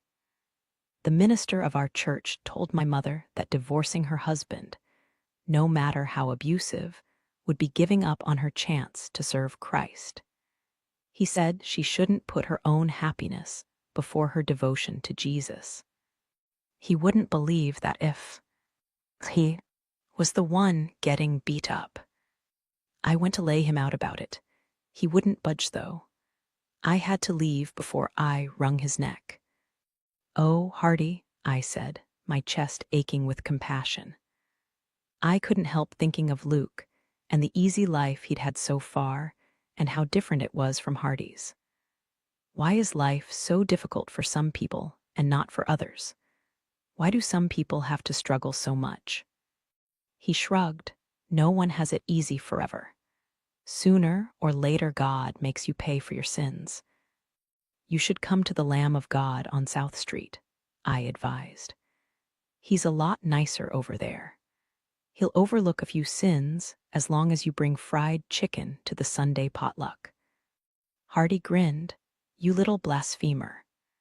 We stopped in front of the covered dance floor. I suppose the Lamb of God congregation believes in dancing too. I hung my head guiltily, afraid so. "Lord Almighty, you're practically a Methodist. Come on." He took my hand and led me to the edge of the dance floor, where shadowed couples glided in rhythm, 2 steps slow, 2 steps fast. It was a circumspect dance with a careful distance maintained between your body and your partner, unless he slid his hand to your waist and spun you in a tight circle that brought you flush against him. And then it became something else entirely, especially if the music was slow. Following Hardy's deliberate movements, my hand lightly caught in his. I felt my heart thump with dizzying force. I was surprised that he would want to dance with me, when in the past he had taken every opportunity to make it clear that he would allow nothing more than friendship. I was tempted to ask why, but I didn't say a word. I wanted this too badly. I was nearly sick with giddy apprehension as he eased me closer. "This is a bad idea, isn't it?" I asked. Yeah, put your hand on me. My palm settled on the hard ascent of his shoulder. His chest rose and fell in an uneven rhythm. As I looked into the beautiful severity of his face, I realized he was giving in to a rare moment of self-indulgence. His eyes were alert but resigned, like a thief who knew he was about to get caught. I was dimly aware of the bittersweet song once played by Randy Travis, desolate and angular, and wounded as only a sad country song could be. The pressure of Hardy's hands guided me, our denim-clad legs brushing together. It seemed we didn't dance so much as simply cut ourselves adrift. We followed the current, keeping pace with other couples in a slow, seemly glide that was more intensely sexual than anything I had ever done with Luke. I didn't have to think about where I would step or which way I would turn. Hardy's skin smelled like smoke and sun. I wanted to push beneath his shirt and explore every secret place of his body, every variation of skin and texture. I wanted things I didn't know how to name. The band took the pace even slower, the two-step fading into another song that curtailed the dancing into a standing, swaying embrace. I felt him all against me now, and it filled me with agitation. I laid my head against his shoulder and felt the touch of his mouth on the apple of my cheek. His lips were dry and smooth. Transfixed, I didn't make a sound. He crowded me closer against him, one of his hands sliding low on my hips and imparting a gentle pressure. As I felt how aroused he was, my thighs and hips settled against him hungrily. The span of 3 or 4 minutes is pretty insignificant in the scheme of things. People lose hundreds of minutes every day, squandering them on trivial things. But sometimes in those fragments of time, something can happen you'll remember the rest of your life. Being held by Hardy, suffused in his nearness, was an act of far greater intimacy than sex. Even now, as I look back on it, I can feel that moment of absolute connection, and the blood still rises to my face. When the music snapped into a new rhythm, Hardy led me away from the dance canopy. His hand cupped my left elbow, and he murmured a warning as we crossed bulky electrical cables that crossed the ground like uncoiled snakes. I had no idea where we were going, only that we were headed away from the concession stands. We reached the boundary of a red cedar rail fence. Hardy fitted his hands around my waist and lifted me up with astonishing ease. I sat on the top rail so that we were face to face, my closed knees pressed between us. "Don't let me fall," I said. "You won't fall." He grasped my hips securely, the heat of his palms sinking through my summer-weight denim. I was seized by a nearly uncontrollable urge to part my thighs and pull him forward until he stood between them.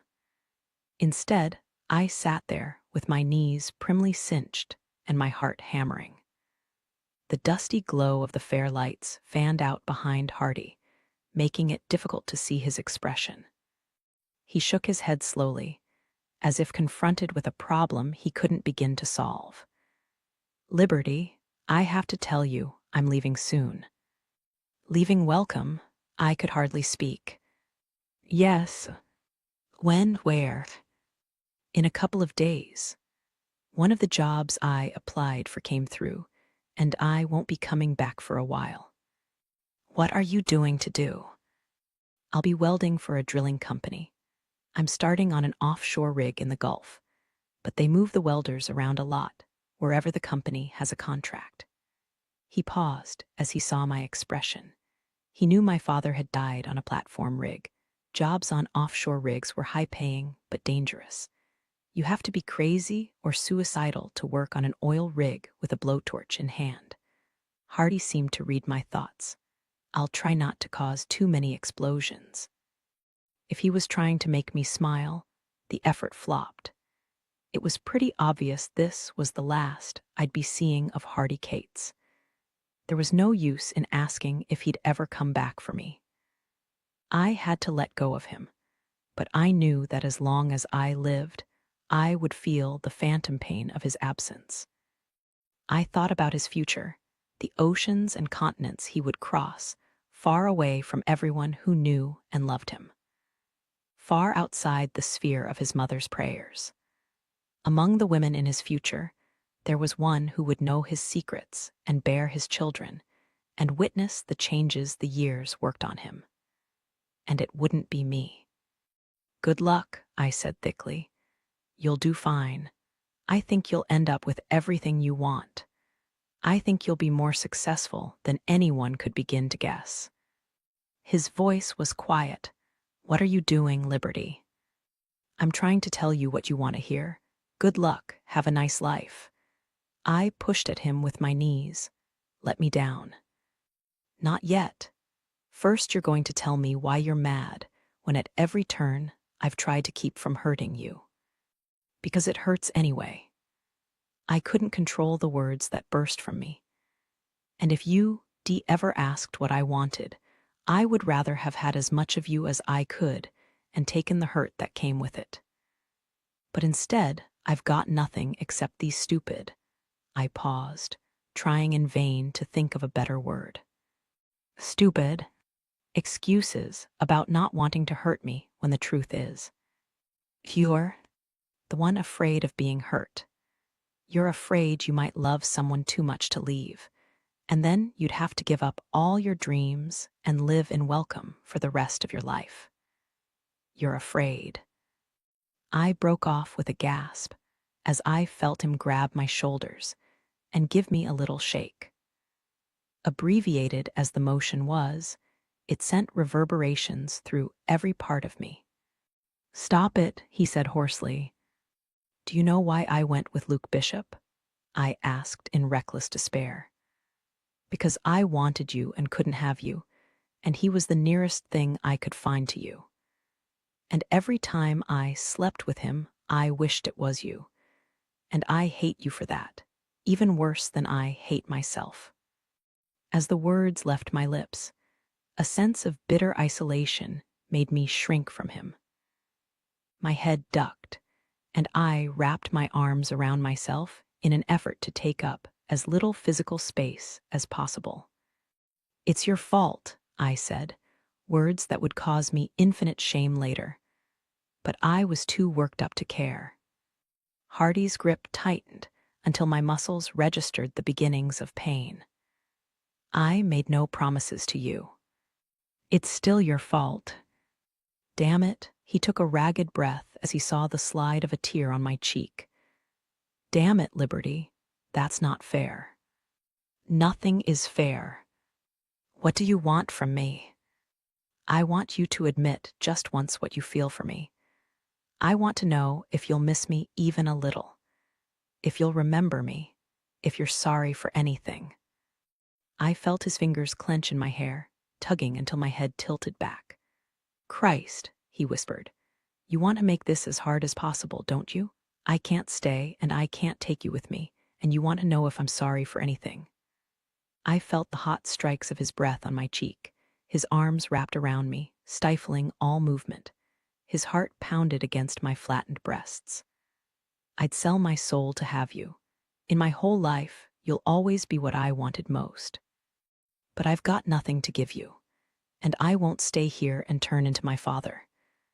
I would take everything out on you. I would hurt you." "You wouldn't. You could never be like your father." "Do you think so? Then you have a hell of a lot more faith in me than I do." Hardy caught my head in both hands, his long fingers curving around the back of my skull. "I wanted to kill Luke Bishop for touching you, and you for letting him." I felt a tremor run through him. "You're mine," he said. "And you're right about one thing. All that's ever stopped me from taking you is knowing I could never leave once I did." I hated him for regarding me as part of a trap he had to escape from. He bent his head to kiss me, the salt taste of my tears vanishing between our lips. I stiffened, but he urged my mouth open and kissed me more deeply, and I was lost. He found every weakness with diabolical gentleness, gathering sensation, as if it were honey to be lapped up with his tongue. His hand coasted over the seam of my thighs and urged them apart, and before I could close them again, his body was there. Murmuring softly, he helped me to wrap my arms around his neck, and his lips returned to mine, ravishing slowly.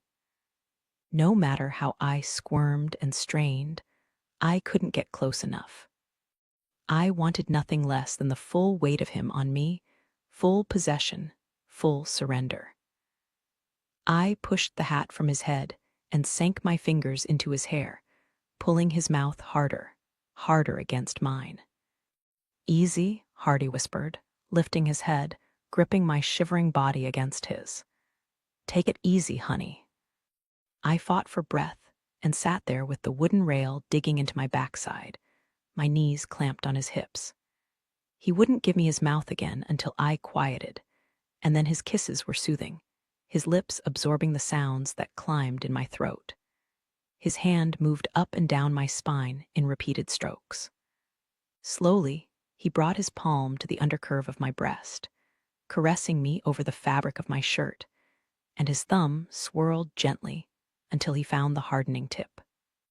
My arms became weak, too heavy to lift, and I lent more of my weight to him, resting on him like a Friday night drunk. I understood how it would be with him, how different from the times I'd slept with Luke.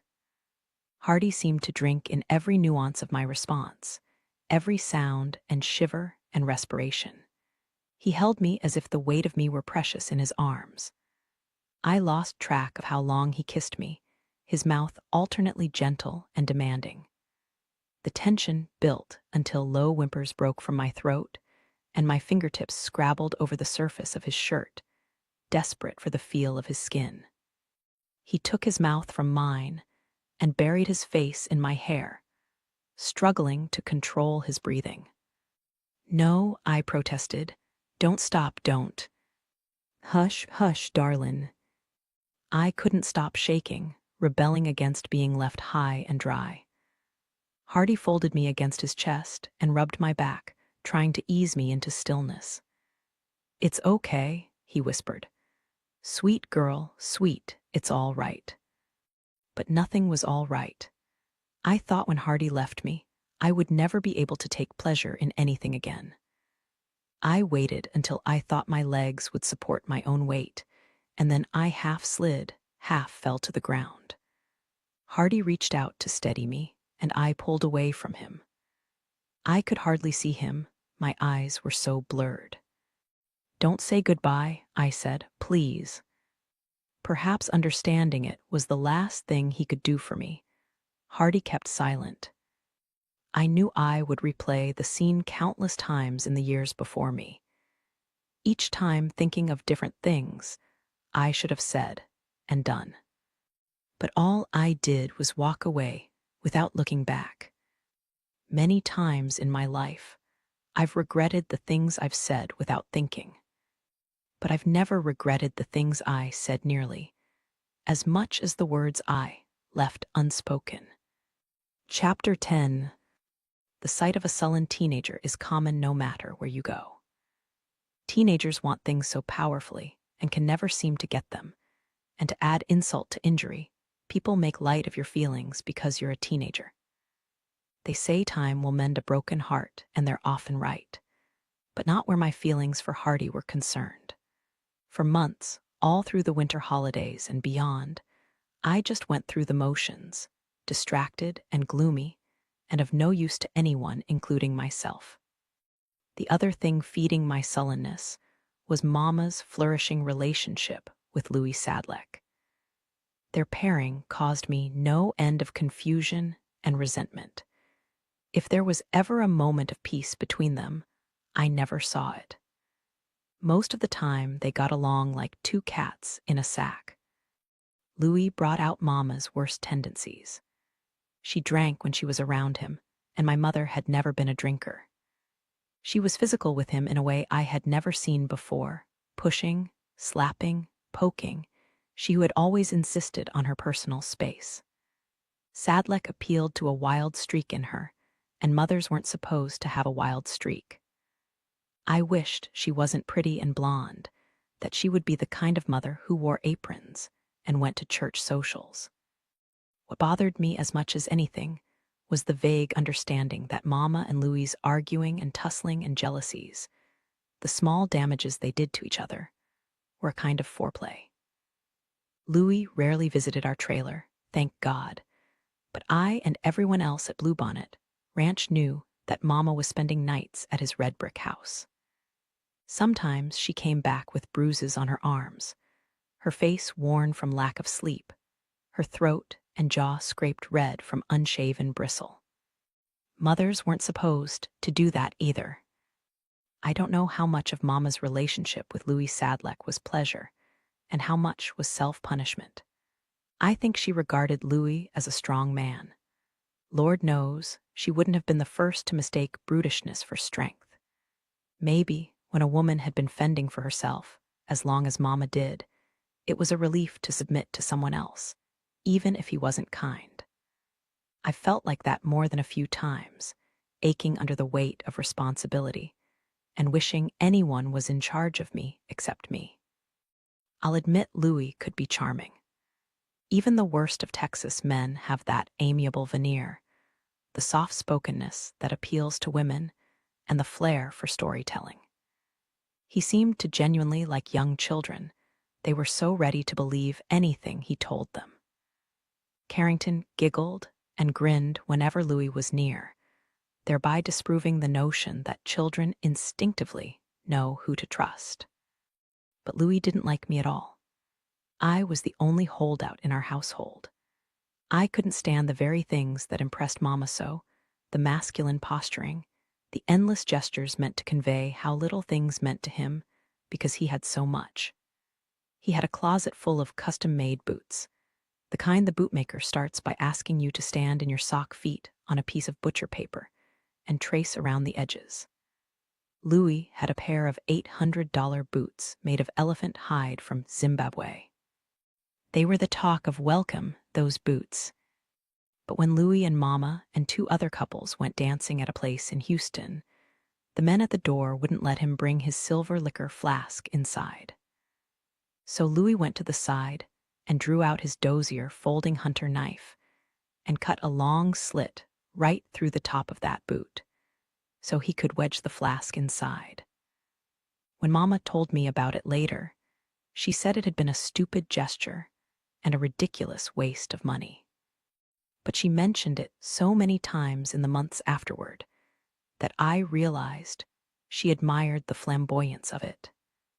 That was Louis doing whatever it took to keep up the appearance of wealth, when in reality he was no better off than anyone else. All hat, no cattle. No one seemed to know how Louis got his spending money, which surely amounted to more than the income from the trailer park. There were rumors of casual drug dealing. Since we were located so close to the border, that was fairly easy for anyone who wanted to take the risk. I don't believe Louis ever smoked or snorted. Alcohol was his drug of choice. But I don't think he had any scruples about siphoning poison to college students who were home on break, or locals who wanted a more potent escape than could be found in a bottle of Johnny Walker. When I wasn't preoccupied with Mama and Louis, I was absorbed in Carrington, who had lurched into toddlerhood and had begun staggering around like a miniature drunken linebacker. She tried to stick her tiny wet fingers in electric sockets, pencil sharpeners, and Coke cans. She tweezed bugs and cigarette butts from the grass, and petrified Cheerios from the carpet, and everything went into her mouth. When she started feeding herself with a bent-handled spoon, she made such an unholy mess I sometimes had to take her outside to hose her down. I kept an oversized plastic dishpan from Walmart on the back patio and watched over Carrington as she played and splashed in it. When she started to talk, the closest she could get to pronouncing my name was Bibi, and she said it whenever she wanted anything. She loved Mama, twinkled like a lightning bug when they were together, but when she was sick or cantankerous or afraid, she reached for me and I reached for her. It was nothing Mama and I ever talked about, or even thought much about. We all just took it for granted. Carrington was my baby. Miss Marva encouraged us to visit often, saying her days were too quiet otherwise. She had never taken Bobby Ray back. There would probably be no more boyfriends for her, she said, since all the men her age were getting to be sorry-looking or feeble-minded or both. Every Wednesday afternoon, I drove her to the Lamb of God because she was a volunteer cook for their Meals on Wheels program, and the church had a commercial-rated kitchen. With Carrington balanced on my hip, I would measure out ingredients and stir bowls and pots, while Miss Marva taught me the basics of Texas cooking. Under her direction, I scraped milky sweet corn off fresh cobs, seared it in bacon drippings, and added half and half, stirring until the aroma caused tickles of saliva on the insides of my cheeks. I learned how to make chicken fried steak topped with white cream gravy, and okra dusted with cornmeal and skillet fried in hot grease, and pinto beans boiled with a ham bone, and turnip greens with pepper sauce. I even learned the secrets of Miss Marva's red velvet cake, which she warned me never to make for a man unless I wanted him to propose to me. The hardest thing to learn was how to make Miss Marva's chicken and dumplings, which she didn't have a recipe for. They were so good, so rich and gummy and melting, they could almost make you cry. She started with a little hill of flour on the counter, added salt and eggs and butter, and mixed it all up with her fingers. She rolled it out into a flat sheet, cut the dough into long strips, and added it to a boiling pot of homemade chicken stock. There is hardly an illness that chicken and dumplings can't cure. Miss Marva made a pot of them for me right after Hardy Cates had left Welcome, and they almost provided a temporary relief from heartache. I helped deliver the Meals on Wheels containers while Miss Marva looked after Carrington. "Ain't you got homework, Liberty?" she would ask, and I always shook my head. I hardly ever did homework. I went to the bare minimum of classes to avoid truancy, and I didn't give a thought to my prospects beyond high school. I figured if Mama had stopped caring about my good mind and my education, I wasn't going to care either. For a while, Luke Bishop asked me out when he came home from Baylor, but when I kept refusing him, he gradually stopped calling. I felt as if something in me had been shut off after Hardy left, and I didn't know how or when it would turn back on. I had experienced sex without love, and love without sex, and now I wanted nothing to do with either of them. Miss Marva advised me to start living by my own lights, a phrase I didn't understand. Coming up on 1 year since Mama and Louie had started dating, Mama broke up with him. She had a high tolerance for fireworks, but even she had her limits. It happened at a honky-tonk where they went two-stepping on occasion. While Louie was off in the men's room, some drunken cowboy, a real cowboy who worked on a small 10,000-acre ranch outside of town, bought Mama a tequila shot. Texas men are more territorial than most. This is a culture in which they put up fences to defend their land and sleep with shotguns propped against the nightstands to defend their homes. Making a move on someone's woman is considered grounds for justifiable homicide. So the cowboy should have known better even if he was drunk, and many said Louie was justified in beating the crap out of him. But Louie lit into him with singular viciousness, walloping him to a bloody pulp in the parking lot and kicking him half to death with his 2-inch boot heels. And then Louie went to his truck to get his gun, presumably to finish him off. Only the intervention of a couple of friends kept Louie from committing outright murder. As Mama told me later, the odd thing was how much bigger the cowboy had been. There was no way Louie should have beaten him, but sometimes meanness wins out over muscle. Having seen what Louie was capable of, Mama broke up with him. It was the happiest day I'd known since before Hardy had left. It didn't last long, though. Louis wouldn't leave her or us alone. He started calling at all hours of the day and night until our ears rang from the sound of the phone, and Carrington was cranky from constantly interrupted sleep. Louis followed Mama in his car, dogging her on her way to work or out to eat or shop. Often he would park his truck right outside our house and watch us. One time, I went into the bedroom to change, and just before I pulled my shirt off, I saw him staring at me through the window in back that faced the neighboring farmer's field. It's funny how many people still think stalking is a phase of courtship. Some people told Mama it wasn't stalking unless you were a celebrity. When she finally went to the police, they were reluctant to do anything. To them, the situation looked like two people who just couldn't get along. She was embarrassed by it, ashamed, as if she were somehow to blame. The worst part is, Louis's tactics worked. He wore her down until going back to him seemed like the easiest thing to do. She even tried to convince herself she wanted to be with him. To my mind, it wasn't dating, it was hostage-taking. Their relationship had undergone a sea change, though. Louis may have had Mama back physically, but she wasn't as like she had been before. He and everyone else knew that if she'd been free to leave, if there had been some assurance he wouldn't bother her anymore, she might have bolted. I say might have instead of would have, because it seemed there was a terrible fracture in her that still wanted him, was caught by him, just as a lock tumbler is engaged by the bit of a key. One night, I just put Carrington in her crib when I heard a knock at the door. Mama was out with Louis to a dinner and a show in Houston. I don't know why a policeman's knock is different from other people knocking, why the sound of their knuckles striking the door tightens all the vertebrae in your spine. The grim authority in that sound told me immediately something was wrong.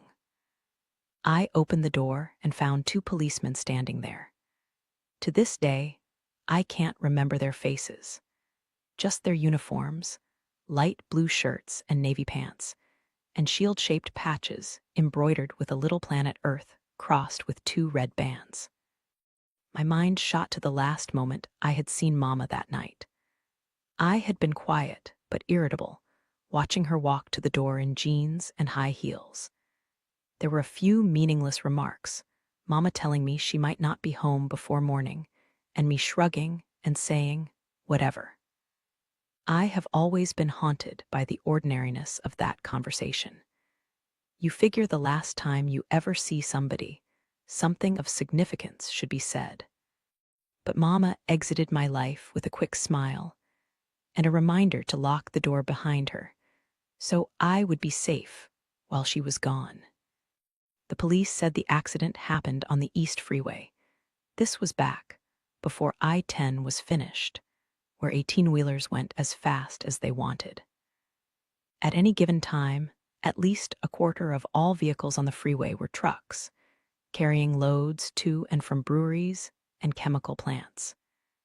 It didn't help matters that the lanes were narrow, and the sight lines were almost non-existent. Louis ran a red light on a feeder road just off the freeway and collided with an oncoming truck. The driver of the truck had minor injuries.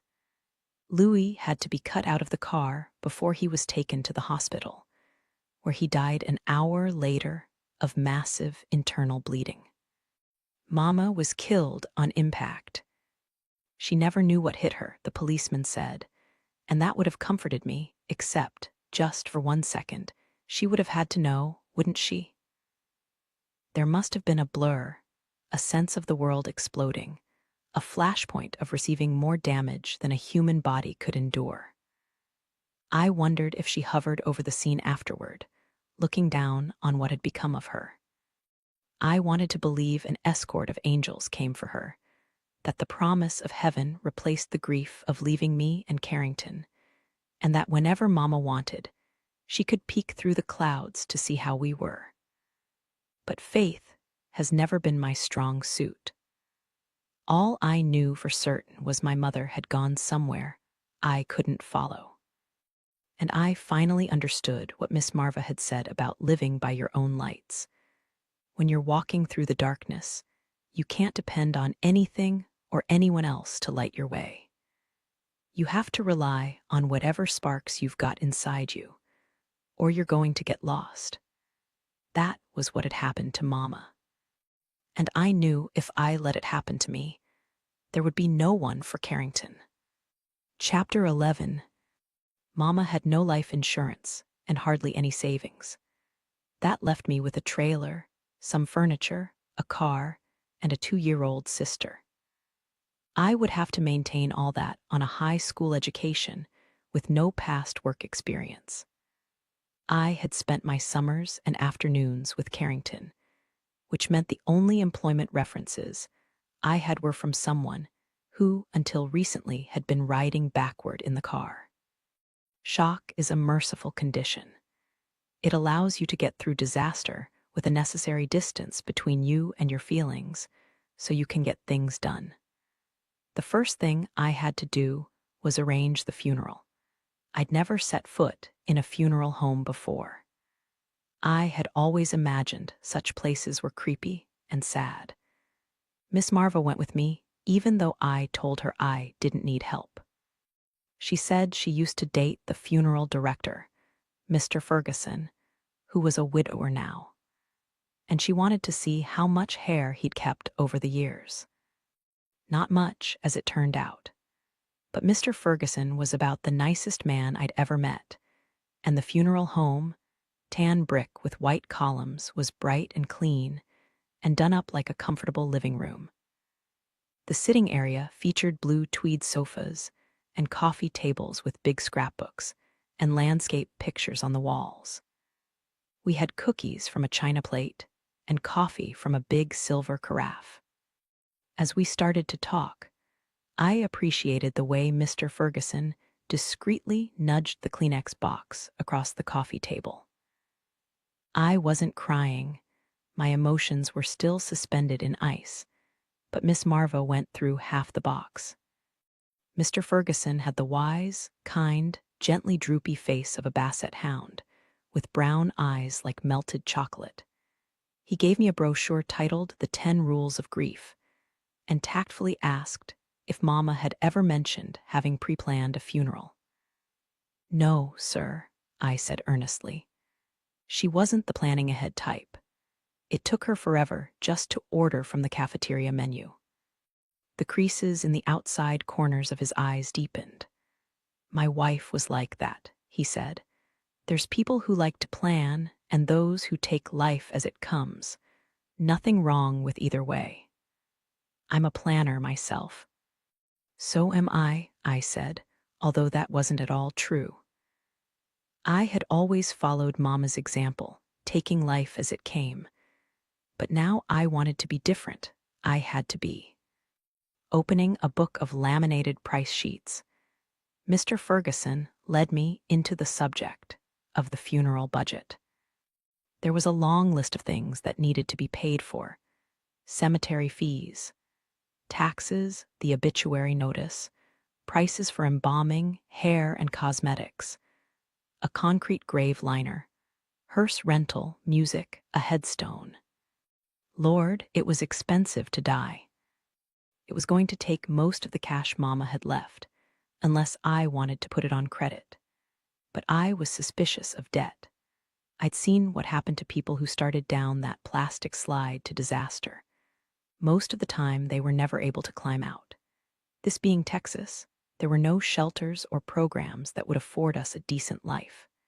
The only safety net was people's kin. And I was too proud to consider tracking down unknown relatives, all strangers, so I could beg for money.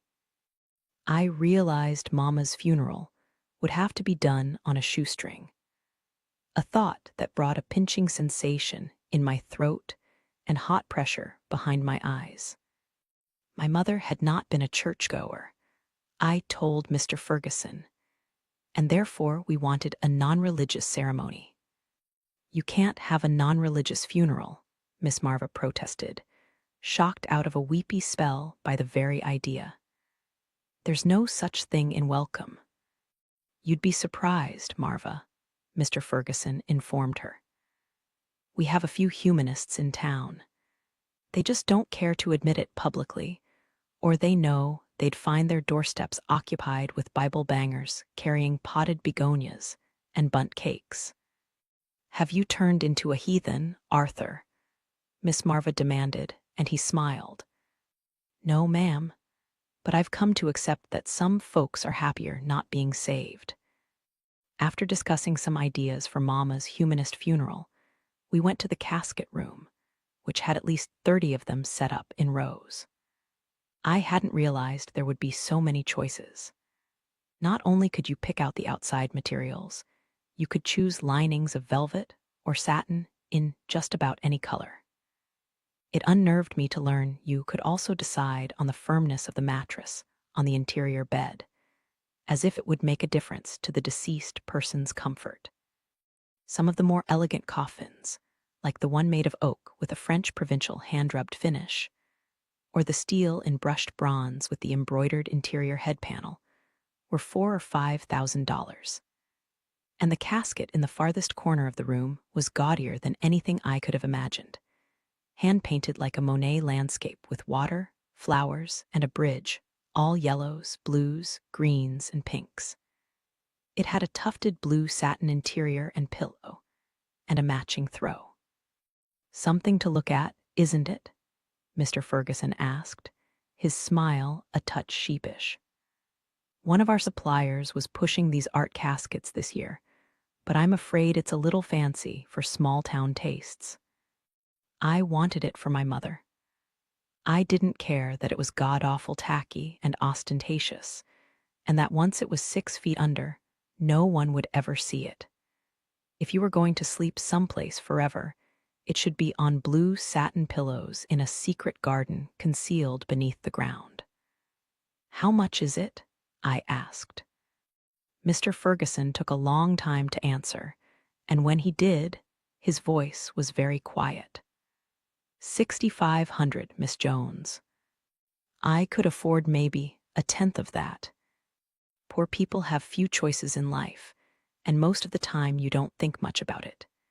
You get the best you can, and do without when necessary, and hope to God you won't be wiped out by something you can't control. But there are moments it hurts, where there is something you want in the very marrow of your bones, and you know there's no way you can have it. I felt like that about Mama's casket, and I realized this was an augury of things to come. A house, braces, and clothes for Carrington, education, things that would help us climb across the deep trench between white trash and middle class. These things would require more money than my ability to earn. I didn't know why I had never grasped the urgency of my situation before, even when Mama was alive. Why had I been so careless and unthinking? I felt sick to my stomach.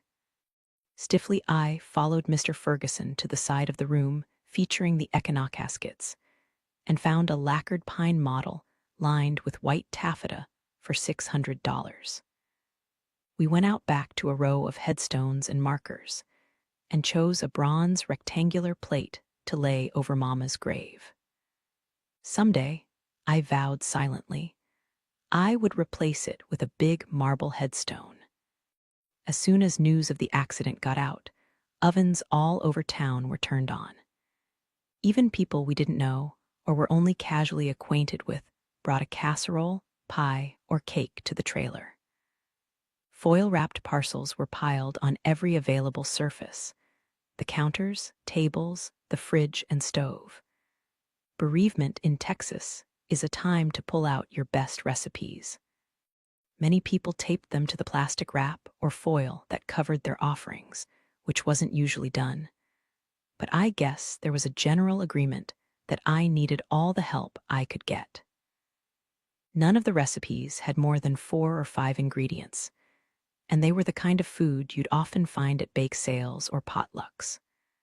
Tamale pie, ugly cake, King Ranch casserole, Coca-Cola brisket, Jell-O salad. I was truly sorry so much food was given to us at a time when I couldn't have felt less like eating. I pulled off the recipe cards and tucked them in a manila envelope for safekeeping and took most of the food to the Cateses. For once, I was grateful for Miss Judy's reserve. I knew that no matter how sympathetic she wasn't going to discuss anything emotional.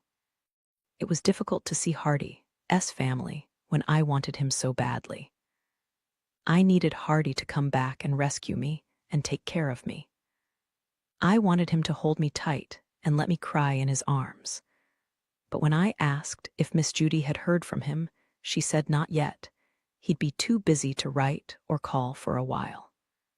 The relief of tears came the second night after Mama had died, when I had crawled into bed next to Carrington's robust little body.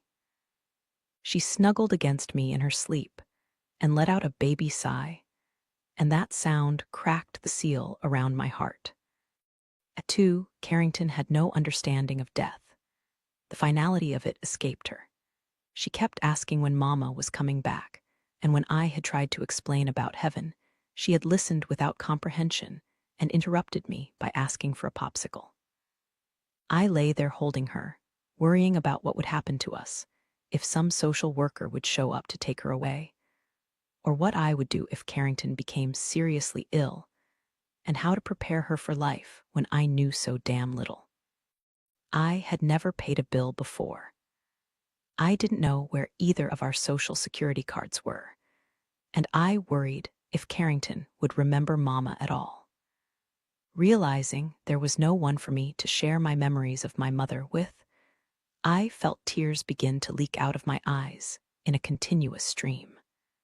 That went on for a while, until I began to cry so hard that I finally went to the bathroom and filled the tub and sat upright like a child, crying into my bathwater until a great dull calmness had settled over me.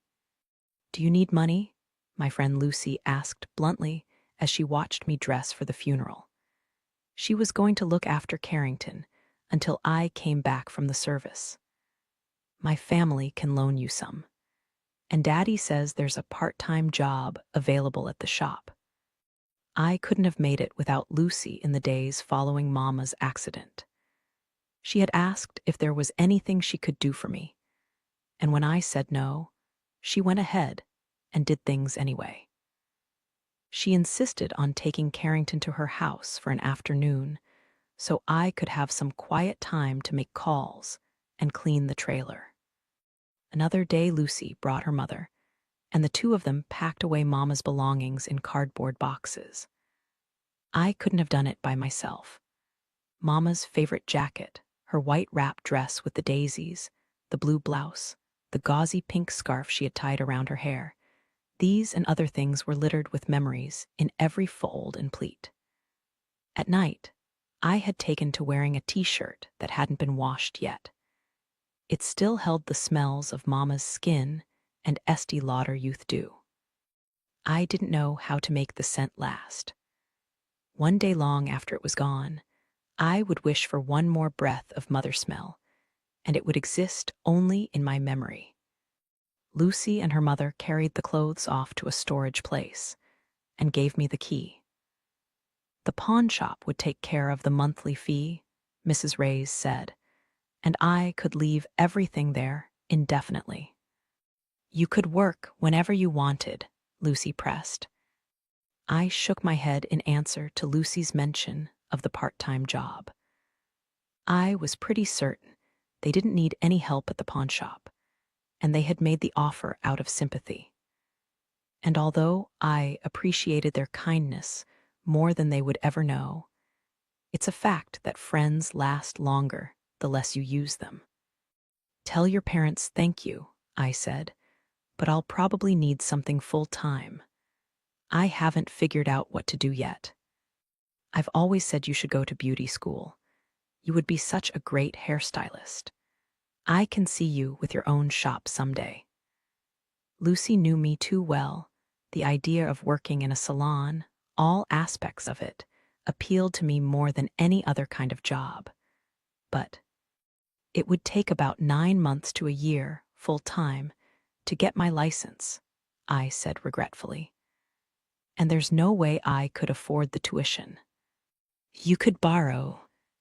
No, I pulled on a black, sleeveless acrylic top and tucked it into the top of my skirt. I can't start by borrowing loose, or I'll just keep going on that way. If I don't have the means for it, I'll have to wait until I've saved enough. You may never save enough. She regarded me with patent exasperation. Girlfriend, if you're waiting for a fairy godmother to show up with a dress and a ride, you're not going to make it to the party. I picked up a brush from my dresser and began to fix my hair in a low ponytail. I'm not waiting for anyone. I can do it by myself. All I'm saying is, take help where you can get it. You don't have to do everything the hard way. I know that. Swallowing back the irritation, I managed to haul the corners of my mouth up into a smile. Lucy was a concerned friend, and knowing that made her bossiness a little easier to take. And I'm not as stubborn as you make it sound. I let Mr. Ferguson upgrade the casket, didn't I? The day before the funeral, Mr. Ferguson had called and said he had a deal for me if I was interested. Seeming to choose his words carefully, he told me that the casket manufacturer had just put its art models on sale, and the Monet casket had been discounted.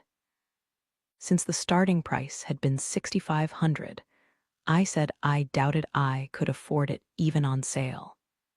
They're nearly giving them away, Mr. Ferguson had pressed. In fact, the Monet is now the exact same price as the pine coffin you purchased. I can switch them out for you at no extra expense. I had almost been too stunned to speak. Are you sure? Yes, ma'am.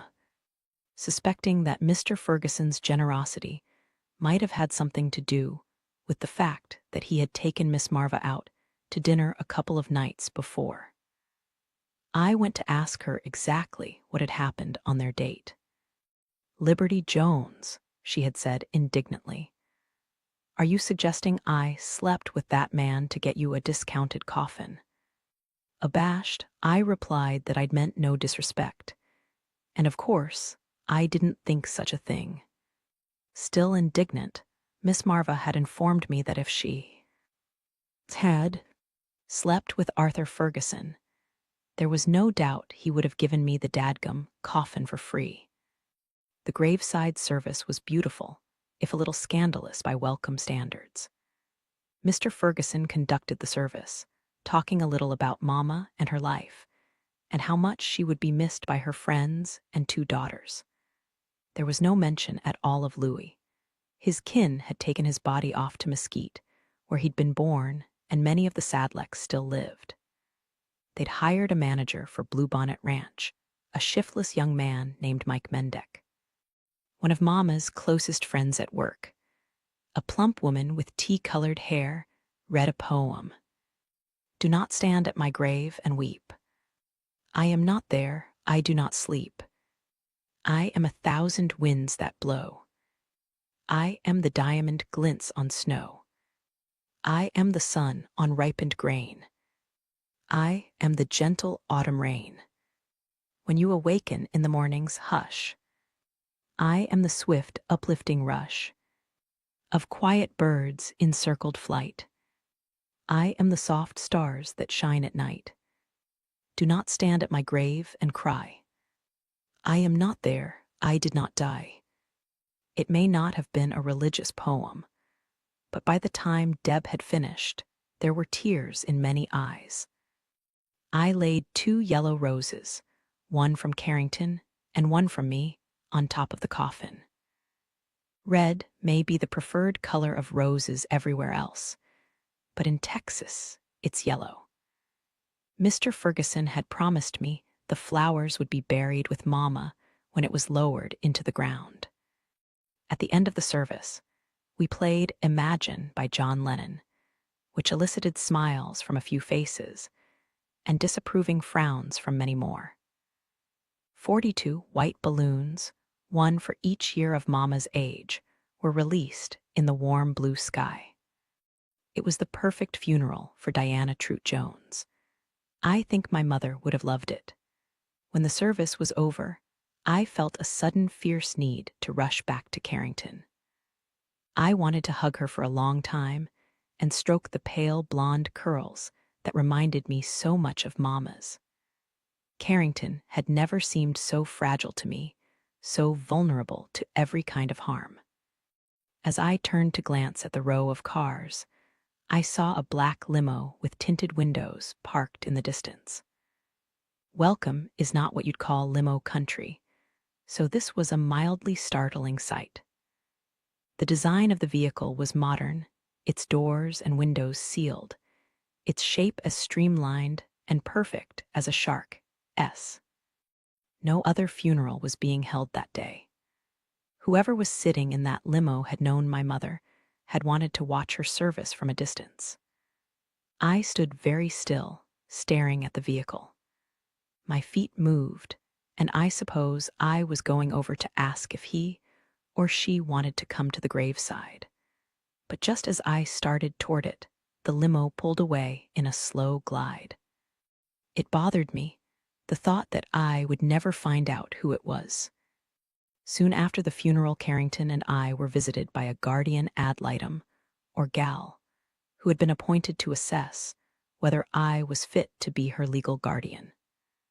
The gal's fee was $150, which I thought was pretty steep considering she stayed less than an hour.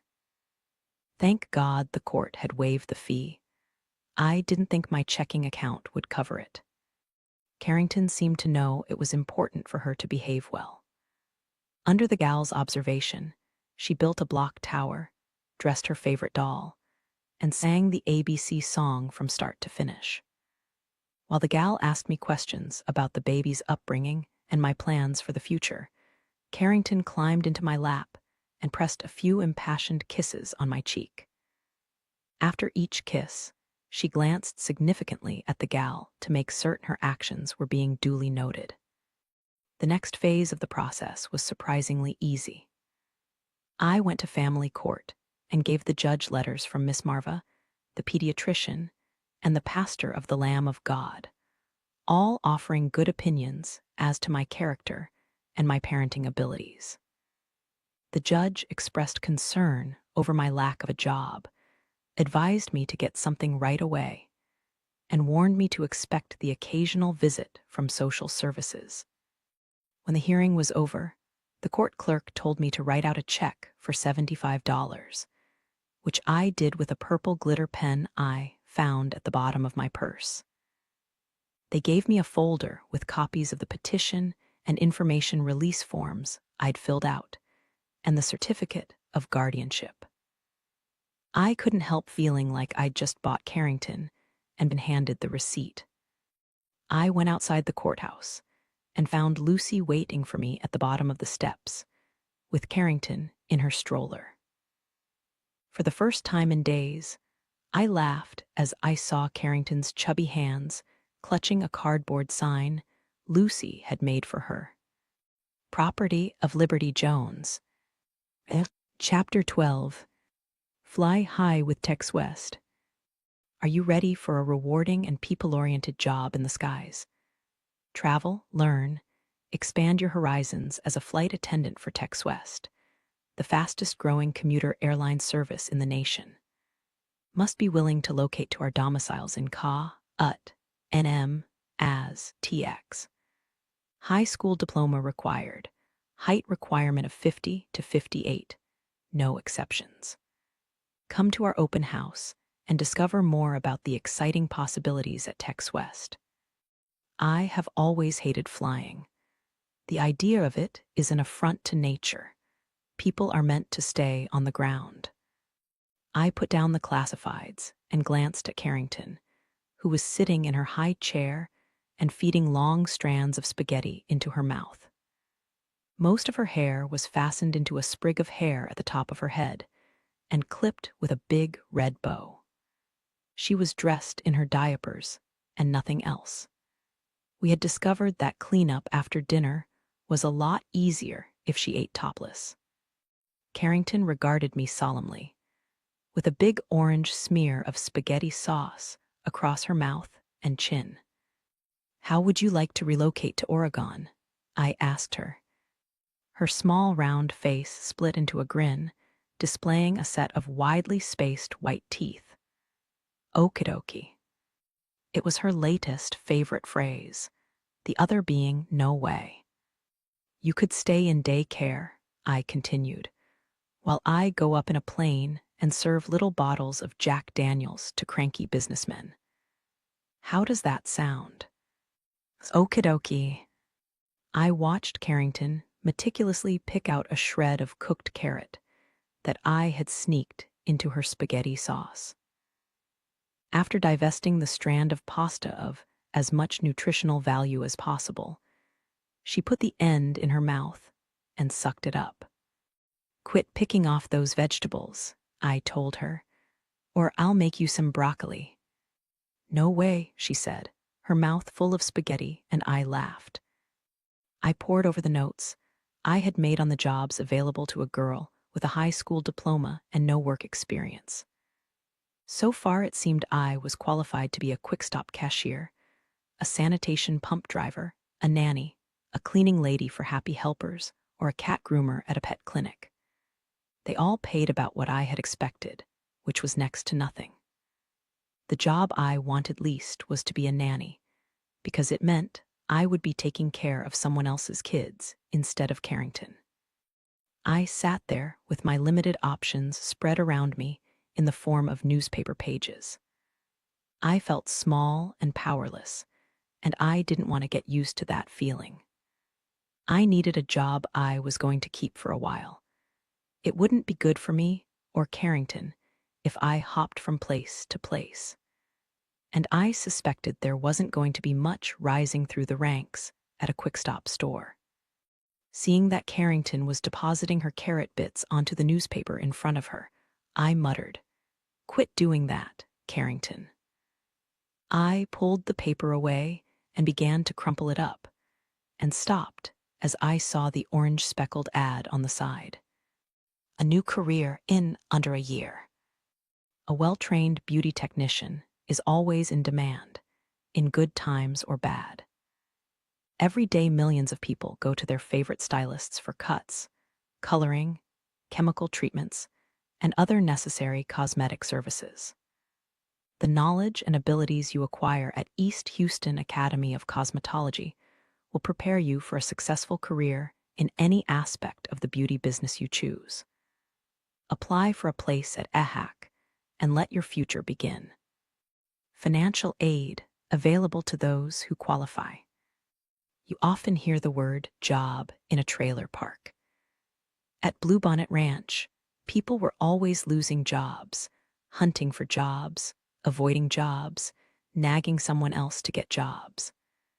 But no one I knew had ever had a career. I wanted a cosmetology license so badly I could hardly stand it. There were so many places I could work at, so much I wanted to learn. I thought I had the right temperament to be a hairstylist, and I knew I had the drive. I had everything but money. There was no point in applying. But I watched my hands as if they belonged to someone else, wiping off the carrots and ripping out the ad.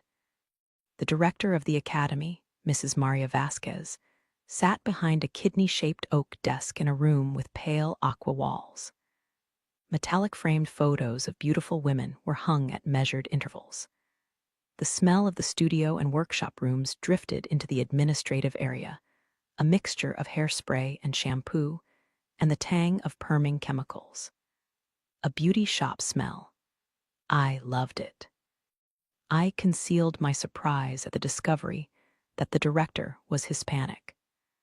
She was a slim woman with highlighted hair and angular shoulders, and a stern, strong-boned face. She explained that the academy had accepted my application, but they had only so many students they could provide with financial aid each semester. If I couldn't afford to attend the school without a scholarship, then did I want to go on a waiting list and reapply next year? "Yes, ma'am," I said, my face gone stiff with disappointment, my smile a thin fracture. I gave myself an instant lecture. A waiting list wasn't the end of the world. It wasn't as if I didn't have a lot to do in the meantime. Mrs. Vasquez's eyes were kind. She said she would call me when it was time to fill out a new application, and she hoped to see me again. On the way back to Bluebonnet Ranch, I tried to envision myself in a green Happy Helpers shirt. Not so bad, I told myself. Organizing and cleaning other people's houses was always easier than cleaning your own. I would do my best. I would be the hardest working happy helper on the planet. While I was talking to myself, I didn't pay attention to where I was going. My mind was so busy, I had taken the long way instead of the shortcut. I was on the road that passed the cemetery. My car slowed and turned onto the cemetery drive, heading past the cemetery office. I parked and wandered among the headstones, a granite and marble garden that seemed to have sprung from the earth. Mama's grave was the newest, a Spartan mound of raw earth that interrupted the orderly corridors of grass. I stood at the foot of my mother's grave, somehow needing proof it had really happened.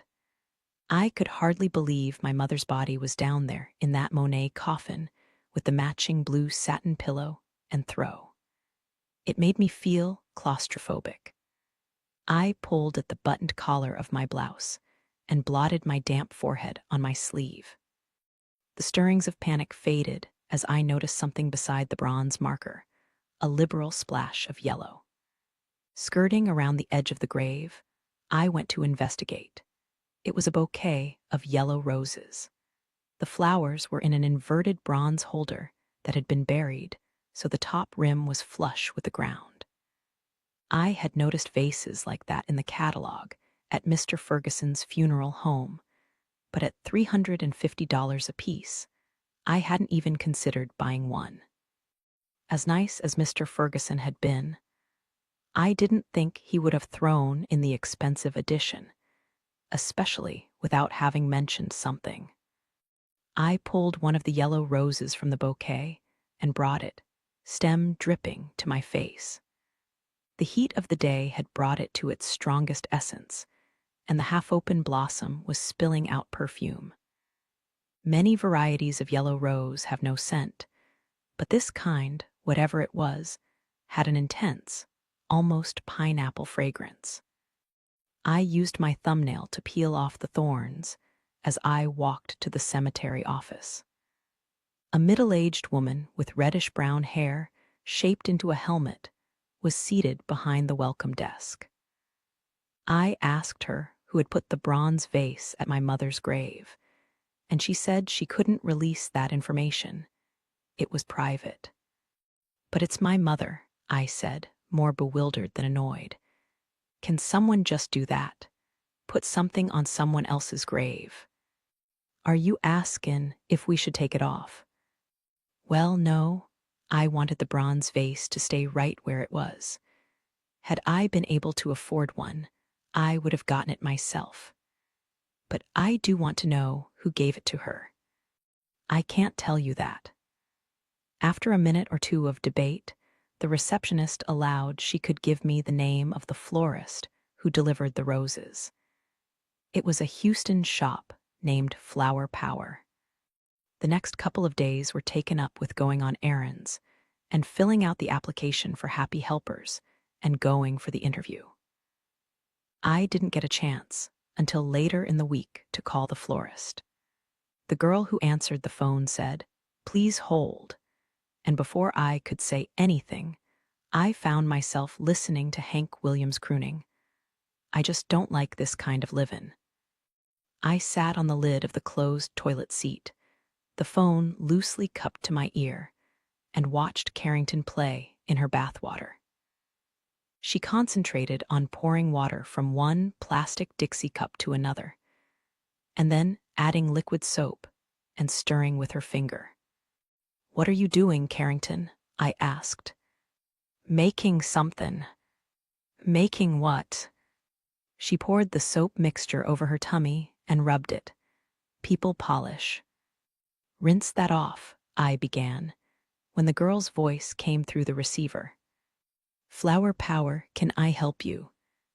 I explained the situation and asked if she could tell me who had sent the yellow roses to my mother's grave. As I had expected, she told me she wasn't authorized to divulge the sender's name. "It says on my computer there's a standing order to send the same arrangement to the cemetery every week." "What?" I asked faintly. "A dozen yellow roses every week?" "Yes, that's what it says." "For how long?" "There's no stop date. It could go on for a while." My jaw dropped like it was on hinges. "And there's no way you could tell me?" "No," the girl said firmly. "Is there anything else I can help you with?" "I guess not." Before I could say thank you or goodbye, there was another ring in the background and the girl hung up. I went through a list in my mind of every possible person who would have arranged such a thing. No one I knew had the money. The roses had come from Mama's secret life, the past she had never talked about. Frowning, I picked up a folded towel and shook it out. "Stand up, Carrington. Time to get out." She grumbled and obeyed reluctantly. I lifted her from the tub and dried her, my gaze admiring the dimpled knees and rounded tummy of a healthy toddler. She was perfect in every way, I thought. It was our game to make a tent out of the towel after Carrington was dry. I pulled it over our heads, and we giggled together beneath the damp terry cloth, kissing each other's noses. The phone ringing interrupted our play, and I quickly wrapped Carrington in the towel. I pressed the receiver button. "Hello." "Liberty Jones." "Yes, this is Maria Vasquez."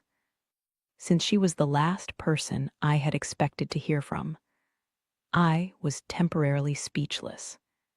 She filled the silence smoothly. "From the Academy of Cosmetology." Yes, I'm sorry. How are you, Mrs. Vasquez?" "I'm fine, Liberty, thank you. I have some good news for you, if you're still interested in attending the Academy this year." "Yes," I managed to whisper, sudden excitement clutching at my throat. It turns out that another place in our scholarship program has just become available for the fall term. I can give you a full financial aid package. If you would like, I can put all your registration materials in the mail, or you can stop by the office to pick them up.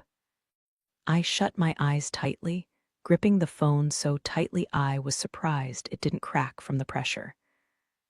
I felt Carrington's fingers investigating my face, playing with my eyelashes.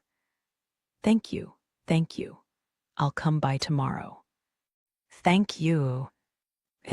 I heard the director chuckle. "You're welcome, Liberty. We're pleased to have you in our program." After I hung up, I hugged Carrington and squealed. I'm in." She squirmed and shrieked happily, sharing my excitement even though she didn't understand the reason for it. "I'm going to school. I'm going to be a hairstylist, not a happy helper. I don't believe it." Oh, baby, we were due for some good luck.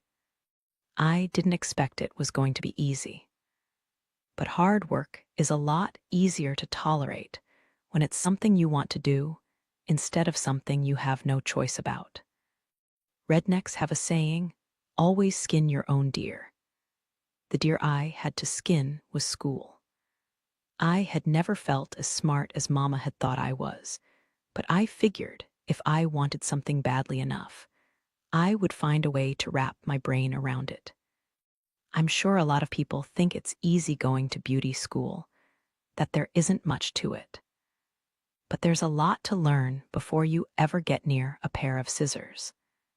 The curriculum had descriptions of courses like sterilization bacteriology, which required lab work and theory courses, chemical rearranging, which would teach us about the procedures, materials, and implements used for permanents and relaxers, and hair coloring, which included lessons on anatomy, physiology, chemistry, procedures, special effects, and problem solving.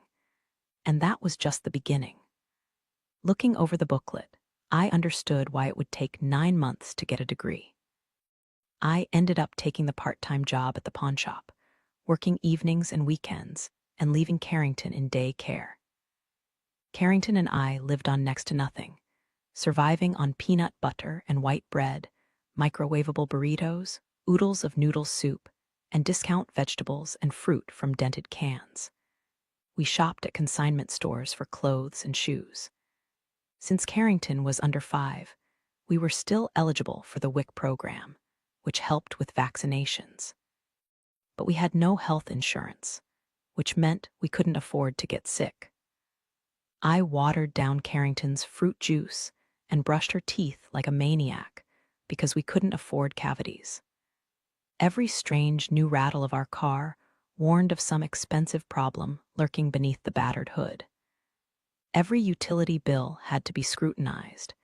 Every mysterious extra fee from the phone company had to be questioned. There is no peace in poverty. The Ray's family helped a lot, however. They let me bring Carrington to the shop, where she sat in the back with her coloring books and plastic animals and sewing cards while I worked. We were often invited to dinner, and Lucy's mom always insisted on giving us the leftovers. I adored Mrs. Ray's, who had a Portuguese saying for just about everything, like beauty doesn't feed the pigs.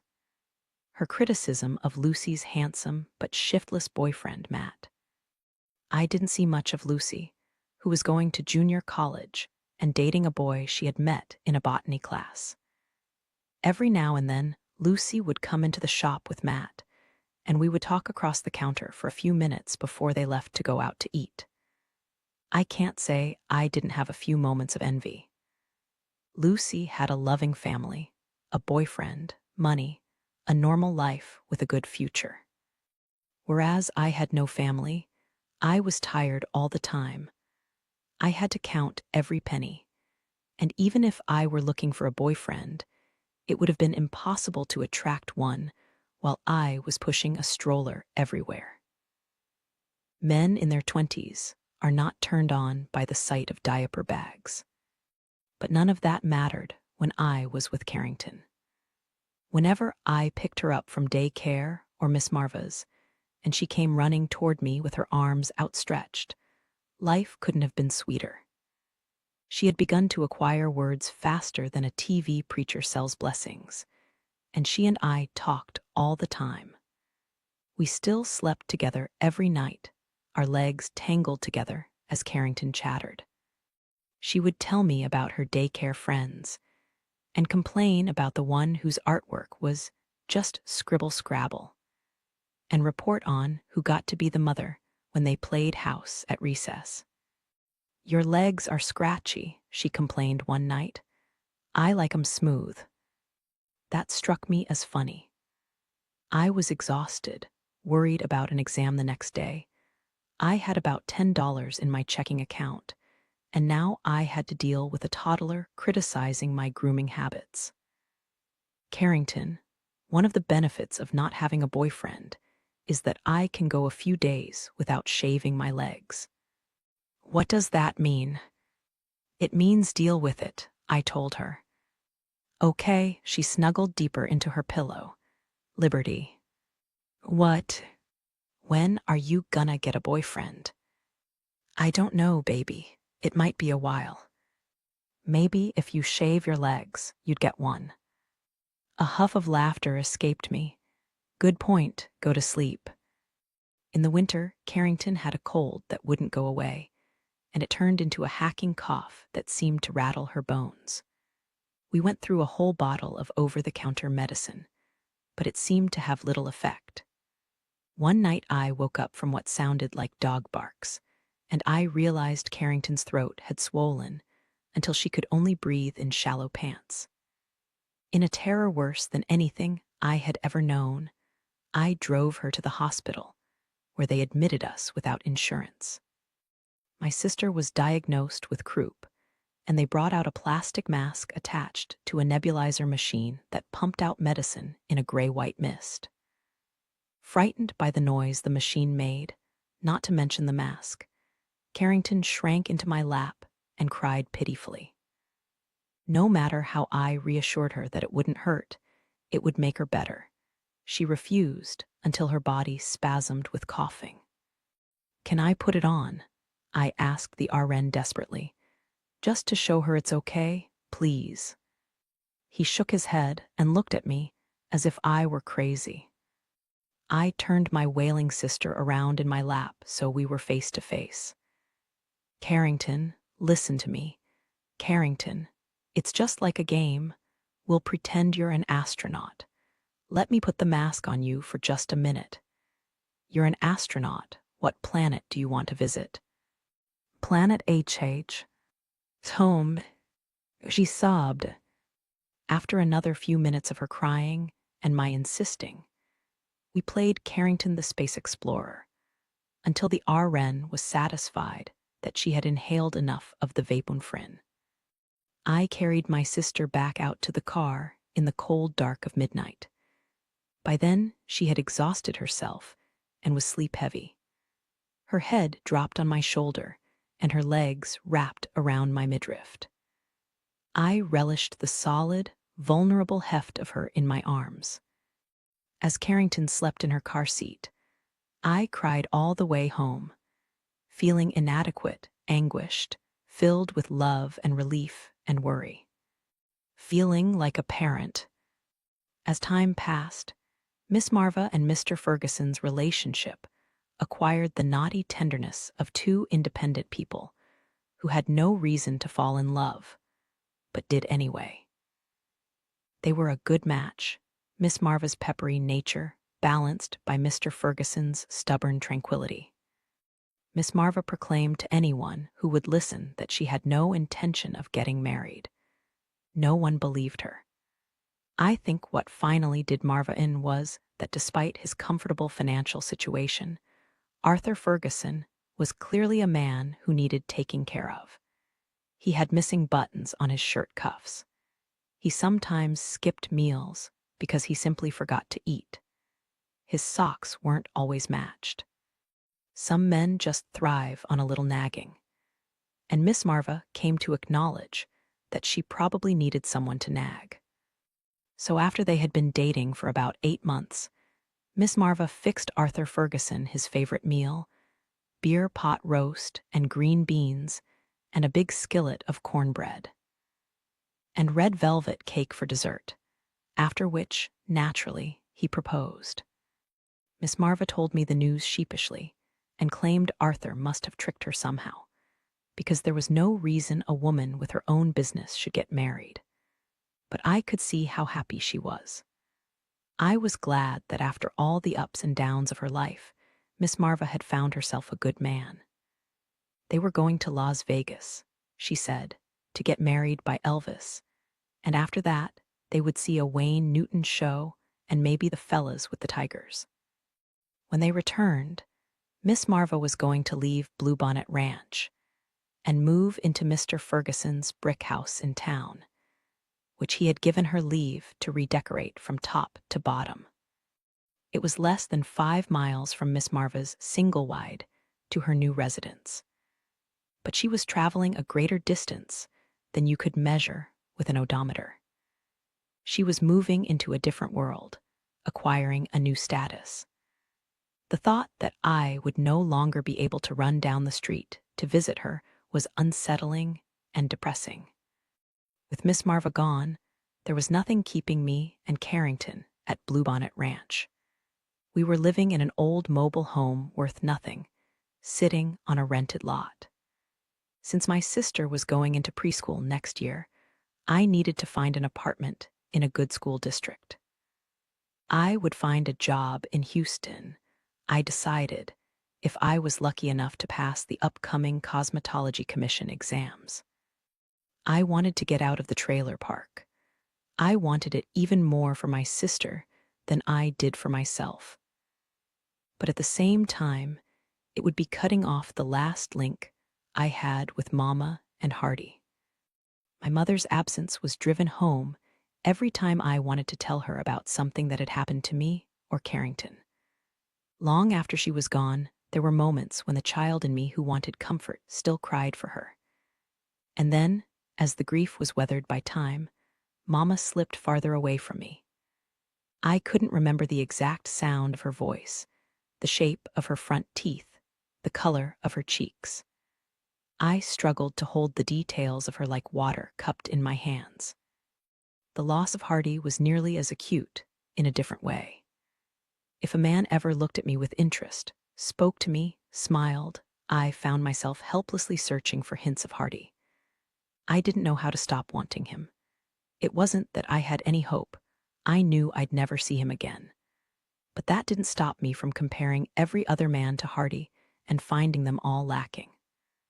I had exhausted myself loving him, like a blackbird fighting its own reflection in a plate glass window. Why was love so easy for some people and so hard for others? Most of my high school friends were already married. Lucy was engaged to her boyfriend, Matt, and she claimed to have no doubts at all. I thought of how wonderful it would be to have someone to lean on. To my shame, I fantasized about Hardy coming back for me, telling me he'd been wrong to leave. We'd find a way to make it because nothing was worth being apart from each other. If loneliness was a choice, what was the other option? To settle for second best and try to be happy with that. And was that fair to the person you settled for? There had to be someone out there, some man who could help me get over Hardy. I had to find him, not only for my own sake, but for my little sister's. Carrington had no masculine influence in her life. All she'd had so far was Mama, Miss Marva, and me. I didn't know psychology, but I was aware that fathers, or father figures, had a big impact on how children turned out. I wondered if I'd had some more time with my own father, how different my own choices might have been. The truth was, I wasn't comfortable around men. They were alien creatures, with their hard handshakes and love of red sports cars and power tools, and their seeming inability to replace the toilet paper roll when it was empty. I envied girls who understood men and were at ease with them. I realized I wasn't going to find a man until I was willing to expose myself to possible harm, to assume the risks of rejection and betrayal and heartbreak that came along with caring about someone. Someday, I promised myself, I would be ready for that kind of risk. Chapter 13. Mrs. Vasquez said she wasn't a bit surprised that I'd passed the written and practical exams with near-perfect scores. She beamed and bracketed my face in her firm, narrow hands as if I were a favorite daughter. Congratulations, Liberty. You've worked very hard. You should be very proud of yourself. Thank you. I was breathless with excitement. Passing the exam was a huge boost to my confidence. It made me feel I could do anything. As Lucy's mom had said, if you can make one basket, you can make 100 baskets. The academy director motioned me to sit. Will you be looking for an apprenticeship now, or do you plan to rent an operator's booth? Renting an operator's booth was like being self-employed, requiring you to lease a little part of a beauty shop for a monthly fee. I wasn't crazy about the idea of no guaranteed salary. I'm leaning toward the apprenticeship, I said. I'd rather have regular pay my little sister and I. Of course, she interrupted before I had to explain. I think a young woman with your skills and beauty should be able to find a paying position at a good salon. Unused to praise, I smiled and hitched my shoulders in a shrug. Do looks have anything to do with it? The most upscale salons have an image they prefer. If you happen to fit in, so much the better for you. Her considering stare made me straighten self-consciously in my chair. Thanks to the incessant styling practice the cosmetology students had done on each other, I'd had a lifetime's worth of manicures, pedicures, skin treatments, and hair coloring. I had never looked so polished. My dark hair was artfully highlighted with shades of caramel and honey, and after what had felt like about 1,000 facials, my skin was so clear I had no need of foundation makeup. I looked a little like one of Barbie's ethno friends, all fresh and shiny behind a clear plastic dome and a hot pink label. There is a very exclusive salon in the Galleria area, Mrs. Vasquez continued. Salon 1, have you heard of it? Yes, I am well acquainted with the manager. If you are interested, I will recommend you to her. Would you? I could hardly believe my luck. Oh, Mrs. Vasquez, I don't know how to thank you. They are very particular, she warned. You may not make it past the first interview. But she paused and gave me a curious glance. Something tells me you will do well there, Liberty. Houston is a long-legged city laid out akimbo like a wicked woman after a night of sin. Big problems and big pleasures. That's Houston. But in a state of generally friendly people, Houstonians are the nicest, as long as you don't mess with their property. They have a high regard for property, that is to say land, and they have a particular understanding of it. As the only major American city with no zoning code to speak of, Houston is an ongoing experiment in the influence of free market forces on land use. You're likely to see strip clubs and XXX stores cozying up to circumspect office buildings and condos, and shade tree mechanics and shotgun houses sidled against concrete plazas studded with glass skyscrapers. That's because Houstonians have always preferred real ownership of their land over letting the government have control over how things ought to be arranged. They'll gladly pay the price for that freedom, even if it results in undesirable businesses springing up like mesquite trees. In Houston, new money is just as good as old. No matter who you are or where you came from, you're welcome to the dance as long as you can afford the ticket. There are tales of legendary Houston society hostesses who came from relatively humble backgrounds, including one who was once a furniture salesman's daughter and another who had gotten her start in party planning. If you have money and you value quiet good taste, you'll be appreciated in Dallas. But if you have money and you like to throw it around like fire ant bait, you belong in Houston.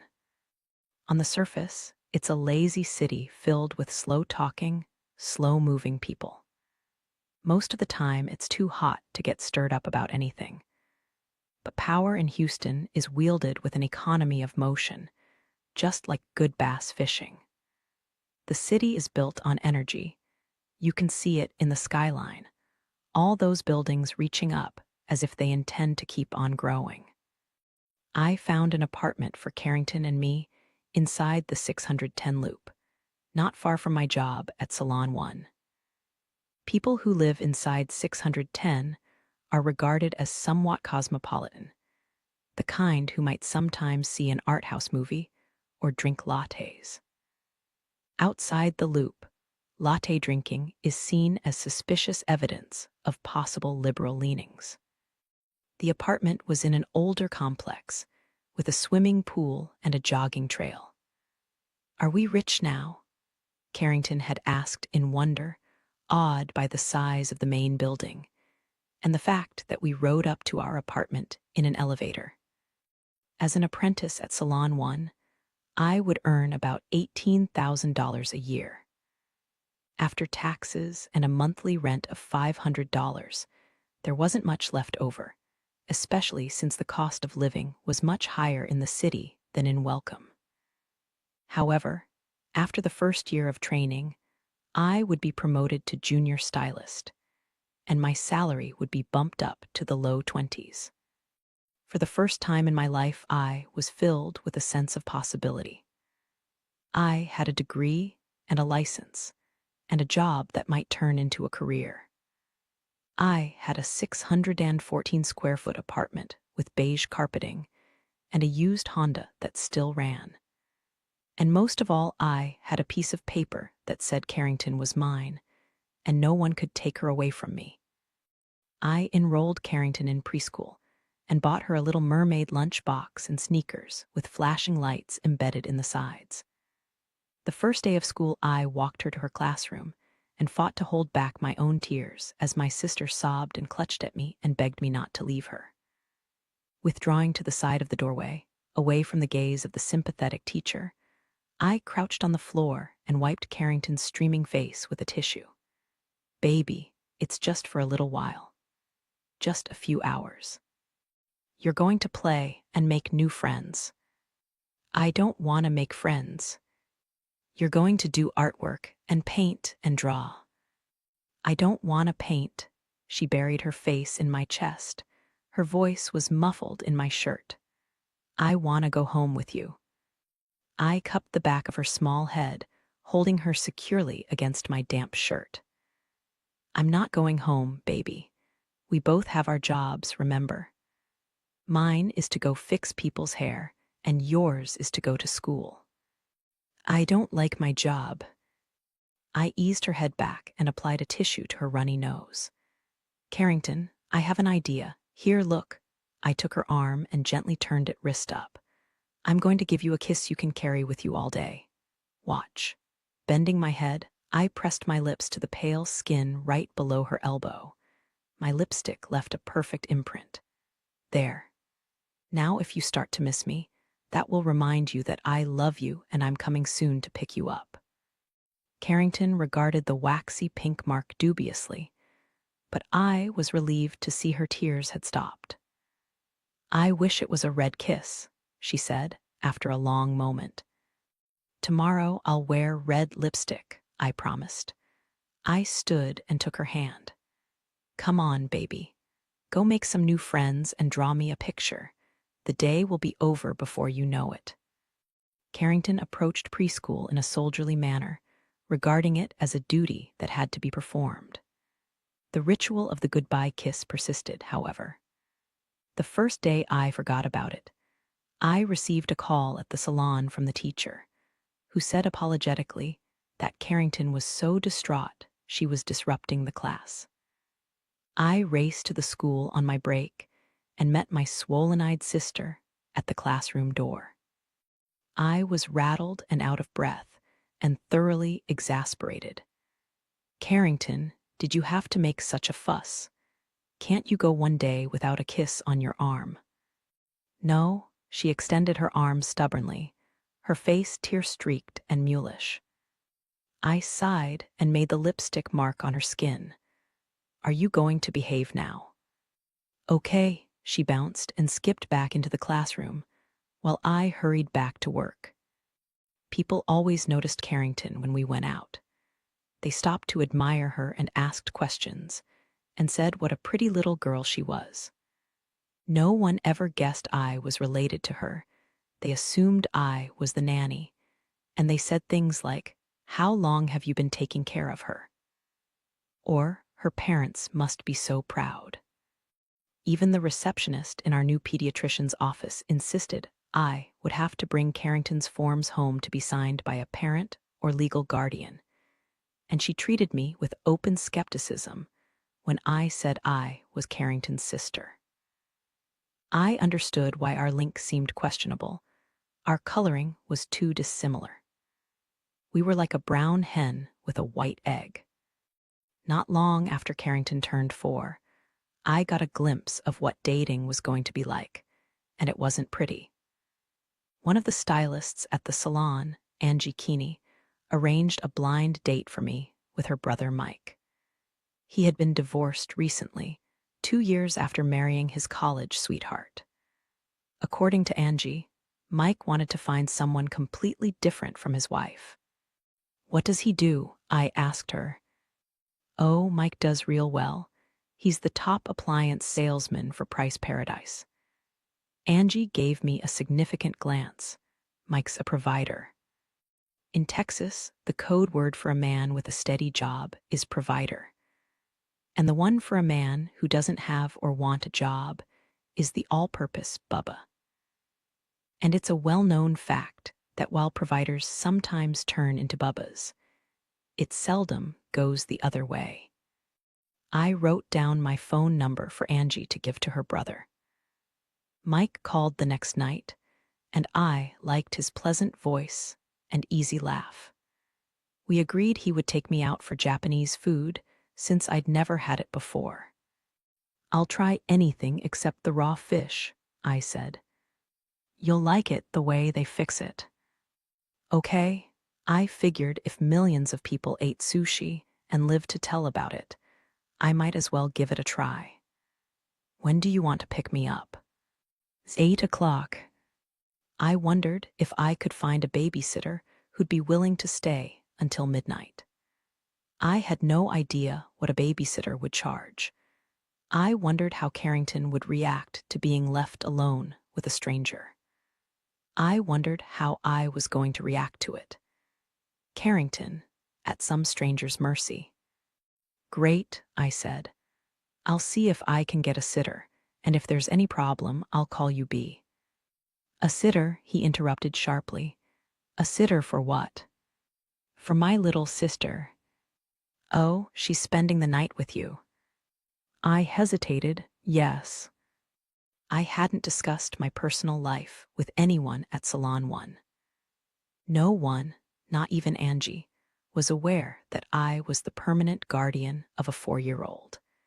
And although I knew I should have revealed it to Mike right away, the truth was I wanted to go out on a date. I'd been living like a nun for what seemed like forever. And Angie had warned me that her brother didn't want to date anyone with baggage. He wanted a fresh start. "Define baggage," I had said to her. "Have you ever lived with anyone, been engaged or married?" "No." "Do you have any incurable diseases?" "No." "Ever gone to rehab or signed up for a 12-step program?" "No." "Ever been convicted of a felony or misdemeanor?" "No." "Psychiatric medication?" "No." "Dysfunctional family?" "I don't have a family, really. I'm sort of an orphan, except I." Before I could explain about Carrington, Angie had interrupted with a gushing, "My God, you're perfect. Mike's going to love you." Technically, I hadn't lied. But withholding information is often the same as a lie, and most people would say Carrington was definitely baggage. In my opinion, they would have been dead wrong. Carrington wasn't baggage, and she didn't deserve to be lumped in with incurable diseases and felonies. Besides, if I wasn't going to hold it against Mike that he'd had a divorce, he shouldn't hold it against me that I was raising my little sister. The first part of the date went well. Mike was a handsome man with a full head of blonde hair and a nice smile. We ate at a Japanese restaurant with a name I couldn't pronounce. To my surprise, the waitress led us to a table no higher than my kneecaps, and we sat on cushions on the floor. Unfortunately, I had worn my least favorite pants because my best black ones were at the cleaners. The pair I'd had to settle for, also black, were too short in the stride, with the result that sitting on the floor gave me a wedgie for the entire meal. And even though the sushi was beautifully made, if I closed my eyes, I would have sworn I was eating out of a bait bucket. Still, it was nice to be out on a Saturday night at an elegant restaurant instead of the kind where they handed out crayons along with the menus. For all that Mike was in his mid-20s, there was something unformed about him. Not physically, He was nice-looking and appeared to be in good shape. But I knew 5 minutes after meeting him that he was still trapped in the end of his marriage, even though the divorce was final. It had been a bad divorce, he told me, but he'd put one over on his ex because she had thought winning the dog was a major concession, when Mike had secretly never liked it. He went on to tell me how they had split up their belongings, even breaking up pairs of lamps to achieve strict equality. After dinner, I asked Mike if he wanted to go back to my apartment and watch a movie, and he said yes. I was overwhelmed with relief when we reached the apartment. Since this was the first time I had ever left Carrington alone with a sitter in Houston, I'd worried about her all during dinner. The babysitter, Brittany, was a 12-year-old whose family lived in the apartment building. She had been recommended by the woman in the front office. Brittany had assured me that she babysat for lots of children in the building, and if there were any problems, her mother was only 2 floors down. I paid Brittany, asked how things had gone, and she said she and Carrington had gotten along great. They had made popcorn and watched a Disney movie, and Carrington had had a bath. The only problem had been getting Carrington to stay in bed. "She keeps getting up," Brittany said with a helpless shrug. "She won't fall asleep. I'm sorry, Miss." "Liberty," I said. "That's just fine, Brittany. You did a great job. I hope you can come back and help us out again sometime." "I sure will." Pocketing the $15 I had given her, Brittany went out, giving a little wave over her shoulder. At the same time, the bedroom door burst open, and Carrington came flying into the main room in her pajamas. "Liberty." She flung her arms around my hips and hugged me as if we hadn't seen each other in a year. "I missed you. Where did you go? Why did you stay out so long? Who's that yellow-haired man?" I glanced quickly at Mike. Although he had forced a smile, it was obviously not the time for introductions. His gaze traveled slowly around the room, adhering briefly to the worn-out sofa, the places on the coffee table where the wood-grain veneer had chipped. It surprised me that I felt a sting of defensiveness, that it felt so uncomfortable to see myself from his perspective. I hunched over my little sister and kissed her hair. "That's my new friend. He and I are going to watch a show. You're supposed to be in bed, asleep. Go on, Carrington." "I want you to come with me," she protested. "No, it's not my bedtime, it's yours. Go on." "But I'm not tired." "I don't care. Go lie down and close your eyes." "Will you tuck me in?" "No, but you. Always. Tuck me in." "Carrington." "It's all right," Mike said. "Tuck her in, Liberty. I'll look through the videos." I flashed him a grateful smile. "It'll only take a minute. Thanks, Mike."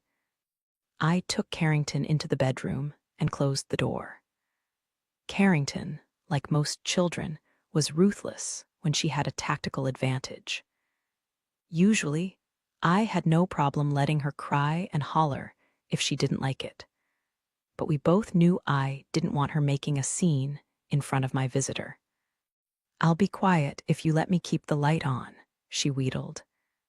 I hoisted her into the bed and pulled the covers up to her chest and gave her a picture book from the nightstand.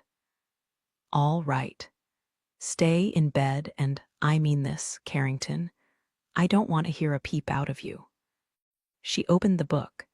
"I can't read the words by myself." "You know all the words.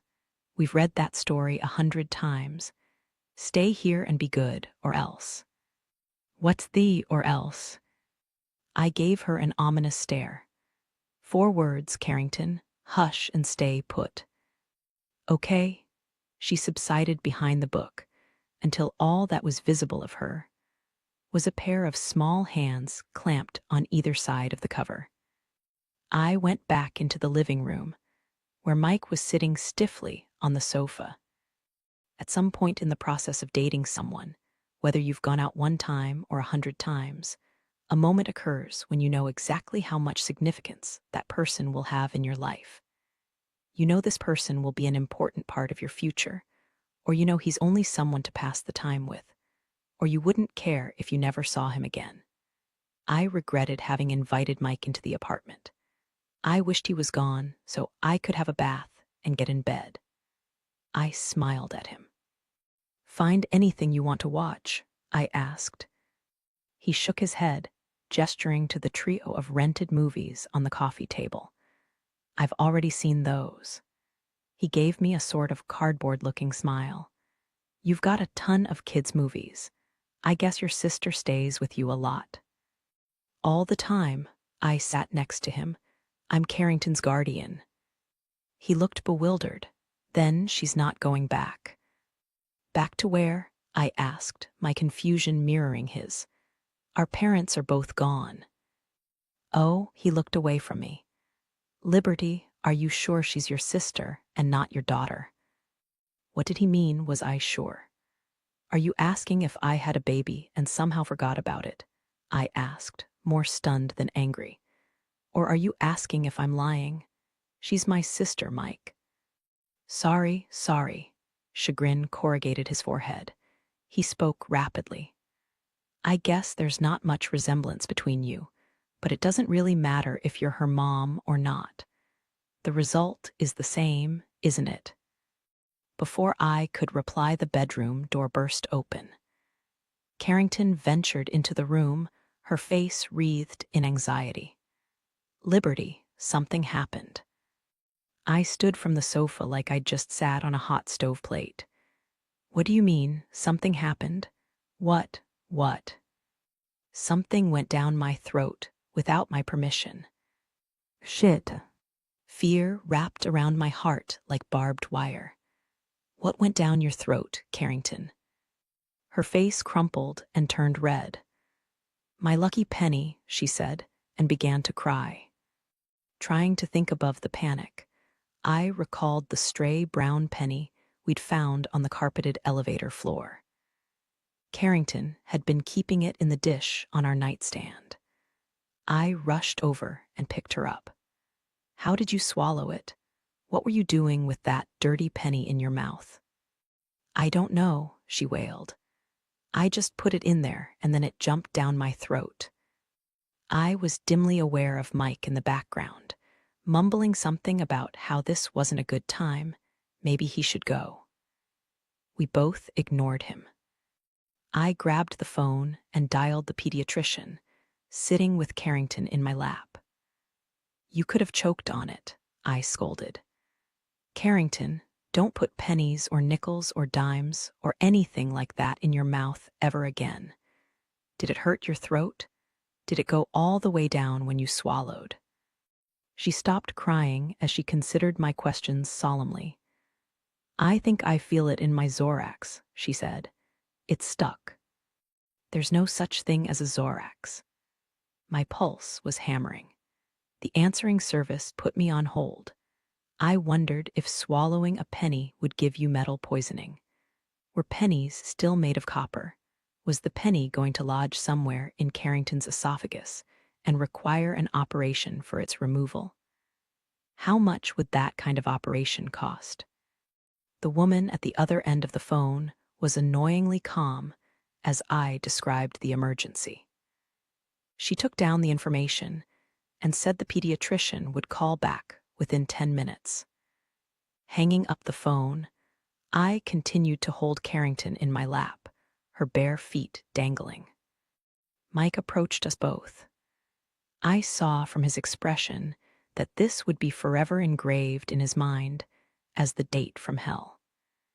He wanted to leave almost as badly as I wanted him to go. "Look," he said awkwardly, "you're a gorgeous girl and you're sweet as all get out, but I don't need this in my life right now. I need someone with no baggage. It's just, I can't help you pick up the pieces. I've got too many of my own pieces to pick up. You probably don't understand. I understood. Mike wanted a girl with no problems and no past experiences, someone who came with a guarantee that she would never make mistakes or disappoint or hurt him. Later, I would feel sorry for him. I knew there was a lot of disappointment in store for Mike in his search for the woman with no baggage. But for the moment, I felt only annoyance at him. I thought of how Hardy had always come to the rescue at times like this, the way he would stride into a room and take charge, and the incredible relief I felt at knowing he was there. But Hardy wasn't coming. All I had was a useless male who didn't even think to ask if he could do something to help. That's fine.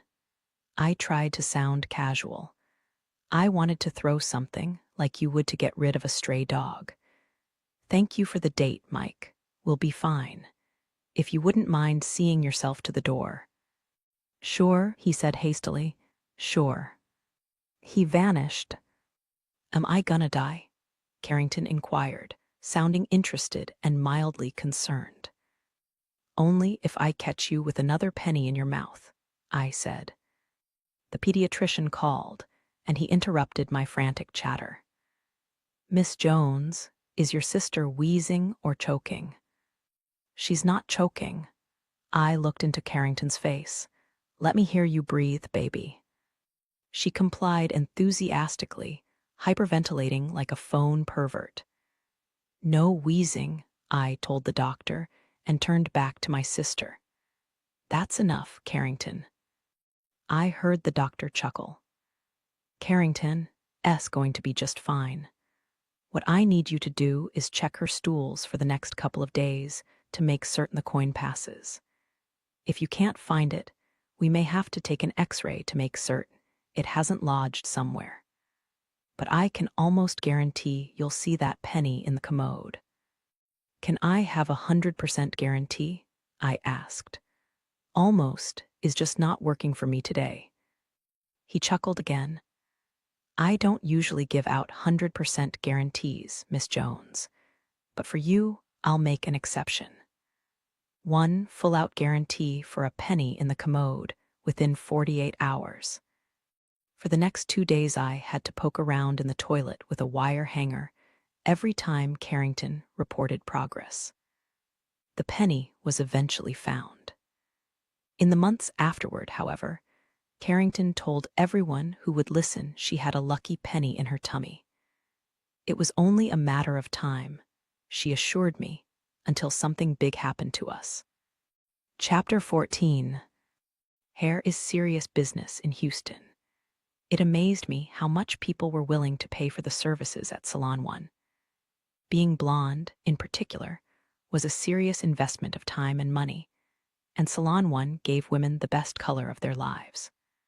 The salon was known for a tricolor blonde that was so good, women would fly in from out of state for it. There was always a waiting list for any of the stylists, but for the head stylist and part-toner, Zenko, the wait was 3 months minimum. Zenko was a small man with a powerful presence and the electric grace of a dancer. Although Zenko had been born and raised in Katy, he'd gone to England for an apprenticeship. When he returned, he had lost his first name and had gained an authentic-sounding British accent. Everyone loved that accent. We loved it even when he was yelling at one of us behind the scenes. Zenko yelled a lot. He was a perfectionist, not to mention a genius. And when something wasn't just the way he liked it, there were fireworks. But oh, what a business he had created. It had one salon of the year from magazines like Texas Monthly, Elle, and Glamour. Zenko himself had appeared in a documentary film about a famous actress. He'd been busy straightening her long red hair with a flat iron while she answered an interviewer's questions. That documentary had boosted Zenko's career, already thriving, into a white glare of fame known by few stylists. Now he had his own line of products, all packaged in glittering silver cans and bottles with star-shaped tops. To me, the interior of Salon 1 looked like an English manor house, appointed with polished oak floors, antiques, and ceilings with medallions and hand-painted designs. When a client wanted coffee, it was served in bone china cups on a silver tray. If she wanted Diet Coke, it was poured into tall glasses over Evian water ice cubes. There was a large room with styling stations, and a few private rooms for celebrities and mega-wealthy clients, and a shampoo room filled with candlelight and classical music. As an apprentice, I didn't actually get to cut anyone's hair for a year. I watched and learned. I did errands for Zenko. I brought refreshments to customers who wanted them. And sometimes I applied deep conditioning treatments with hot towels and swaths of foil. I gave manicures and hand massages to some clients while they waited for Zenko. The most fun was being enlisted to give pedicures to ladies who were having a spa day together. While the women chatted, the other pedicurist and I worked silently on their feet, and we got to hear the best and newest gossip. They talked first about who'd had what done lately, and what needed to be done on themselves, and whether having Botox injected in your cheeks was worth giving up your smile.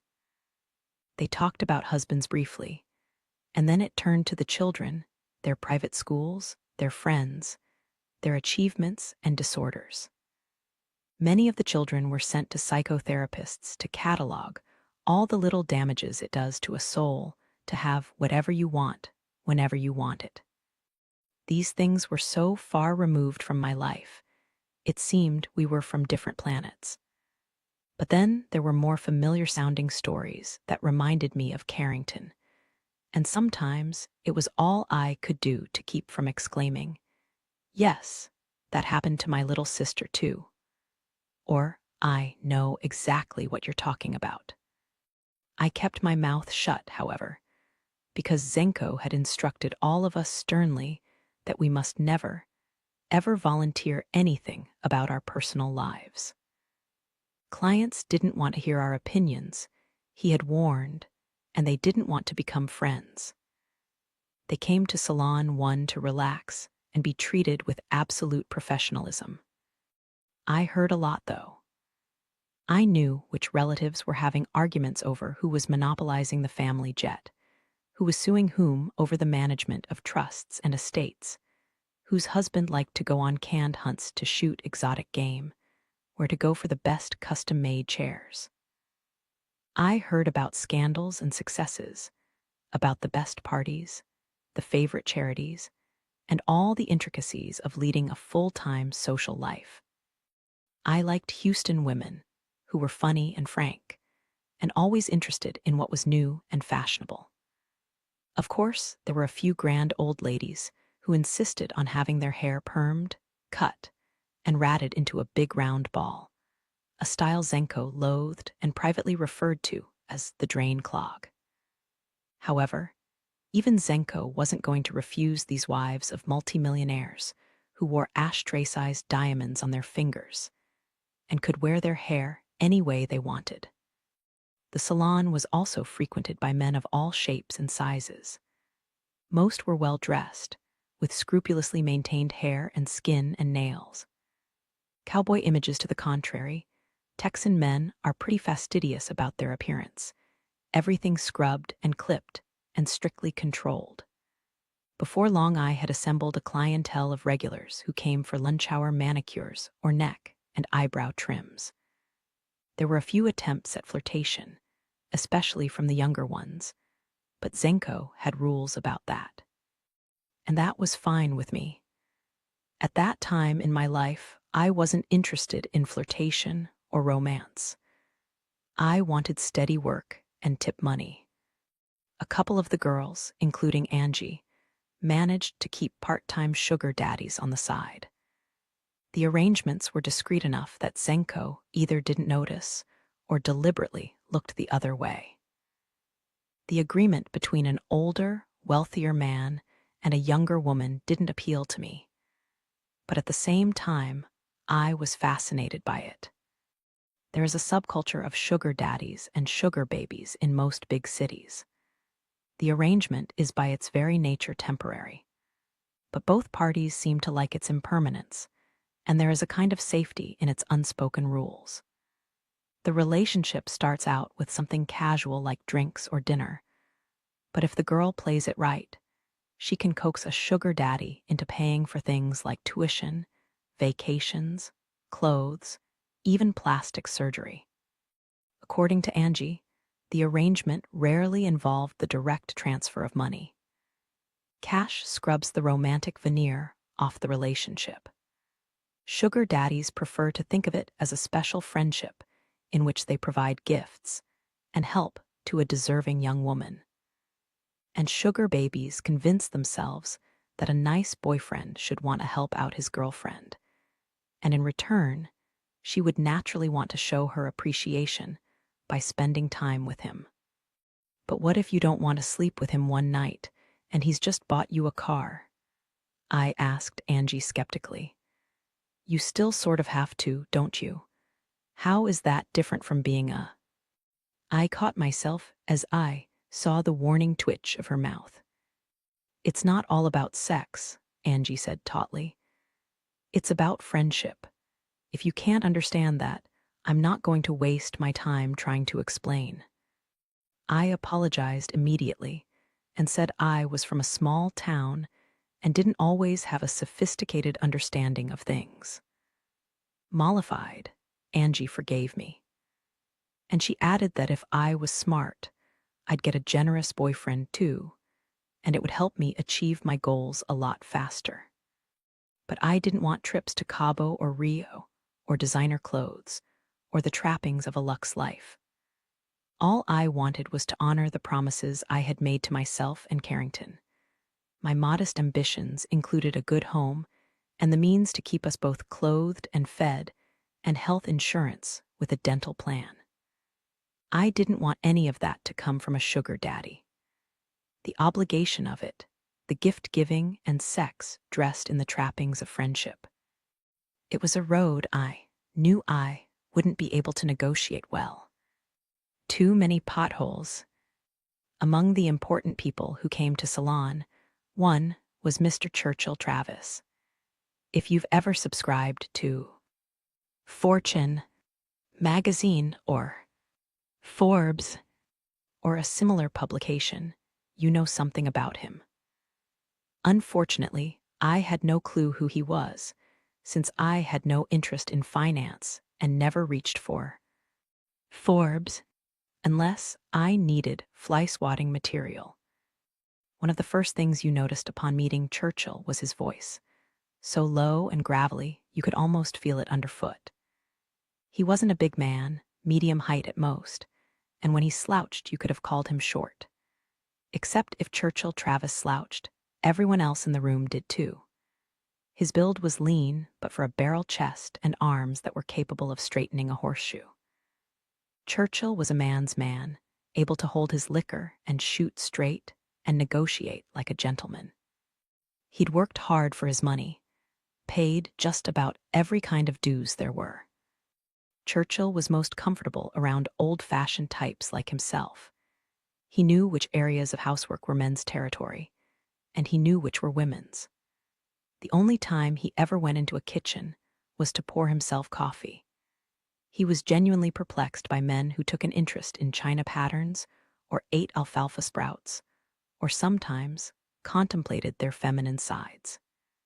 Churchill had no feminine side, and he would have taken a swing at anyone who might have dared to suggest otherwise. Churchill's first visit to Salon, one happened around the time I started working there. One day, the serenity of the salon was interrupted by a flurry of excitement, stylists murmuring, clients' heads turning. I caught a glimpse of him, a thick ruff of steel-colored hair, dark gray suit, as he was guided to one of Zenko's VIP rooms. He paused in the doorway, his gaze crossing the main room. His eyes were dark, the kind of brown that makes the irises nearly indistinguishable from the pupils. He was a good-looking old coot, but there was something offbeat about him, a hint of the eccentric. Our gazes caught. He went still, his eyes narrowing as he stared at me intently. And then I had the curious feeling, nearly impossible to describe, a sort of pleasant catch deep in my chest, in a place words couldn't reach. I felt soothed and relaxed and expectant. I could actually feel the tiny muscles in my forehead and jaw softening. I wanted to smile at him, but before he had gone into the room with Zenko. "Who was that?" I asked Angie, who was standing with me. "Advanced level sugar daddy," she replied in an odd tone.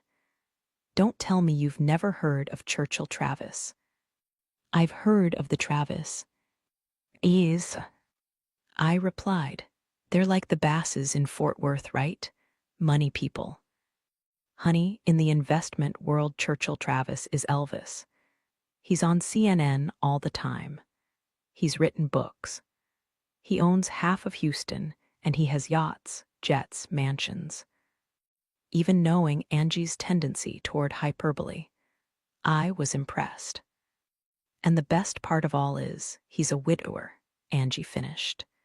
"His wife died not too long ago." "Oh, I'm going to find a way to get in that room with him and Zenko. I've got to meet him. Did you see the way he just looked at me?" That provoked a self-conscious laugh. I thought he was looking at me, but it had been Angie. It must have been, because she was blonde and sexy, and men adored her. "Yes," I said, "but would you really go after him? I thought you were happy with George." George was Angie's current sugar daddy, who had just given her a Cadillac Escalade. It was a loaner, but he'd said she could drive it as long as she wanted. Liberty, a smart sugar baby, never misses an opportunity to trade up. Angie sped to the makeup station to reapply eyeliner and lipstick, freshening her face in preparation to meet Churchill Travis. I went to the cleaning closet and got out a broom to sweep up some hair clippings from the floor. Just as I got started, a stylist named Alan hurried over to me. He was trying to look calm, but his eyes were as big as silver dollars. "Liberty," he said in an urgent undertone, "Zenko wants you to bring a glass of iced tea for Mr. Travis. Strong tea, lots of ice, no lemon, 2 packets of sweetener. The blue packets. Bring it on a tray. Don't fuck it up, or Zenko will kill us all." I was instantly alarmed. Why me? Angie should bring it to him. He was looking at her. "I'm sure she wants to do it. He asked for you. The dark-haired little girl," he said. "Hurry. Liberty, blue packets. Blue." I went to prepare the tea as directed, stirring carefully to make certain every grain of sweetener was dissolved. I had filled the glass to the top with the most symmetrical ice cubes available. When I approached the VIP room, I had to balance the tray on one hand while I opened the door with the other. The ice jiggled dangerously in the glass. I wondered in desperation if a few drops had spilled. Assuming an implacable smile, I entered the VIP room. Mr. Travis was seated in the chair, facing a huge gold-framed mirror. Zenko was describing possible variations on Mr. Travis's current hairstyle, which was the standard businessman's cut.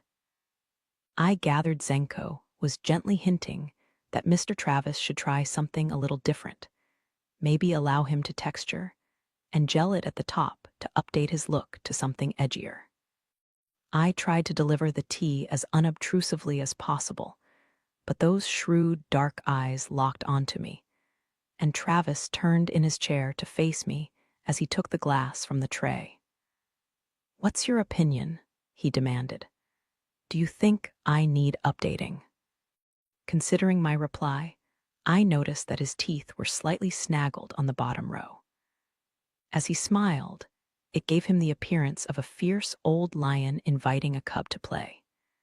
His eyes were warm in his craggy face, an umber glaze permanently seared into the top few layers of skin. Holding his gaze, I felt a small knot of delight form in my throat, and I swallowed it back. I told him the truth. I couldn't help it. "I think you're edgy enough as it is," I said. "Any more and you'd scare people." Zenko's face went blank, and I was certain he was going to fire me on the spot. Travis's laugh sounded like a bag of rocks being shaken. "I'll go by this young lady's opinion," he told Zenko. "Just take a half-inch off the top and taper the back and sides." He continued to look at me. "What's your name?" "Liberty Jones." "Where'd you get that name? What part of Texas are you from? You one of the shampoo girls." I learned later that Churchill was in the habit of throwing questions out in 2s and 3s. And if you missed any of them, he repeated them. I was born in Liberty County, lived in Houston for a while, then grew up in Welcome. I'm not allowed to do shampoos yet. I've just started here and I'm apprenticing. "Not allowed to do shampoos," Travis repeated, his heavy brows rising as if such a thing were absurd. "What in Sam Hill does an apprentice do?" "I bring people iced tea." I gave him my prettiest smile and began to leave. "Stay right there," came his command. "You can practice your shampooing on me." Zenko broke in, his expression hypercalm. His accent was more pronounced than usual, as if he'd just done lunch with Camilla and Charles. "Mr. Travis, this girl hasn't finished her training. She isn't qualified to shampoo anyone. However, we have highly trained stylists who will be helping you today, and—" "How much training does it take to wash hair?" Travis asked incredulously. You could tell he wasn't used to being denied anything from anyone for any reason. "You do your best, Miss Jones, and I won't complain." "Liberty," I said, returning to him, "and I can't." "Why not?" "Because if I do, and you never come back to Salon 1, everyone will assume I screwed up, and I don't want that on my record." Travis scowled. I should have had the sense to be afraid of him, but the air between us was alive with a sense of playfulness, and a smile kept bobbing to my lips no matter how hard I tried to push it back. "What else can you do besides bring tea?" Travis demanded. "I could give you a manicure." He scoffed at the word. "Never had a manicure in my life. Why any man would need one I don't know. Damn female thing to do. I manicure lots of men." I began to reach for his hand and hesitated. In the next moment, I found his hand resting on mine, his palm down, my palm up. It was a strong, broad hand, one you could easily imagine gripping a horse's reins or a shovel handle. The nails were clipped almost to the quick, the skin of his fingers nicked and pale rusted. One of his thumbnails was permanently ridged from some long-ago injury. Gently turning his hand over in mine, I saw his palm was webbed with so many lines, it would have made a fortune-teller stutter. "You could use some work, Mr. Travis, especially on the cuticles." "Call me Churchill." He pronounced it without the I, so it sounded like Churchill. "Go get your stuff." Since keeping Churchill Travis happy had become the modus operandi of the day, I had to ask Angie to take over my duties, which included floor sweeping and a 10:30 pedicure. Angie would have liked to stab me with the nearest pair of scissors, but at the same time, she couldn't keep from offering advice as I stocked my manicure supplies. "Do not talk too much. In fact, say as little as possible. Smile, but don't do that big smile you do sometimes. Get him to talk about himself. Men love that. Try to get his business card. And no matter what. Do mention your little sister. Men are turned off by women with responsibilities." "Angie," I muttered back, "I'm not looking for a sugar daddy. And even if I was, he's too old. Angie shook her head. Honey, there's no such thing as too old. I can tell just by looking, that man hasn't lost his juice yet. I'm not interested in his juice, I said, or his money. After Churchill Travis's hair was cut and styled, I met him in another private room. We sat facing each other across the manicure table in the white light of a large swing-arm lamp. Your cut looks good, I commented, taking one of his hands and placing it gently in a bowl of softening solution. It should, for what Zenko charges.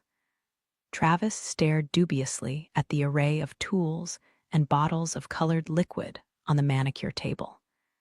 You like working for him? Yes, sir, I do. I'm learning a lot from Zenko. I'm lucky to have this job. We talked as I tended his hands, sloughing off dead skin, trimming and pushing back cuticles, filing and buffing his nails to a glassy sheen. Travis watched the procedure with great interest, having never submitted to such a thing in his life. What made you decide to work in a beauty shop? He asked. When I was younger, I used to do my friends' hair and makeup. I've always liked making people look good, and I like it that when I'm done, they feel better about themselves. I uncapped a small bottle, and Travis regarded it with something close to alarm. I don't need that, he said firmly. You can do the other stuff, but I draw the line at polish. This isn't polish, it's cuticle oil, and you need plenty of it. Ignoring his flinching, I used a tiny brush to apply the oil to his cuticles. Funny, I commented. You don't have a businessman's hands. You must do something besides push paper across a desk. He shrugged. Some ranching work now and then. Lot of writing. And I work in the garden from time to time, although not as much as I did before my wife died. That woman had a passion for growing things. I slicked some cream between my palms and began a hand and wrist massage. It was hard to get him to relax, his fingers unwilling to give up their knotty tension. I heard she died pretty recently, I said, glancing at his rough-cast face, where grief had left signs of obvious weathering. I'm sorry. Travis gave a slight nod. Ava was a good woman, he said gruffly. The best woman I ever knew. She had breast cancer. We caught it too late. In spite of Zenko's adamance that employees refrain from discussing their personal lives, I was nearly overcome with the urge to tell Churchill that I, too, had lost someone dear to me. Instead, I commented, they say it's easier when you've had time to prepare for someone's death. But I don't believe that. Neither do I. Churchill's hand tightened over mine so briefly that I barely had time to register its pressure. Startled, I looked up and saw the kindness and muted sadness